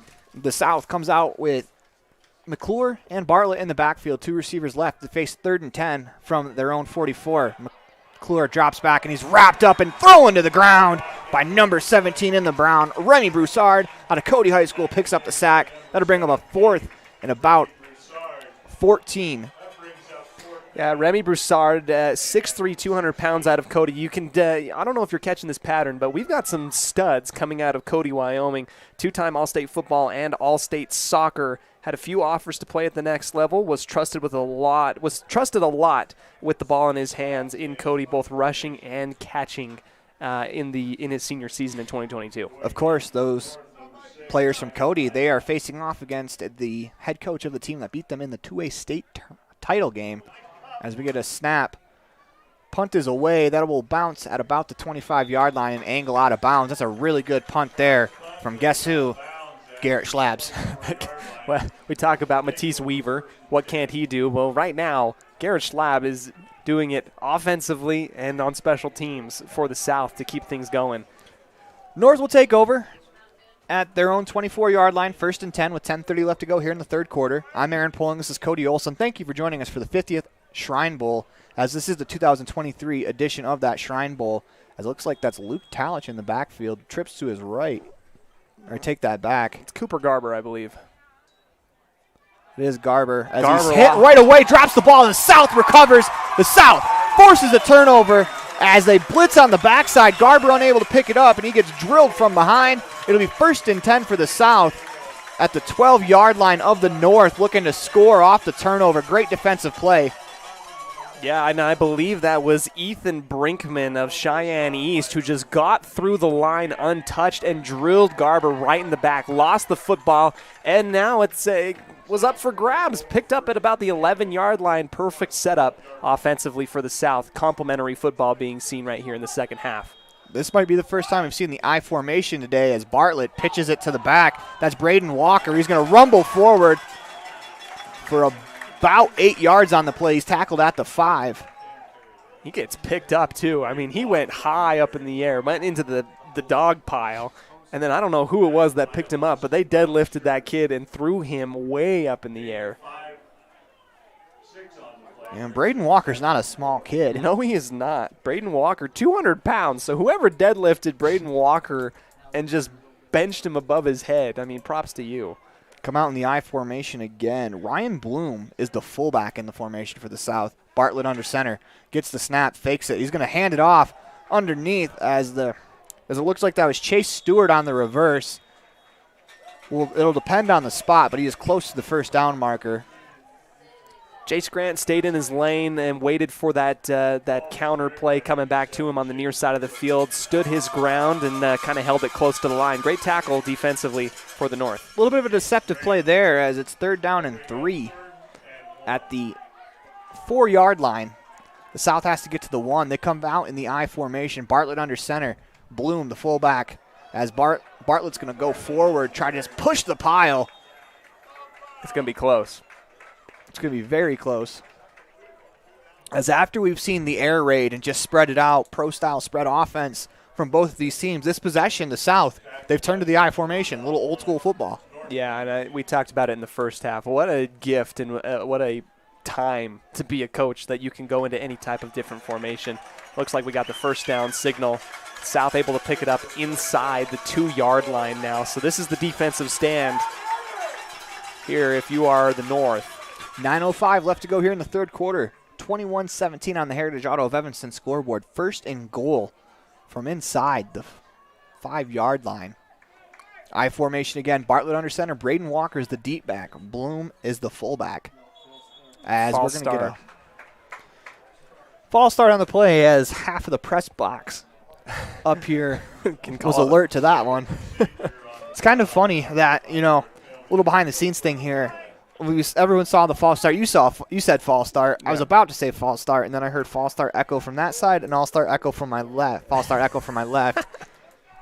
Everyone was on top of that. Everybody's able to tell you what that was, I guess. The I formation still for the South. Braden Walker, the deep back. Bartlett under center. Gets the snap. He's going to pitch to Walker around the left end. Is tripped up on the play by a defensive player from the North. Does a great play by Remy Broussard. 2nd and goal from the 6, 8:24 to go in the ballgame. North looking for a huge defensive stand as the South, they lead 21-17, looking to punch this one in and extend the lead. Yeah, and it looks like we got a little bit of a different personnel lineup. Now we're going to be seeing the spread offense here inside the 10-yard line. See if that can give different results for the South here. McClure at quarterback. Jones is the back to his left. He's got 2 receivers to his left, 2 to his right. Gets a snap, looks left, throws, has Jones in the flat. He's going to walk in untouched for the touchdown. Seth Jones, a 6-yard touchdown reception from Taft McClure, gives the South a 27-17 lead with 7:58 to go here in the 3rd quarter, pending the extra point. Yeah, we've seen this a couple times throughout the entirety of the day. McClure comes in and he's able to just dump it off into the flat or in that soft underbelly because the North has been able to really push and get those blitzes going on. McClure hasn't been really phased a whole ton. He's been sacked a few times, but I feel like he's handled it very well throughout the entirety of the game. He was on for the extra point. Snaps a little high, but the hold is down. The kick on the way off the crossbar, no good. As Hughes is now 3 for 4 in the contest. That cuts the deficit to extends the lead to 27-17 with 7:58 to go here in the 3rd quarter. And with that, we have to take a quick break. As we will be right back with the Shrine Bowl after this message from your local sponsors. This is the 2023 Wyoming Shrine Bowl presented by First Bank of Wyoming on mylocalradio.com.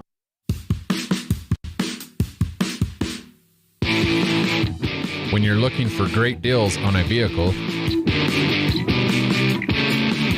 you'll find them at Rocky Mountain Yeti in Evanston. With 2 locations to serve you, let your adventure start here. Rocky Mountain Yeti in Evanston, legend driven.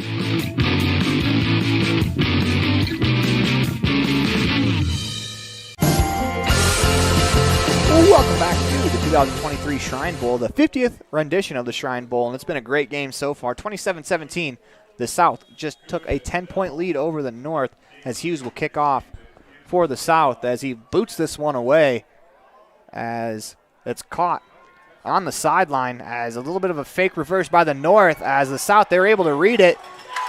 Coons was able to shed one tackler, but not the other, as the North will start deep in their own territory as both teams try to fake reverse to start in their first possession of the second half, and both teams were snuffed out by the other side's special teams units. Yeah, and you know what? That's the risk that you take when you run the fake reverse on the kickoff return. The problem is that you are playing against kids that are so disciplined that maybe perhaps you can make that work against in a regular season game when you have different personnel in there. Not going to happen this time in an all-star game.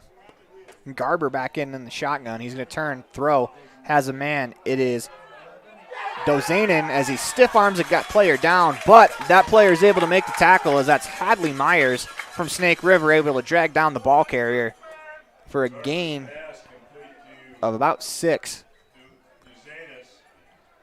Duzanis on the reception. 7:29 left to go here in the second quarter. Third quarter. Yeah, you're right.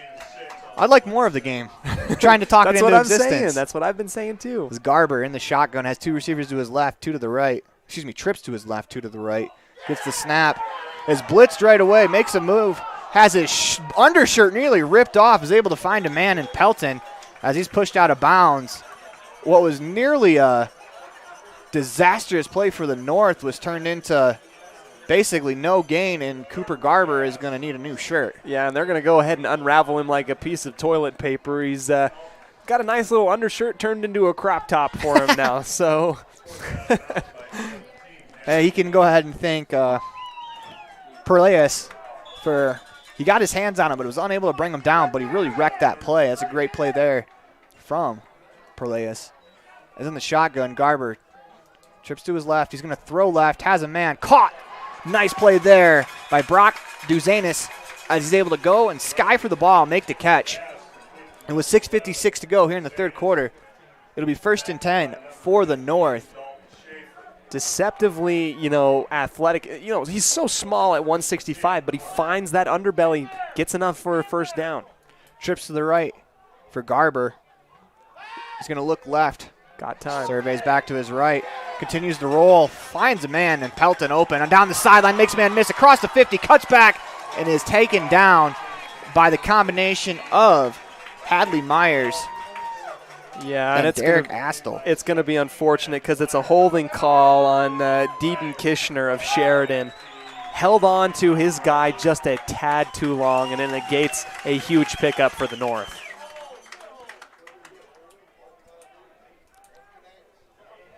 It'll bring up 1st and 20. Yeah, Kishner. I saw it happen live. And again, it was literally probably a quarter of a second holding on to him too long. That's going to bring him back 10 yards. So how much do you think the strip sack on the first possession for the North in the half, how much do you think that really plays into a player trying to hold a guy, especially when he's on the blind side of a quarterback? I think that you have to keep it in mind right there. That strip sack is going to go down as a huge play that we'll talk about in the postgame no matter what team wins. But, yeah, as an offensive lineman, you might feel as though you have to hold for just a second longer. Garber gets the snap. He's going to turn, goes right away, finds Blake Bell as he scrambles out across the 25, almost back to the 30. About Hadley Myers on the tackle, fought through the blocking on the outside, and part of a 6-man football team for Snake River, which went just really, really well, 176 points plus on the year. He was a big part of that. Gain of 5 on the play. Snap. Throw to the left quickly as that is off the hands of Lafram Boys. Trying to make a move before he makes the catch. That's going to fall to the turf. They'll bring up 3rd and 15, as that's a huge drop in this drive. Yeah, that's the 3rd drop of the game for Caden Lafram Boy, and there's just been a couple instances where he's tried to run without taking the football with him before he can establish that catch. And as someone, myself, who had that problem when I played football, I just can't help. But every time you drop one of those, you just feel frustrated because you only get a couple chances to grab those catches. Got to be able to secure it and get it going forward. Garber in the shotgun. He's going to have trips to his left, 2 receivers to his right, empty backfield. Gets the snap. Surveys left. Steps into it, fires down the field. That's going to be over the head of Duzanin, and that's going to be incomplete. That'll bring up 4th down and 15 for the North. Ball on their own 27. It looks like the South, they're going to get the stop they needed, and they'll have a chance to extend their lead as they have the momentum here. Yeah, and, 14 of the last Shrine Bowls, the North has won 12 of them, and right now you're looking at the South in prime driving position midway through the third quarter. A score here offensively from the South could really put them up ahead and put them in a great position advantage-wise for the rest of the game. Kuhn back deep to punt as he's going to scramble to his right, lets it go as that ball lands at about the 45-yard line, takes a neutral bounce sideways to about the 44 as the South will take over at their own 44-yard line. It'll be 1st and 10, 5:41 left to go here in the third quarter. I'm Aaron Pullings, this is Cody Olsen. Thank you for joining us for the 50th rendition of the Shrine Bowl. As, man, this has been a great weekend, and the game has not disappointed. Absolutely not. There has been offensive plays made, defensive plays made, special teams plays made. We got a 40-yard field goal in the contest. And, man, anything you could want in a football game, it's been out here. It has. It's been very impressive to see both of these players, both of these teams just show out in all facets of the game. Bartlett is in the shotgun. He is flanked by Preston Nichols. Fakes the handoff.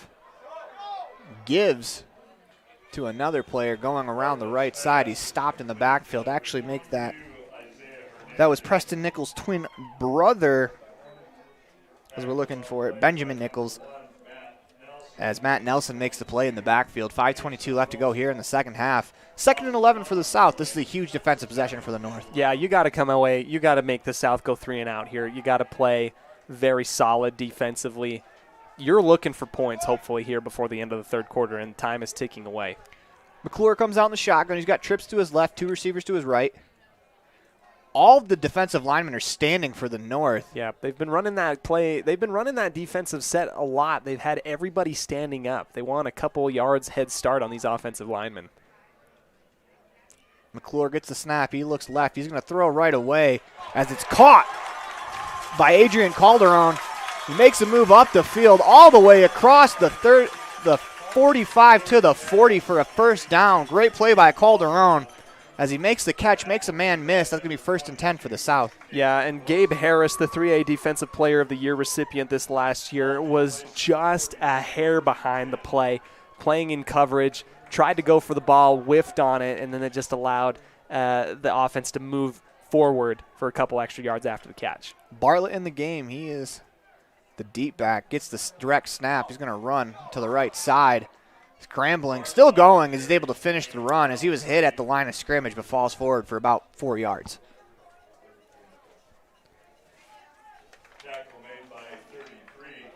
.410 left to go here in the third quarter. Cody, I know they talk about thunder and lightning at the running back position, but the South, they really have thunder and lightning at the quarterback position with McClure and Bartlett. It's true. Yeah, Bartlett able to just really be a bowling ball running and can throw. McClure, obviously, second all-time in passing.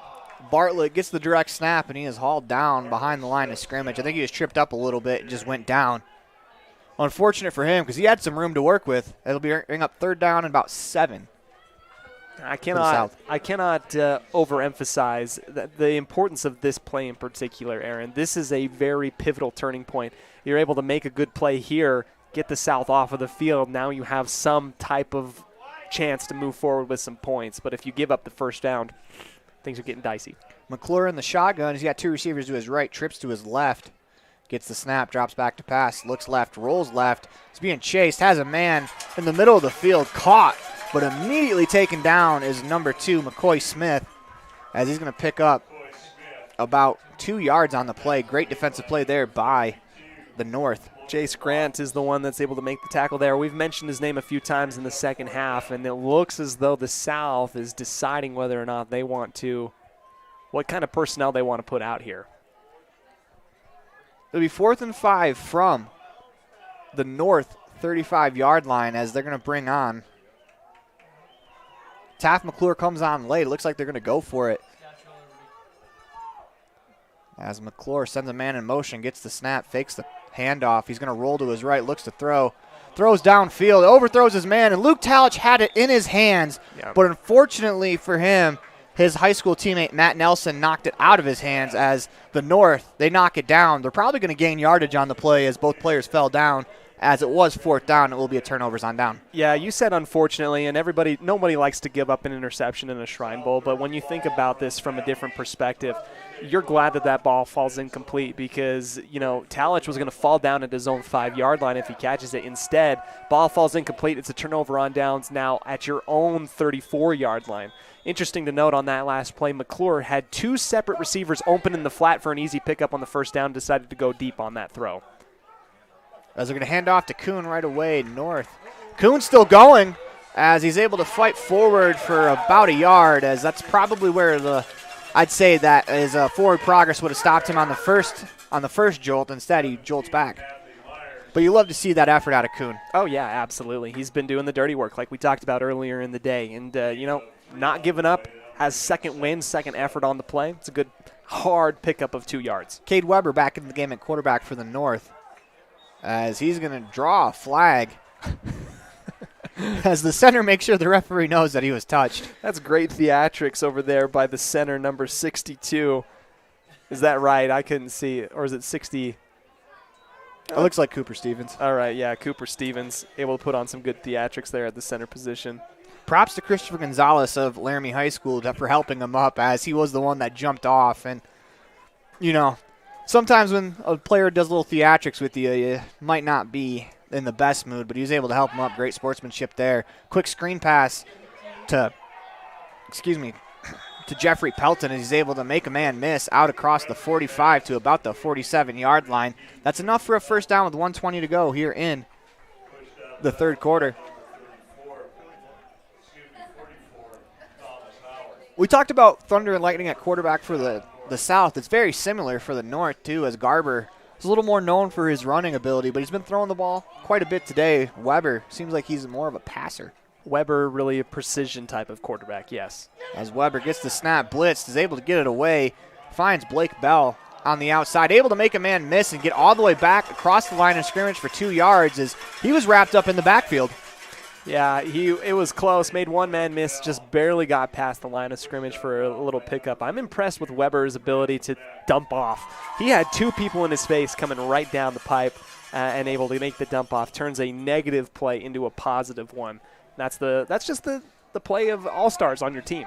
Yeah, quarterbacks don't typically want to check it down, but usually a lot of times it's the best play as Weber drops back to pass, looks left, scrambles back right, fires, has a man, and Bell comes back to the ball, makes the catch at about the 25-yard line, as that was a great play by Bell coming back to the ball to make sure he was the only one who could get there. Great play also in the pocket by Weber. Yeah, Weber had the opportunity to run for a first down and then decided to play unselfishly and give up for a great pass on the opposite side. Hard count draws the North offside, so it'll be a false start, it looks like. Looks like Bell was the one that's going to be slapped upside the head by his offensive lineman probably out there on the field.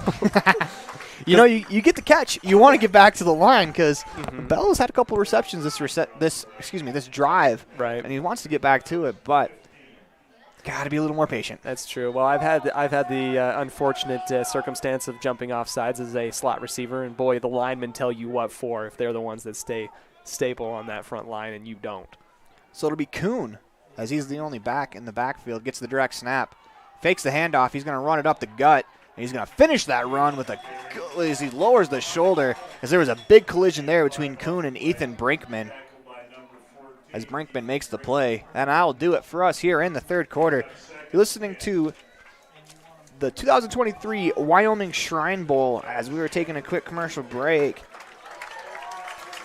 We'll be right back after this message from your local sponsors. This is the 2023 Wyoming Shrine Bowl presented by First Bank of Wyoming on mylocalradio.com.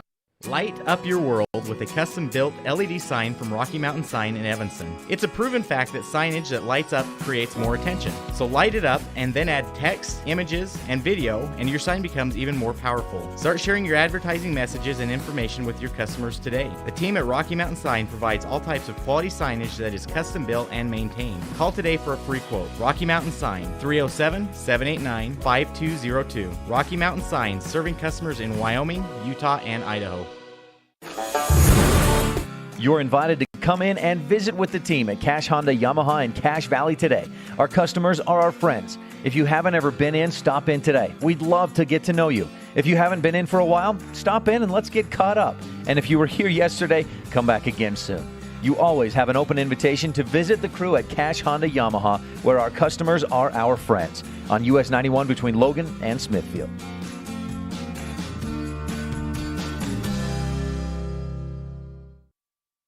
Welcome back to the 2023 Shrine Bowl. The North marching down the field. They trailed 27-17 on the Heritage Auto of Evanston scoreboard as we start the fourth quarter. Is Kuhn. This time he hands it off around the left side as the running back is unable to break away, as that's a great play by the South as Duzanis was the back.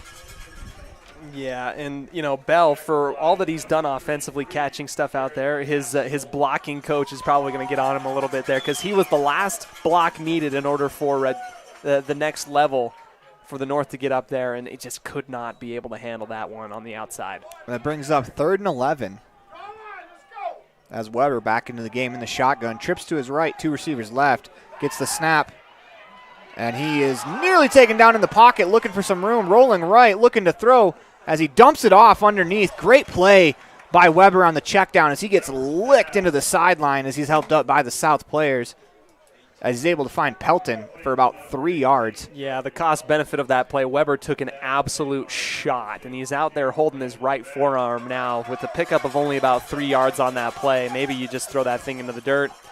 I don't know. Earlier, he's stretching that as long as he can.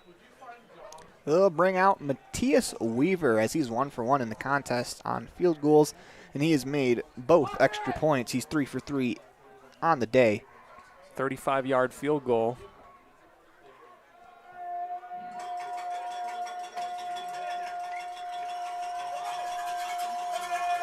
Snap, good, hold, good. Kick is blocked.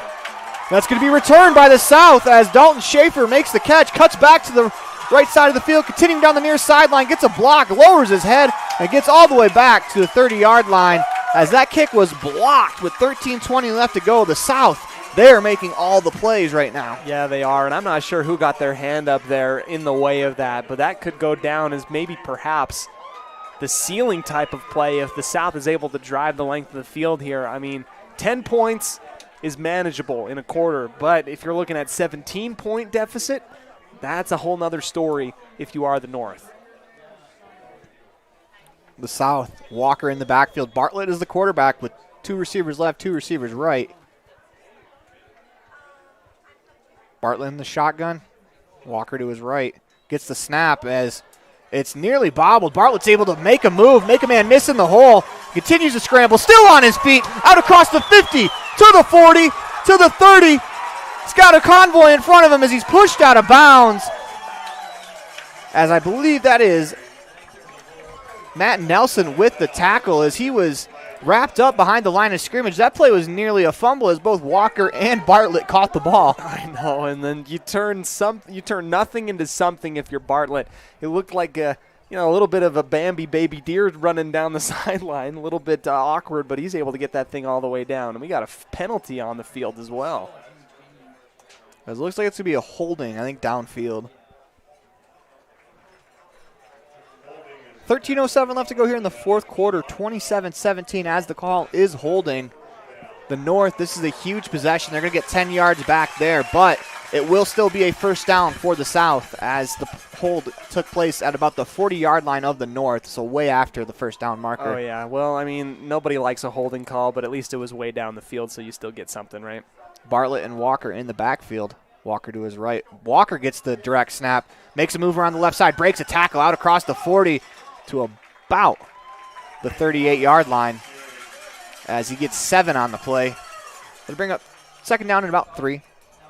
Oh, wow. Laundry coming out everywhere on the field. 3 separate flags coming up. And the South is cheering. It looks like number 8 of the North is going to come up. That's Cooper Garber. Or number 9, I just can't see. That is 9. That is Wyatt Powell. Wyatt Powell, the outside linebacker from Natrona County, comes off the sideline. And we're probably going to see a personal foul penalty, a real backbreaker for the North here if I were to bet on anything. As we will await the official word. Yep, unsportsmanlike. And there is an ejection on the play. That'll back the North defense up 15 yards. As the South can really throw a dagger into this one. If they can punch this one in, the opportunity to put themselves up 34-17 with the extra point, make it a 17-point game. Did you say there was an ejection as well, or did yes? Did Powell? Okay.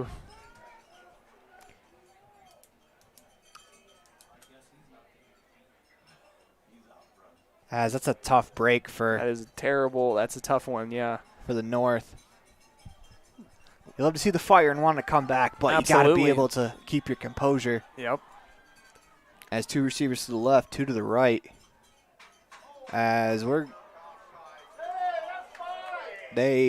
whole entire defensive line jumped, but apparently no one crossed the line as there was no flag. That's why they're starting 3 yards backwards, almost as linebackers. Snap is dropped as Bartlett's able to pick it up, and he's taken down right away. Great play by the North as they're able to turn what was supposed to be a negative play into a negative play. But you kind of got to feel for the player as well as, you know, some of these kids, they are going on to play college ball, but not all of them. And you hope this isn't the last time kids on a football field. Everybody has dreams of going on to play more football after high school. This is a good time for you to show out. North's got to make a stand here. McClure in the shotgun. Drops back to pass. Blitz coming. Throws to his left. He's got a man, and it's caught and dropped as a great play in the end zone by the North defensive back as Jacob Hodges was open, had it in his hands, and got punched away. This is where we wish that we had binoculars. I can't see the number. Number 6. It's Michael Inhat out of Buffalo High School making the play. Man, that's big stuff. In the corner of the end zone. Hodges, man, not a receiver known to drop a lot of that stuff. That's just great play by the North defensive back. And we are going to get a timeout called by the South. And with that, we are going to take a commercial break. As you are listening to the 2023 Wyoming Shrine Bowl, we'll be right back after this message from our local sponsors. This is the 2023 Wyoming Shrine Bowl presented by First Bank of Wyoming on mylocalradio.com.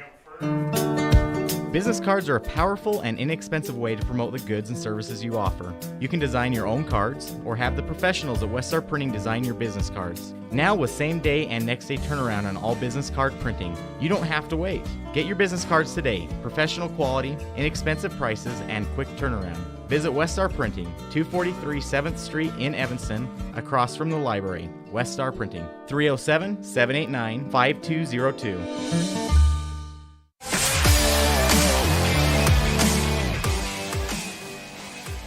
Welcome back to the 2023 Wyoming Shrine Bowl. It is 27-17 on the Heritage Auto of Evanston scoreboard. 11:45 left to go in the contest. 3rd and 13 for the South. North, they absolutely need a stop here as they trail by 10 as the South, they're marching down the field. Ball on the North 27-yard line. As 3rd and 13, if you're the North, you have to get a stop here. Yeah, you do, and we've talked about it this entire drive. The South is trying to milk as much time out of this as you can. Yeah, a stop is absolutely essential for the North. South comes out in the shotgun. It's McClure, gets the snap, looks right. He's going to throw, has his man Jones on a screen play. Great play there by the South, by the North, as they're able to take over take the block, as that was Matt Nelson in there first as he got the initial hit on the play. Good gang tackling by the North. Logan Jones, at 5'8", 160, I don't want to be the middle of like an Oreo sandwich there of all this different type of stuff that's coming at you. Those defensive linemen were coming to take a shot at whoever had the ball. 4th down now and double sticks for the South. Yeah, that was a loss of about 7 on the play. It'll bring up 4th and about 17 as Schlabs is on the field. He'll punt standing on the North 48-yard line. Man, you hate to punt from the offensive side of the field. This is the situation the South is in. But Schlabs can do a great thing and really pin the North back. As he gets the snap, the punt is away off the side of his foot and goes out of bounds before the 20-yard line. We'll see where they mark it, as it'll be at about the 25, where the North will take over down 10. They need to score on this drive. As they'll go out on the field. Looks like Weber will be the quarterback for this drive. Yeah, that's unfortunate. You had a chance to pin them really deep in their own territory. Schlabs does his one miscue probably the entire day, and it wasn't really that big of a deal, but there was a chance and an opportunity to go and pin the North really deep. You might not be able to see this on your screen. You can see a little bit of it as we're lining up for the next drive, but head coach of the North, Coach McLaughlin, ran over to the player that was ejected and gathered all the players around that player, and they talked to him a little bit, and now he's giving him a little bit of a speech as we start the drive with Kuhn as he rumbles forward out across the 35-yard line to about the 36. That will be enough for a first down. But I love that Coach McLaughlin keeping the player that was unfortunately tossed, keeping him engaged and trying to keep him as part of the team because, you are still part of the team. Yeah, you are, and that just goes to show how good of a coach that he is. As they hand to Kuhn around the right side, makes a man miss, out across the 45 to about the 50, enough for a first down. Back-to-back first downs for the 2-time Gatorade Player of the Year. This is great. You keep riding Kuhn right now, and it would be great. You don't need to panic. You still have 10 minutes left in this game. I would imagine you would see 1 or 2 more rushing plays and then check back with me when Caden Laframboy catches a bomb here on the near sideline. 10 minutes left to go here in the fourth quarter, 27-17, as they hand it to Kuhn, going to the left side. This time he's tripped up at about the line of scrimmage. That's a great play there by 33 in white, Derek Asto, a linebacker for Star Valley. Clock continues to wind, 9:47 left to go, 27-17, second down and 8 from the South 49-yard line as they march the ball across midfield. Weber gets the snap. He's going to throw right away, has Bell with a man in front, gets a block, rumbles forward, pushes off a guy out to about the 40-yard line where he is taken down. 3-on-3 crime there as Cooper Lacken makes the play on Blake Bell. Yeah, Lakin able to be out there and grab the tackle, really forceful in the play. And you can tell that all these kids are giving everything that they've got out here. Falling out of bounds, though, stops the clock. Yeah, they are not just pushing people down. They are making sure to finish their tackles as we got an official timeout, as it looks like they're going to measure, as that was fairly close to the first down. First measurement of the day. Chain gang, shout out to the chain gang. Absolutely. Bang, bang, bang, chain gang. As we also got to give some shout outs to the third team out there, the guys in the stripes, as we got our head referee, Nick Bauer, center judge, Tony Pyer, umpire, Richard Rands, head linesman, Bo Seacrest, line judge, David Juleson. As that ball is short by about the nose of a football. Centimeter, if not. You got the deep judge, that's Andrew Siles. Another deep judge is Steve Rollins, and the back judge is Joe Doak. So we want to appreciate all those guys being a part of the Shrine Bowl, as without them we couldn't play a game. Yeah. As they are from the Lander Referees Committee. So the North third down and maybe half a centimeter. So do you think this is where they throw that shot to Lafram boys? Because, I mean, if you don't get it, it's fourth down, and if you just fall forward, you should be able to get it. As Weber has Kuhn to his left in the shotgun, gets the snap, fakes the throw. They're going to go to Lafram boys up the sideline, and he's going to rumble across the 40 to about the 39-yard line. Good enough for a first down. They threw it to the right person, but they didn't throw it to what part of the field they should go to, Aaron. I think that that's a good play though for Laughlin Boyd, as he's dropped a few passes. Get him one where it's uncontested, no one near him, and he can just look it into his chest, make a move and get a first down, get some confidence going for him because he can be a very explosive player for the North. Weber gets the snap, it's low, nearly makes a man miss. I spoke too soon as Derek Astle picks up the sack. What a play that was. Actually, I take that back. That is Robert B-Man Campbell from the South making the play. Yeah, that's going to bring up second down in about 20 for the North offense. Huge play by Robert Campbell III. This dude has been all over the field, doing the right things on the field and off the field, Aaron. Big fan. Big fan. Yeah, we talked about earlier. He's taken a break between working 2 jobs. We were told this story last night at the banquet. 2 jobs to come out here and play football. And, man, you got to respect a kid that'll work that hard. As Weber gets the snap, looks right, throws. Laughlin Boys catches the tip pass, makes a move. As he's still on his feet, out across the 30 to about the 25-yard line as Laughlin Boys makes a man miss, picks up the first down all the way back in one play. That's just a great effort from a great athlete. Yeah, it is, and that ball was initially tipped at the line of scrimmage. It just dropped like an angel into the hands of Laughlin Boy.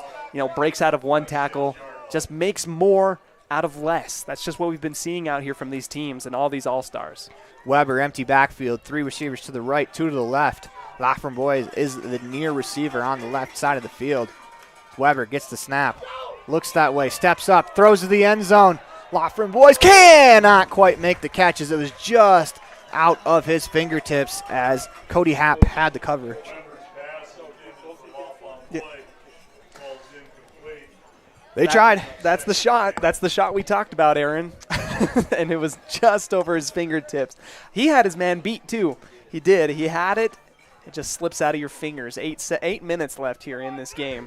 27-17 on the Heritage Auto of Evanston scoreboard. Weber in the shotgun. Kuhn to his left. You got 2 receivers right, 2 receivers left. They get the snap, hand it to Kuhn. Cuts it back up the middle, and he's going to go down for a minimal gain.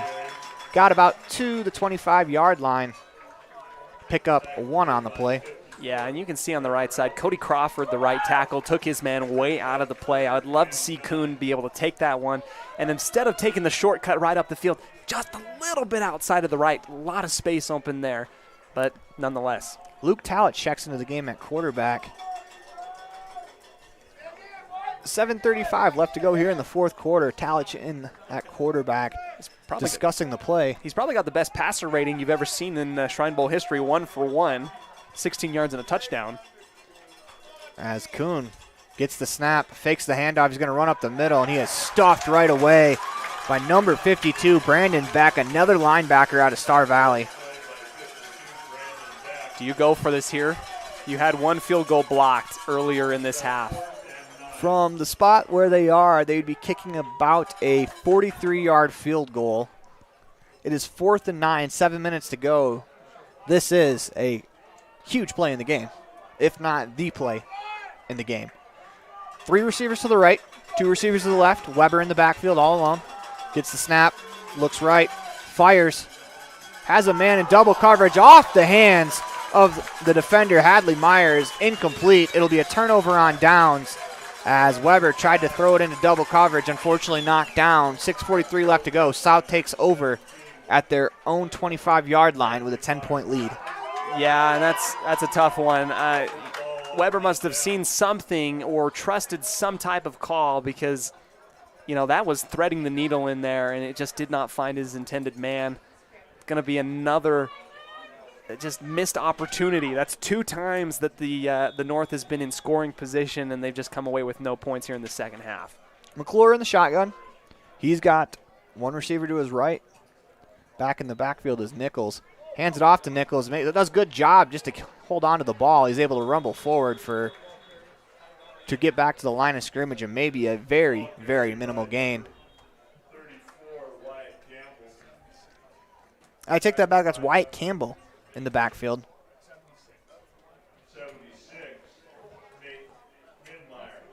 as they give the credit to the tackle to Nate Minmeyer out of Rocky Mountain High School. South's going to let the clock wind. Take that back. The clock has stopped. 27-17, second down and 10 from the 25. Clock will wind now,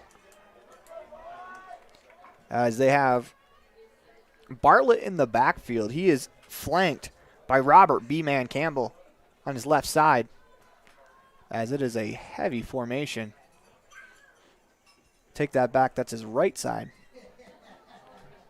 as they do a good job letting the clock wind down. They're going to run right behind Campbell, as they're just going to stick their head down, and they're going to run forward as Bartlett gets the snap, runs around the right side, picks up about 4 or 5 yards on the play. They'll bring up third down. And this is where the clock management type of stuff comes into play here. This is the South bleeding as much as they can. They're going to ride Campbell and Bartlett to what could be an icing of this game with 5:40 left here in the fourth quarter.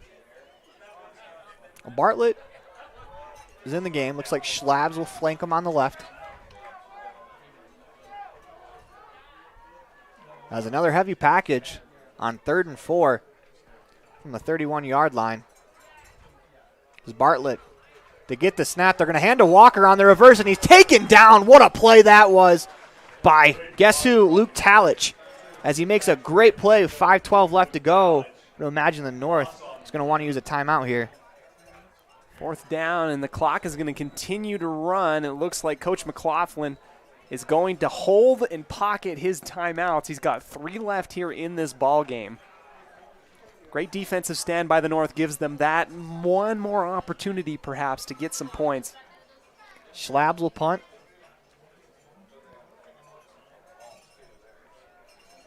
It's interesting. Would you rather have a timeout or the time on the clock? Well, it's a coach's choice, and I don't blame him for it. Like, Schlabs boots one away.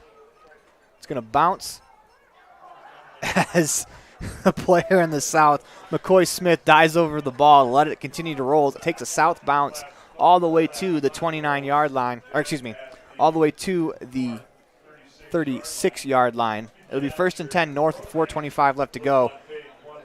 North has to score, and they have to score quickly. Yeah, they do. And now for a team that's really been relying a lot on the run game pretty heavily this game, you're going to have to go ahead and look to your receivers in Laframboy and number 19 on the far side, Dylan Greeno-Groom, the wide receiver strong safety from Bighorn.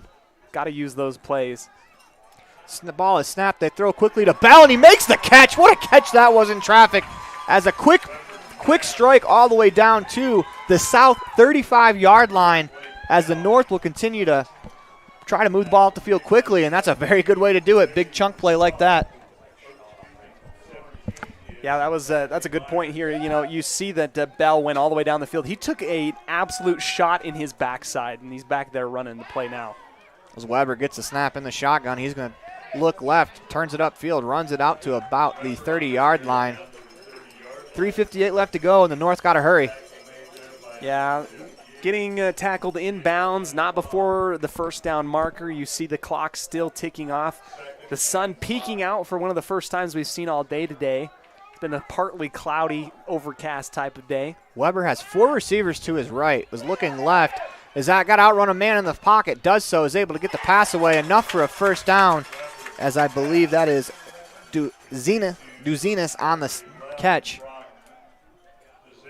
Duzenis on the catch, 3:34 left to go in the game. As the clock stops, they reset the chains.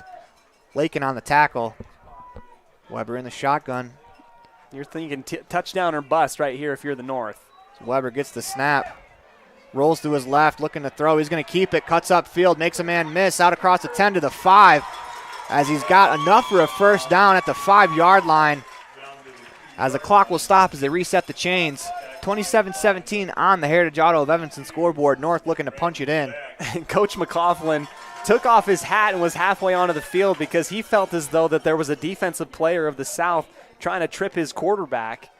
And we're going to have Weber come on out on a little bit of a tender jog. Talich is going to come in, and clock is running. As they get set, It'll be Kuhn and Talich in the backfield. What a backfield that is. I know. 3 minutes exactly left in this ball game. As the North, they got to go. They got to go quickly. They do. Too much time has come off the clock as Kuhn gets the snap. Fakes to Talich, keeps up the middle, and he is taken down right away. As if you're the North, you don't have a lot of time to waste. As the North will look to punch it in here. 2:35 left to go, and the clock continues to wind as they sub on another player. Talich and Kuhn in the backfield. There's a couple receivers to the left, actually trips to the left, one to the right. As Talich gets the snap. He's going to keep it, trying to find the goal line, is unable to do so, is kept out of the end zone, according to that official on the far side. It's tackled at about the 1 yard line as head coach of the North, Coach McLaughlin's going to take a timeout with 2:06 left to go in the contest. As we're going to take a quick commercial break. You are listening. We'll be right back. Excuse me. This is the 2023 Shrine Bowl presented by First Bank of Wyoming and MyLocalRadio.com. We'll be back after this. At Y-Hi, we are with you is more than just 3 simple words. It encompasses the principles we live by to serve our members and local communities. So if you're looking to keep your banking relationships local with a partner who will always be there for you, look to us. We're Y-Hi. We're Wyoming. We're with you. Visit yhi.org to learn how you can be a part of something bigger today. Welcome back to the 2023 Wyoming Shrine Bowl, the 50th edition of this Shrine Bowl. 2:06 left to go in the game. 27-17, the South leads over the North. The South looking to break the losing streak as they have a 10-point lead, but they are backed up to their own 2-yard line. It'll be 3rd down and goal from about the 2. The North looking to punch it in and cut the deficit. Yeah, the South looking to get their second win in 15 years of the Shrine Bowl. They're sitting pretty good right now, but the North really knocking on that door on the goal line. It's going to come down to a final push. Coach McLaughlin has 2 timeouts left in his pocket. Let's see what goes down here. Oh, we got 4 backs in the backfield as Garver looks like he's the quarterback. The motion went out, hand to Kuhn on the right side, and he is into the end zone for the touchdown.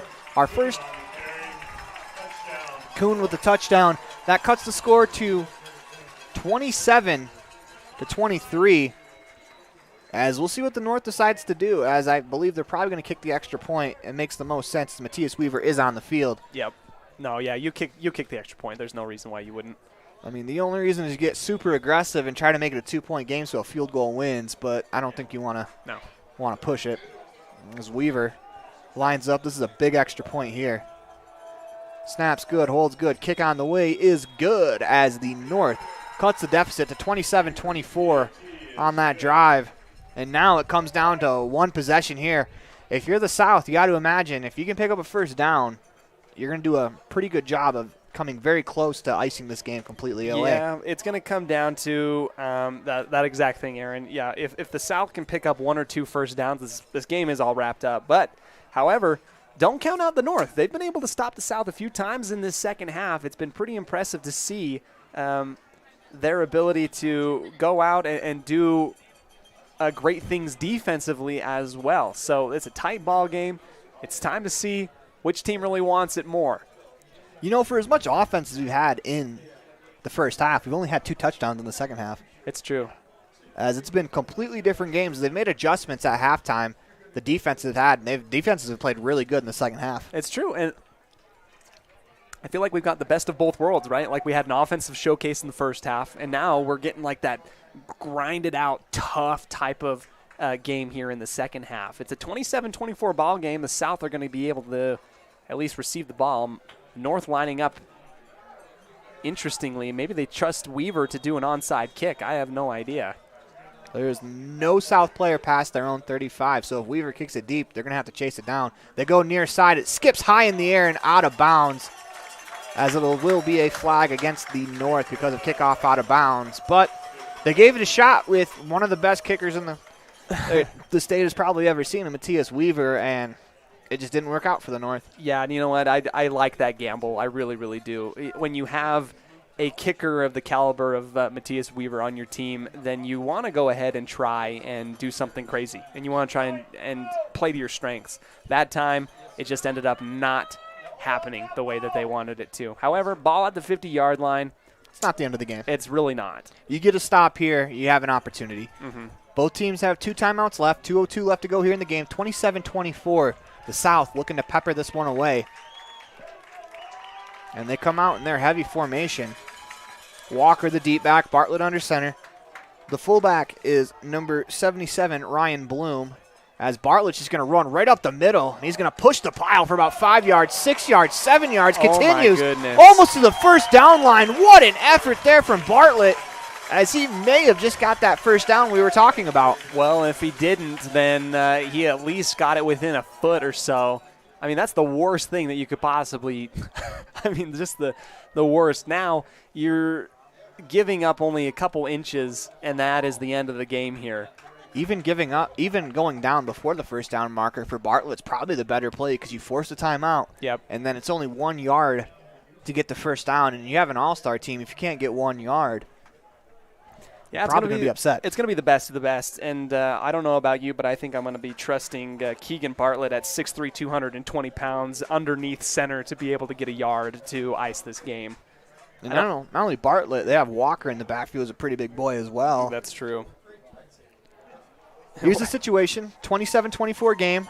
The South with the ball, they're up 3. 1:53 left to go in the contest. 2nd down and 1 from the North 41-yard line. A first down all but assures a South victory, as the South, they have, I'd imagine, 3 plays. You're going for it here. Yeah. You talk about Dan Campbell's style of football. You want to go for the win. You want to take the win while you're on offense. You go for the win, and you try and bite everybody's kneecaps off as you try and do that as well. So 1 yard, Bartlett and company, can they ice this game for the South? Can the South get their second win in 15 years of Shrine Bowl, the last 15 years of Shrine Bowl history? This is it. As Bartlett comes out under center. An interesting formation here, a super power formation as a horn goes off to reset the play. It's a fire horn is what that is. Bartlett under center gets the snap, QB sneak up the middle. And he's got it. And it looks like he's got the first down for the South. As you can see, the South players, they're starting to realize, they're starting to jump up and down. As it is a first down, Bartlett lowers his head, gets the first down. We talked about their quarterbacks being Thunder and Lightning, and right now Thunder is helping ice this one away. As it will be a timeout called by the Rams with 1:48 left to go. The Rams? The Rams head coach, actually. There you go. Pretty close. Bighorn on the mind with Coach McLaughlin. Calling timeout with 1:48 left to go, 27-24. And if you're the North, you definitely want to try to punch the ball out. Like, that's about the only chance you have right now is if they're running. As they are announcing the offensive MVP, and that's going to go to number 9 on the South. That'll go to Garrett Schlabs. As they're about to announce the defensive MVP, but we have that for you up here as the defensive MVP has been named as Luke Talich from the North. As those are your MVPs so far, as you got an offensive and defensive MVP here at the Shrine Bowl, as Schlabs is running across the field to the table where they have the trophy. It's a little bit of an awkward moment, though. Yeah, a little bit. The game's, they've still got a minute 48, I guess, but yeah, what happens? I don't know. I think the Shrine Bowl, I think they're kind of putting a bow on this one before it's over. And you know what happens when that happens? Crazy stuff. Crazy stuff happens. Well, maybe the game's not necessarily over, but no matter really what, unless we get something incredible, either way, Schlabs has been a true offensive MVP for the South today. I mean, he's just been everywhere, doing everything for the South. He has over 100 yards receiving in the game as Schlabs is going to run onto the field. He's offsides, but, gives Talich a nice little slap on the butt as he runs past. Yeah, Luke Talich was also called over the table, but he did not budge from his free safety spot. Not a chance Talich is coming off the field in this situation. I formation, Walker the deep back. Bartlett under center. Bloom is the fullback for the South. As Bartlett looks over to the sideline, getting one last instruction as he's going to knee it down.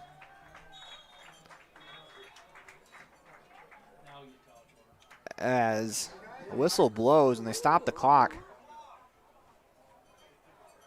As not entirely sure why they say this.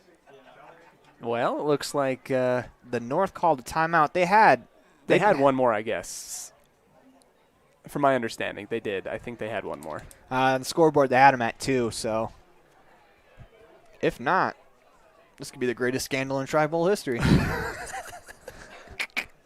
I think the math does check out. I really do. I think it does. I think that they had taken the timeout off of the scoreboard.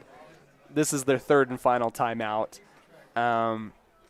With how things are kind of going, I believe it will be close, but I think that you can run out the time, if not have like 10 seconds left or something like that. Run a gadget play to run the clock off. You could do what maybe some of the offensive, NFL offenses have done in the past. You run back and forth, and then just throw it out of bounds, fall down or take a knee or something like that. I mean, it looks bad on your total rushing total, but it ices the game. Looks great on the victory column. That's true. What matters? It's dubs. The South comes out under center. They're going to run a quarterback sneak as they're going to push the pile forward for about 5-6 yards. As you can see, the North really punching at the ball. And that quarterback sneak actually does a lot to milk more time off of the clock because it takes a while to set up the ball. I mean, you're falling on top of your own lineman. I mean, a 2-second play in a quarterback kneel is compared to an 8-second play for the quarterback sneak. I mean, it just makes complete sense. That'll bring up third down in about 7. As the clock continues to wind, we have about a minute left to go. As this ball will be snapped with around 35 seconds-ish left to go. As Bartlett stares down the clock. That is the one advantage the South has, is they are looking at the clock. As Bartlett's under center, gets the snap, he's going to rumble forward. As he's going to push the pile. As Bartlett is finally taken down. As we are under 30 seconds left to go. That last play, like you just said, it wasted enough time to where the South, they don't have to snap the ball again, as it looks like we're going to walk out of, as the South is going to walk out of here with a victory, their first in 15 years. Can you believe that? It's incredible. Well earned.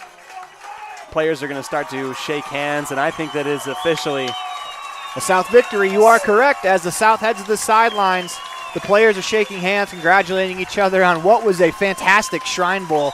As the clock continues to wind down, once again, we want to thank you for joining us, as this has been a ton of fun.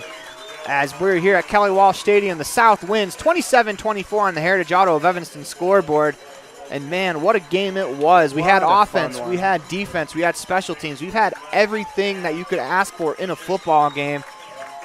But we are going to take a quick break. This is the 2023 Shrine Bowl presented by First Bank of Wyoming on mylocalradio.com. In the past, when you needed a crown, it took multiple appointments and a mouthful of goop to create a mold of your teeth. Those days are gone. Bear River Dental has equipment that gets your crown done in one appointment. So this is the scanner for our same-day crowns, and as you can see, we go through, we scan it, and then we're able to design exactly what your crown's going to look like, and then we send that to the mill, and it's going to cut it out. It's going to look just like it's shown on the screen. The same-day crown machine builds your new crown for a perfect fit. Same-day crowns are one of the many services offered at Bear River Dental in Evanston. Call today to schedule an appointment. Quality is the one thing that you can always count on when you do business with Ellingford Brothers in Evanston. Whether you're looking for strong, high-quality cement for construction, sand and gravel for road base, a cement trough or critter ladder for your livestock, or steel fabrication, including custom towing packages, bumpers, and other vehicle accessories, you always get high-quality products and friendly, knowledgeable service at Ellingford's. Stop in today, 199 County Road, Evanston. The best trips away from home always come when you know you're among friends. This is Coulter Patterson, General Manager at the Come On In Hotel and Suites in Casper, Wyoming. I invite you to stay with us every time you're here. We've got the absolute best staff. Lots of our team members have been working together for years, and we feel like we're a happy family. I guarantee you'll feel that when you come stay with us. We're always glad that you choose the Come On In, and we'll do everything to make your stay comfortable and relaxing. The Come On In Hotel and Suites is the best place to stay because we have the best staff in Casper. Come on in today.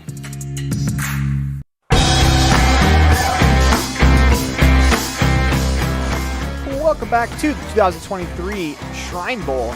As it's the 50th edition, the South takes this one home 27-24 on the Heritage Auto of Evanston scoreboard. It is time for the Come On In Hotels and Suites postgame show. And on that postgame show, it's time for Jimmy John's Freaky Fast Recap. And we had a lot of fast scoring as the South is raising the trophy above their heads. Man, what a hard-fought victory it was. 27-24 on the Heritage Auto of Evanston scoreboard. Wow. Came down to the wire. They were able to make the plays when they needed to. It is time for your Jimmy John's Freaky Fast Recap, and for that, we bring in Cody Olsen. Hey, thanks, Aaron. I'm here at the Shrine Bowl, and it's fantastic to be here with you. I'm really glad. No, dude, what a fantastic game. Offensive first half, defensive second half. We talked a little bit about the first half highlights, and it's going to be that first play from scrimmage for the South. A 75-yard touchdown pass from McClure to Hughes. Jacob Hodges, excuse me. No, is it Hughes? Excuse me. It was Hughes. Jackson Hughes of Douglas, and that was how things started off for the South. They go up. Schlabs, our offensive MVP, 6', 75-pound Cheyenne East wide receiver, gets in on the action as well. Talich, our defensive MVP, actually got the most points offensively for the North, so isn't that interesting? He got a 40-yard touchdown run and a 16-yard touchdown pass. Weaver also gets in on the action with a 38-yard field goal of his own in that first half, topped off by a Braden Walker touchdown reception from Mountain View. Then in the second half, we go in. Score is pretty close. Pretty close and tied up pretty well. And then it is the South that goes up on a 6-yard touchdown reception from McClure to Logan Jones. They go up 27-17. That's where it stays for a hot minute as two separate trips down into the offensive side of the field for the North come up fruitless. One blocked kick and one turnover on downs at their own 25-yard line. Then at the very end, the North pull within 3 on a 1-yard touchdown scamper from Colson Kuhn, the 2-time Gatorade Player of the Year in the state of Wyoming. Came down to it, but then it was the powerful running of Bartlett of the South that was able to pick up that final first down and ice things up. That is your Jimmy John's Freaky Fast Recap of the Come On In, as part of the Come On In post-game show, 50th annual Shrine Bowl. And there is the South team celebrating once again. They get to take home the hardware that hasn't been there for a hot minute. Only the second time in 15 years that the South is going to take that home. Yeah, the South brings home the trophy. But, man, we got to thank these kids, publicly, how hard they played is what really makes this game so great. I mean, it's an all-star game. A lot of times the tendency in all-star games is to worry about not getting hurt. Not these kids. They were hitting hard. There are quite a few plays from this game where there was big collisions. And, I just want to say publicly thank you to all the kids for, coming out here and playing hard and making this such a great game, as this was incredible. 27-24, the final on the Heritage Auto of Evanston scoreboard, as we have to take a commercial break. Take a quick break, but then we're going to come back with our Shriners interview, and then also we're going to interview live our offensive and defensive MVPs of this game. That's Garrett Schlab and Luke Talich. That's going to be a fun one, so don't go anywhere. We'll be right back after this message from your local sponsors. This is the 2023 Wyoming Shrine Bowl presented by First Bank of Wyoming on mylocalradio.com. With 25 years of successful industry experience, Mountain West Business Solutions looks forward to providing all of our customers with exceptional service, industry-leading technology, and a one-of-a-kind buying experience. We will streamline your workflow and increase your productivity by assessing your business needs and helping you choose the correct solution that fits the needs for your business. Great people, great products, and great service. Mountain West Business Solutions, 133 Bear River Drive, Evanston. The perfect mix of different ingredients can create the most delicious creation. Successful people have the ability to bring many different individuals together who work, collaborate, show kindness, use problem-solving skills, and include each individual's talents and gifts to create new inventions, compose beautiful music, and find ways to make the world a better place. At Uintah County School District Number 1, we work together every day to promote student success. Uintah County School District Number 1, Pathway to Excellence.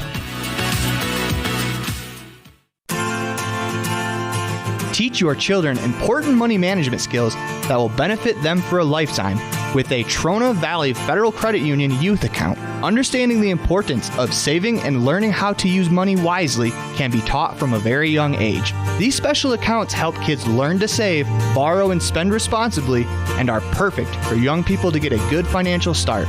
Open a youth account today at Trona Valley Federal Credit Union. Member NCUA.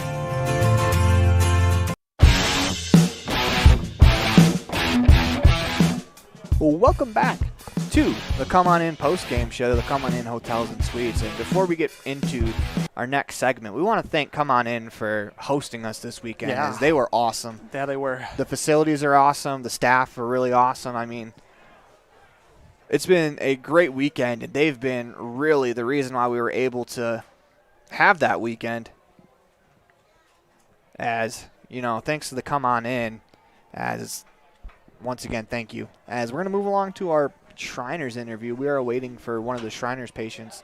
We were supposed to come up here and interview live, but they're having a pretty good time out on the field. Yeah. So you know what? We're going to give them a pass. If they show up, fantastic. If not, we got to interview them earlier in the week. And talking to Jace, Otto, and Liette, I mean, those three are the heroes, right? They've been going through some serious stuff. They've been going through great things. When I interviewed Liette back earlier in the week, she did better on the microphone than I did. Now, I do – this girl knows how to captivate an audience and knows how to have a fantastic, fun time. What a fantastic thing that we can go out and support. The Shriners have been fantastic. The Ambassadors have been fantastic. We had a fantastic football game. We cannot thank enough all the people that allow us to be able to come out and do this type of stuff and cover this game. It's been a fortunate thing for us, and we cannot begin to thank all of them for giving the time to be able to do that with us. Yeah, this is my first ever Shrine Bowl, and wow, what an experience it is. I mean, we traveled 5 hours from Evanston to come cover this, and I would do it again in a heartbeat. This was so much fun that we were able to come out, see a good football game. Even without the football game, this has been a great weekend. We talked about the Shriners patients, and Jace Bright gave a speech, so did Liette. I mean, they all gave speeches last night, and, you know, we were talking about it. We made the joke last night that, you know, no wonder why they're comfortable.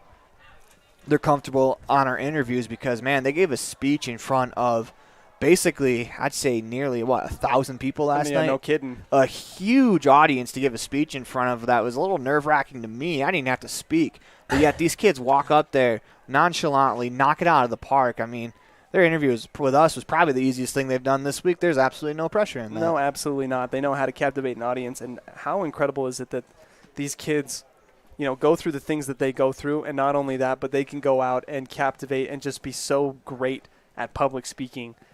Being a part of all this stuff was just, I mean, just really emotional and moving for me. I mean, it's just so fun. I cannot begin to thank both the Shriners, the Shrine Bowl and its participants and its board. We also got to meet Kenny Craven, the chairman of the board of Shriners Hospital International. He was at the banquet. We got to interview with him earlier in the pregame show. It's all about having fun and helping kids, and I think that was accomplished here this weekend.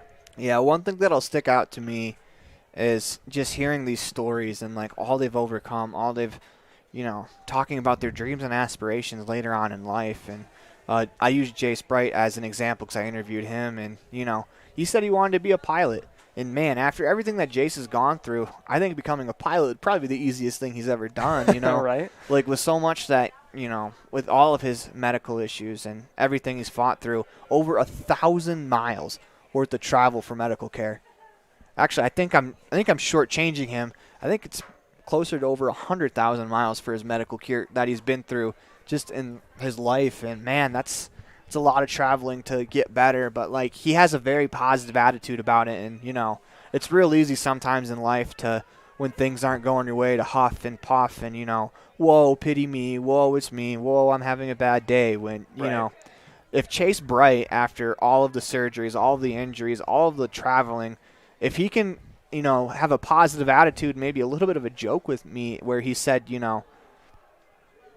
or 1 second, sorry, I'm getting a little teared up, but he was talking and, he said that, like, all the traveling, it's been 100,000 miles, but he said to get a better back, to travel for a better back is definitely motivating. And, just the positive attitudes, too, positive mental attitudes that the Shriners have really shown all weekend has stood out to me as well. And, man, if they can have a positive attitude in any situation they're in, why can't we? Exactly. I think you're 100% right. And we just, again, want to go out and say thank you to Jace and to Otto and to Liette for their participation.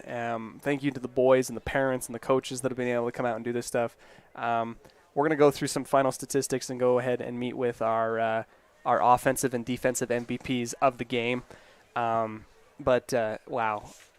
Fun time at Kelly Walsh High School, 50th Shrine Bowl, 5-0. That's 5-0, and, man, it did not disappoint. This is the 2023 Wyoming Shrine Bowl presented by First Bank of Wyoming on mylocalradio.com. We'll be right back after this break.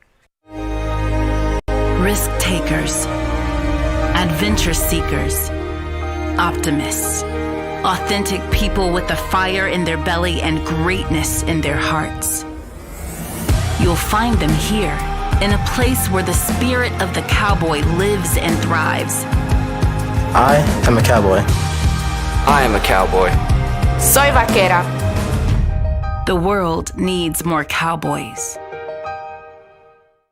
Get back to feeling your best with Evanston Regional Hospital Physical Therapy. If you find yourself struggling with pain or limited mobility in your everyday life, your recovery starts here. With a personalized treatment plan just for you, our experienced physical therapists will help you every step of the way to reach your goals and get back to doing what you love. Call us today to schedule an appointment. Evanston Regional Hospital, helping you get your life back. Napa know-how isn't just for guys like this. Power tools. Every driver deserves quality parts. Practical and cool. So you can do it yourself with Napa Auto Parts or get it done for you at a Napa Auto Care Center. Which means Napa know-how is for you, karaoke car lady. And never popped a hood guy? I can pop a hood.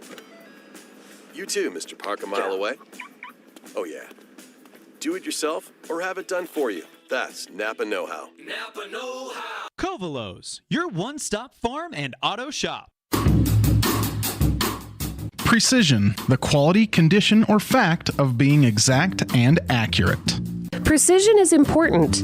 Scoring the next point, making the perfect shot, getting the best score. And when you think of your dentist, you want precision to be the first word that comes to mind. That's why patients are so pleased with Dr. McKay Frankum. He provides precision family dentistry at reasonable prices to every patient. Dr. McKay Frankum, call today for an appointment. Call Dr. McKay Frankum at 789-8910.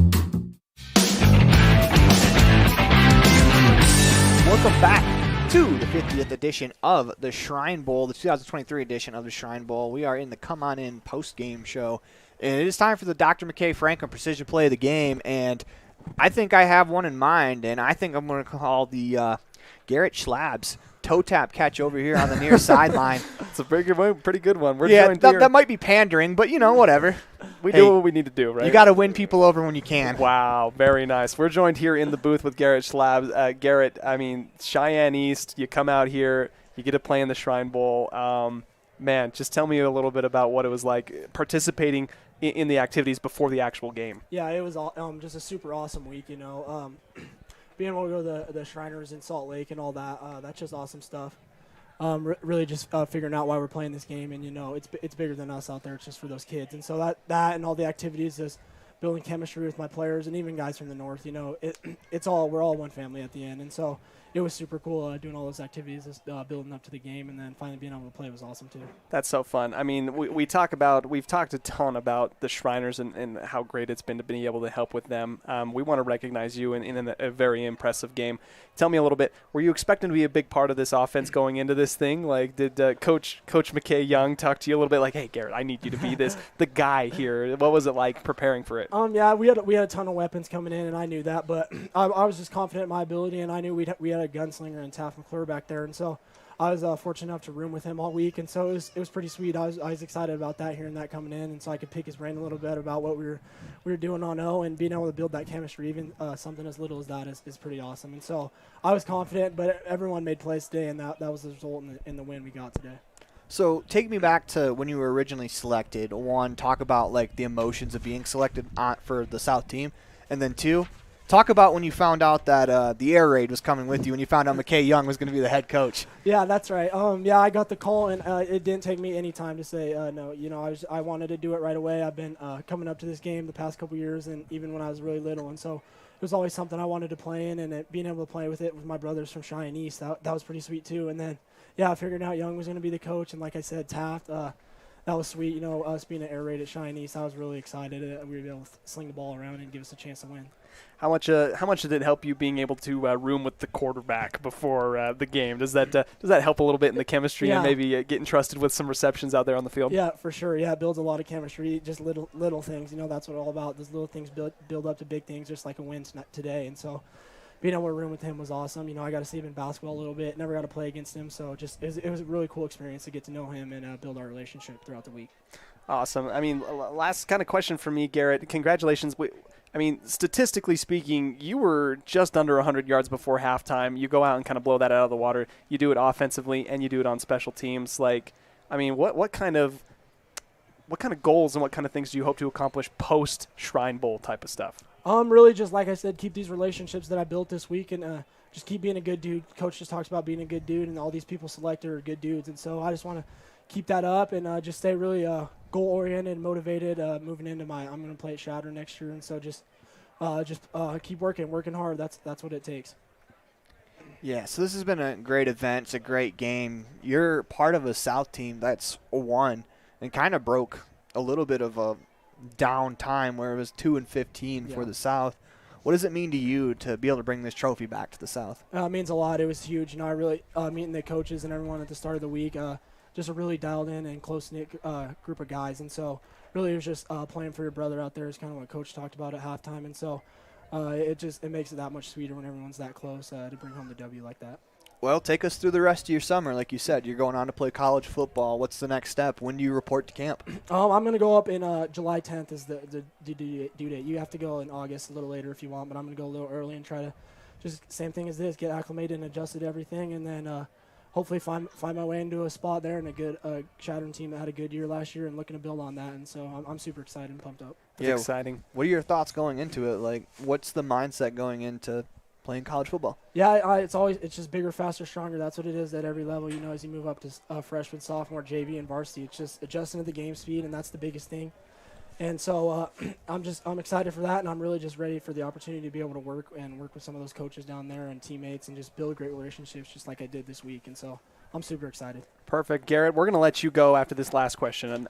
Garrett Schlabs here from Cheyenne East, just putting in the work, acrobatic catches, all the dirty work here. One last question. We're going to bring up the defensive MVP in Luke Talich, right? I mean, there was a couple moments where Luke's putting a lick on you, and I was telling Aaron here in the second half, I'm like, those are the two MVPs going at it right now. It's pretty exciting. Yeah. What was it like competing against Luke, and what do you got to say about his game? Yeah, he's a stud for sure. I watched him through state track, basketball, and I never really got the opportunity to talk to him, and so I was super excited this week to kind of get to know him. You know, we had cornhole the first day, I think, and we played against him, and so I got to have a couple good conversations with him. And he's obviously, you know, he's going to Notre Dame for a reason. He's unreal, fast, speedy, athletic. He can do it all, and so I was really just excited for the opportunity to play against the best in him, and yeah, nothing but compliments for his game. He's unreal, and so it's super cool to get to know him. Are you just saying that because he's behind you?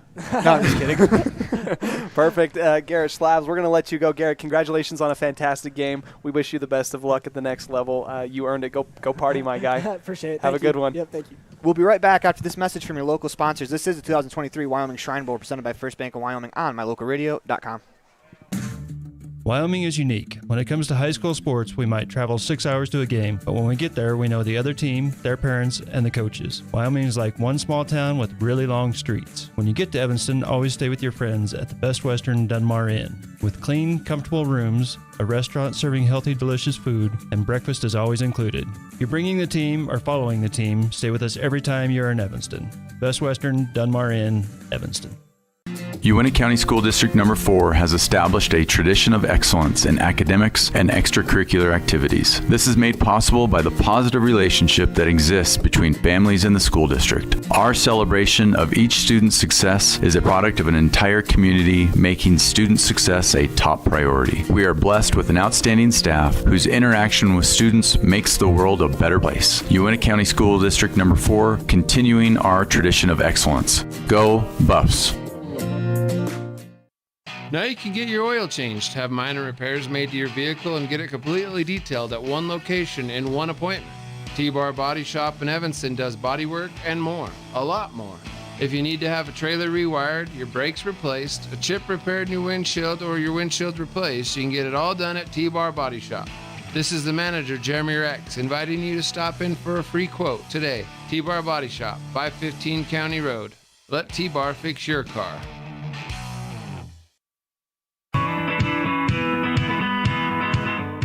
Western Wyoming Beverages has been proudly owned and operated in Wyoming for over 50 years, providing reliable service, friendly staff, and the nation's top beverage products, including Pepsi. We always strive to be the premier business partner for our customers. Western Wyoming Beverages services Rock Springs, Green River, Jackson, Evanston, Kemmer, Pinedale, Wamsutter, Big Piney, Mountain View, and Lyman. Go Red Devils!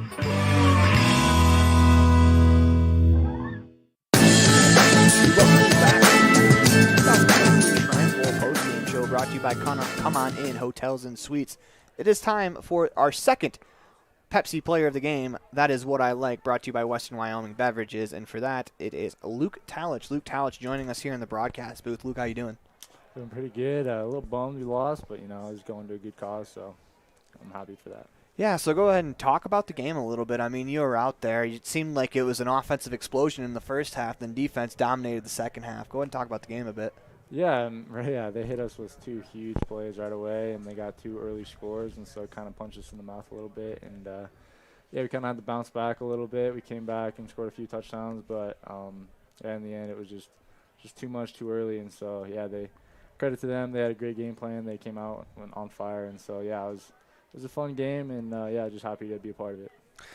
Luke, we talked a little bit in the pregame show. This isn't our first interview with you, so I mean we can't get enough of you. We talked with Garrett Schlabs, right, of the South team, and we talked to him a little bit about your game. He said nothing but amazing stuff. What was it like competing against him in this game today? You two MVPs kind of going at it. There were a couple times where I said, "Wow, Talich gonna knock Schlabs out there." Those two are kind of going at it right now. What was it like playing in that game against him today?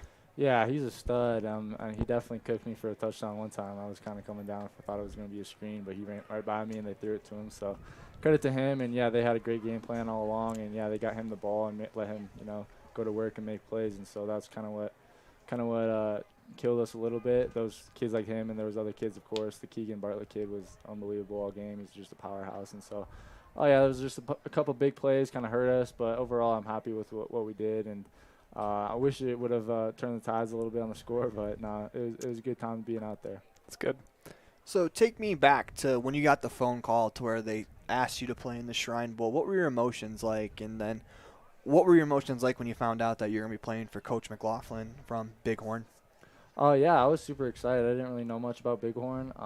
I got the call in there. I was totally in all the way. I had to obviously talk to my coaches at Notre Dame, see if I could. But once they gave me the green light, I was super excited, ready to, represent Wyoming one last time while I'm here, and then off to Notre Dame I am. But I was super pumped, and Coach McLaughlin's a great leader. He had a great game plan all week long, and he prepared us how we should have, and we kind of just got punched in the mouth, and that's ultimately what kind of hurt us at the end. So, tell me a little bit about what your plans are. When are you reporting to camp, and what are you expecting to go out there and do?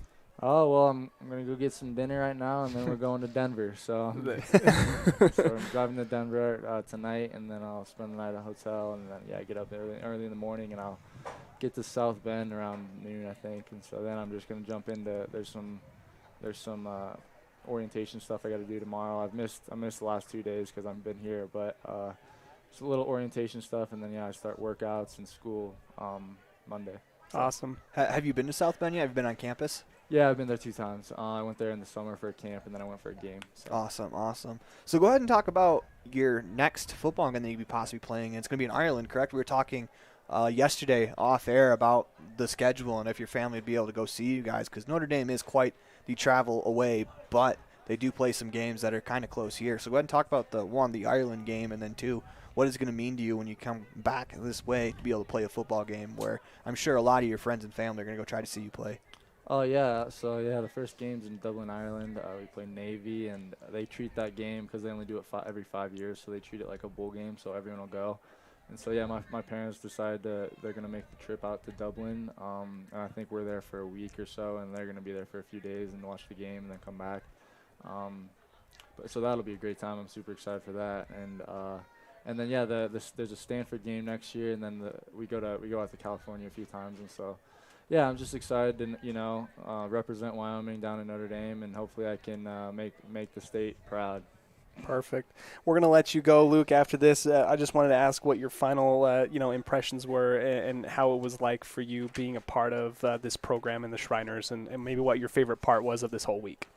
Yeah, I'd have to say probably the coolest part was going down to Salt Lake. We got to meet some kids there, and I wish there was more kids, but my dad said when he went, he met a lot of – it used to be a hospital, right? So there used to be a bunch of kids there that they could play with. But it was super cool meeting Cole and Drew, and, open your eyes a little bit, humbles you a little bit. And so, I'm just blessed to be in the position I am and being able to, run so they can walk, like the quote-unquote says. So, I'm super excited, and I'm just grateful and humbled to be here. And, I can't thank my coaches enough for all the work they put in and bringing me here. Luke Talich, your Pepsi Defensive Player of the Game. That is what I like, brought to you by Western Wyoming Beverages on the Come On In post-game show. We have to take a quick break. This is the 2023 Shrine Bowl presented by First Bank of Wyoming on mylocalradio.com.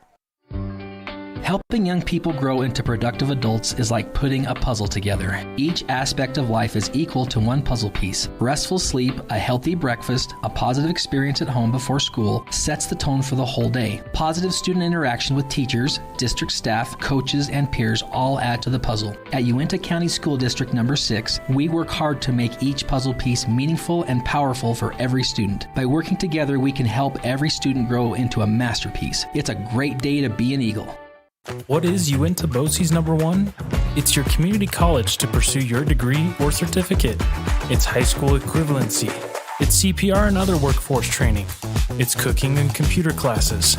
It's 3D printers, vinyl cutters, and other free tools. We're many different things to many different people, meeting the education needs of the place we call home. So what is Uinta BOCES number 1? That's for you to decide. Come see us today and let us help you make your educational dreams come true. Whether you're working with a realtor or you're selling your home by owner, the title company you choose really matters. They handle all the research to make sure there aren't any bad surprises like hidden liens, unpaid taxes, forgery, easement restrictions, or access issues. At First American Title, the staff has a combined 140 years of experience and a 98% excellent customer service rating. Make the right choice. Choose to close with First American Title. 1048 Main Street, Evanston.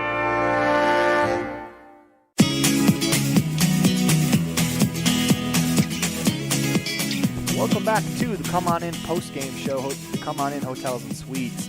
We want to thank them for their hospitality this weekend, as without them, this would have been a lot harder. I mean, basically they gave us a nice little comfortable spot for us to work, real quiet.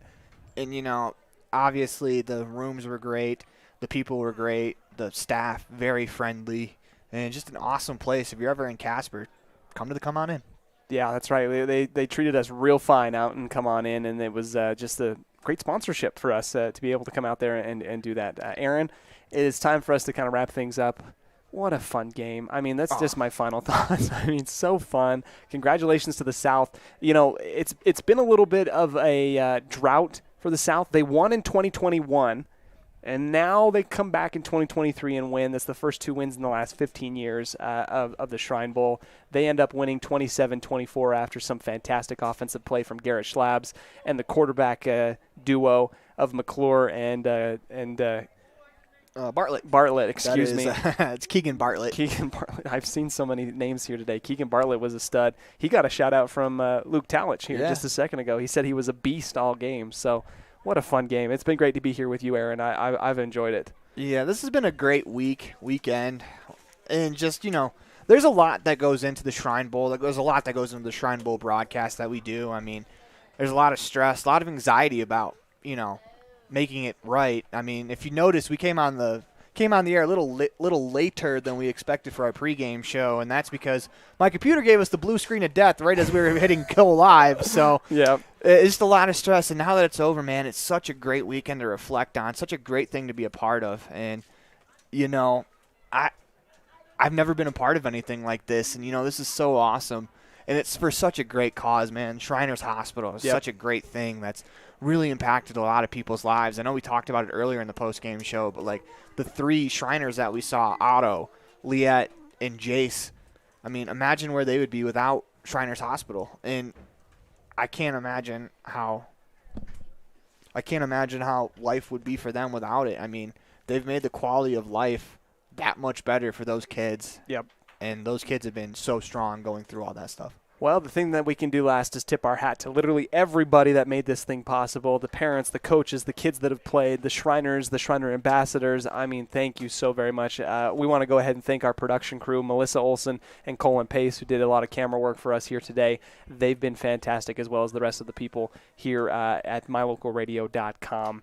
It's just a fun time. Thanks again. One last shout-out to our producer, Colton Bagley, back in the studio. Absolutely. He's giving up his Saturday to come in and do the game. So, we want to thank him and show that we really appreciate him and all of his hard work, because without him, none of this goes on the air. Nope. So that is going to do it for us here from the 2023 Shrine Bowl, the 50th edition. The South wins this one 27-24 on the Heritage Auto of Evanston scoreboard. Hopefully we'll be asked to come back next year, because I know if I'm asked Cody, I'm going to jump at the chance. I'm going to beat you to the finish line is what I'll do. Sounds like Cody's going to try to muscle me out a little bit. We'll see. No, I had a fun time with you. Aaron, thank you for doing the game today. Of course, Fantastic job. Thank you for doing the game. Absolutely. Thank you so very much, everybody. We'll catch you later. Yeah, we'll go ahead and pat each other on the back off air. So, okay. I'm sure nobody wants to hear just the pat on the back fest as Melissa's giving us the wrap it up. We have been given the hook. Let's get this thing on the road. Once again, thank you for joining us. Thank you for joining the Come On In post-game show, and that will do it for us here from Kelly Walsh, Wyoming, as it's the 50th edition of the Shrine Bowl. The 2023 edition ends with the South winning 27-24. Until next year, go North. Go North. Go South. I don't know.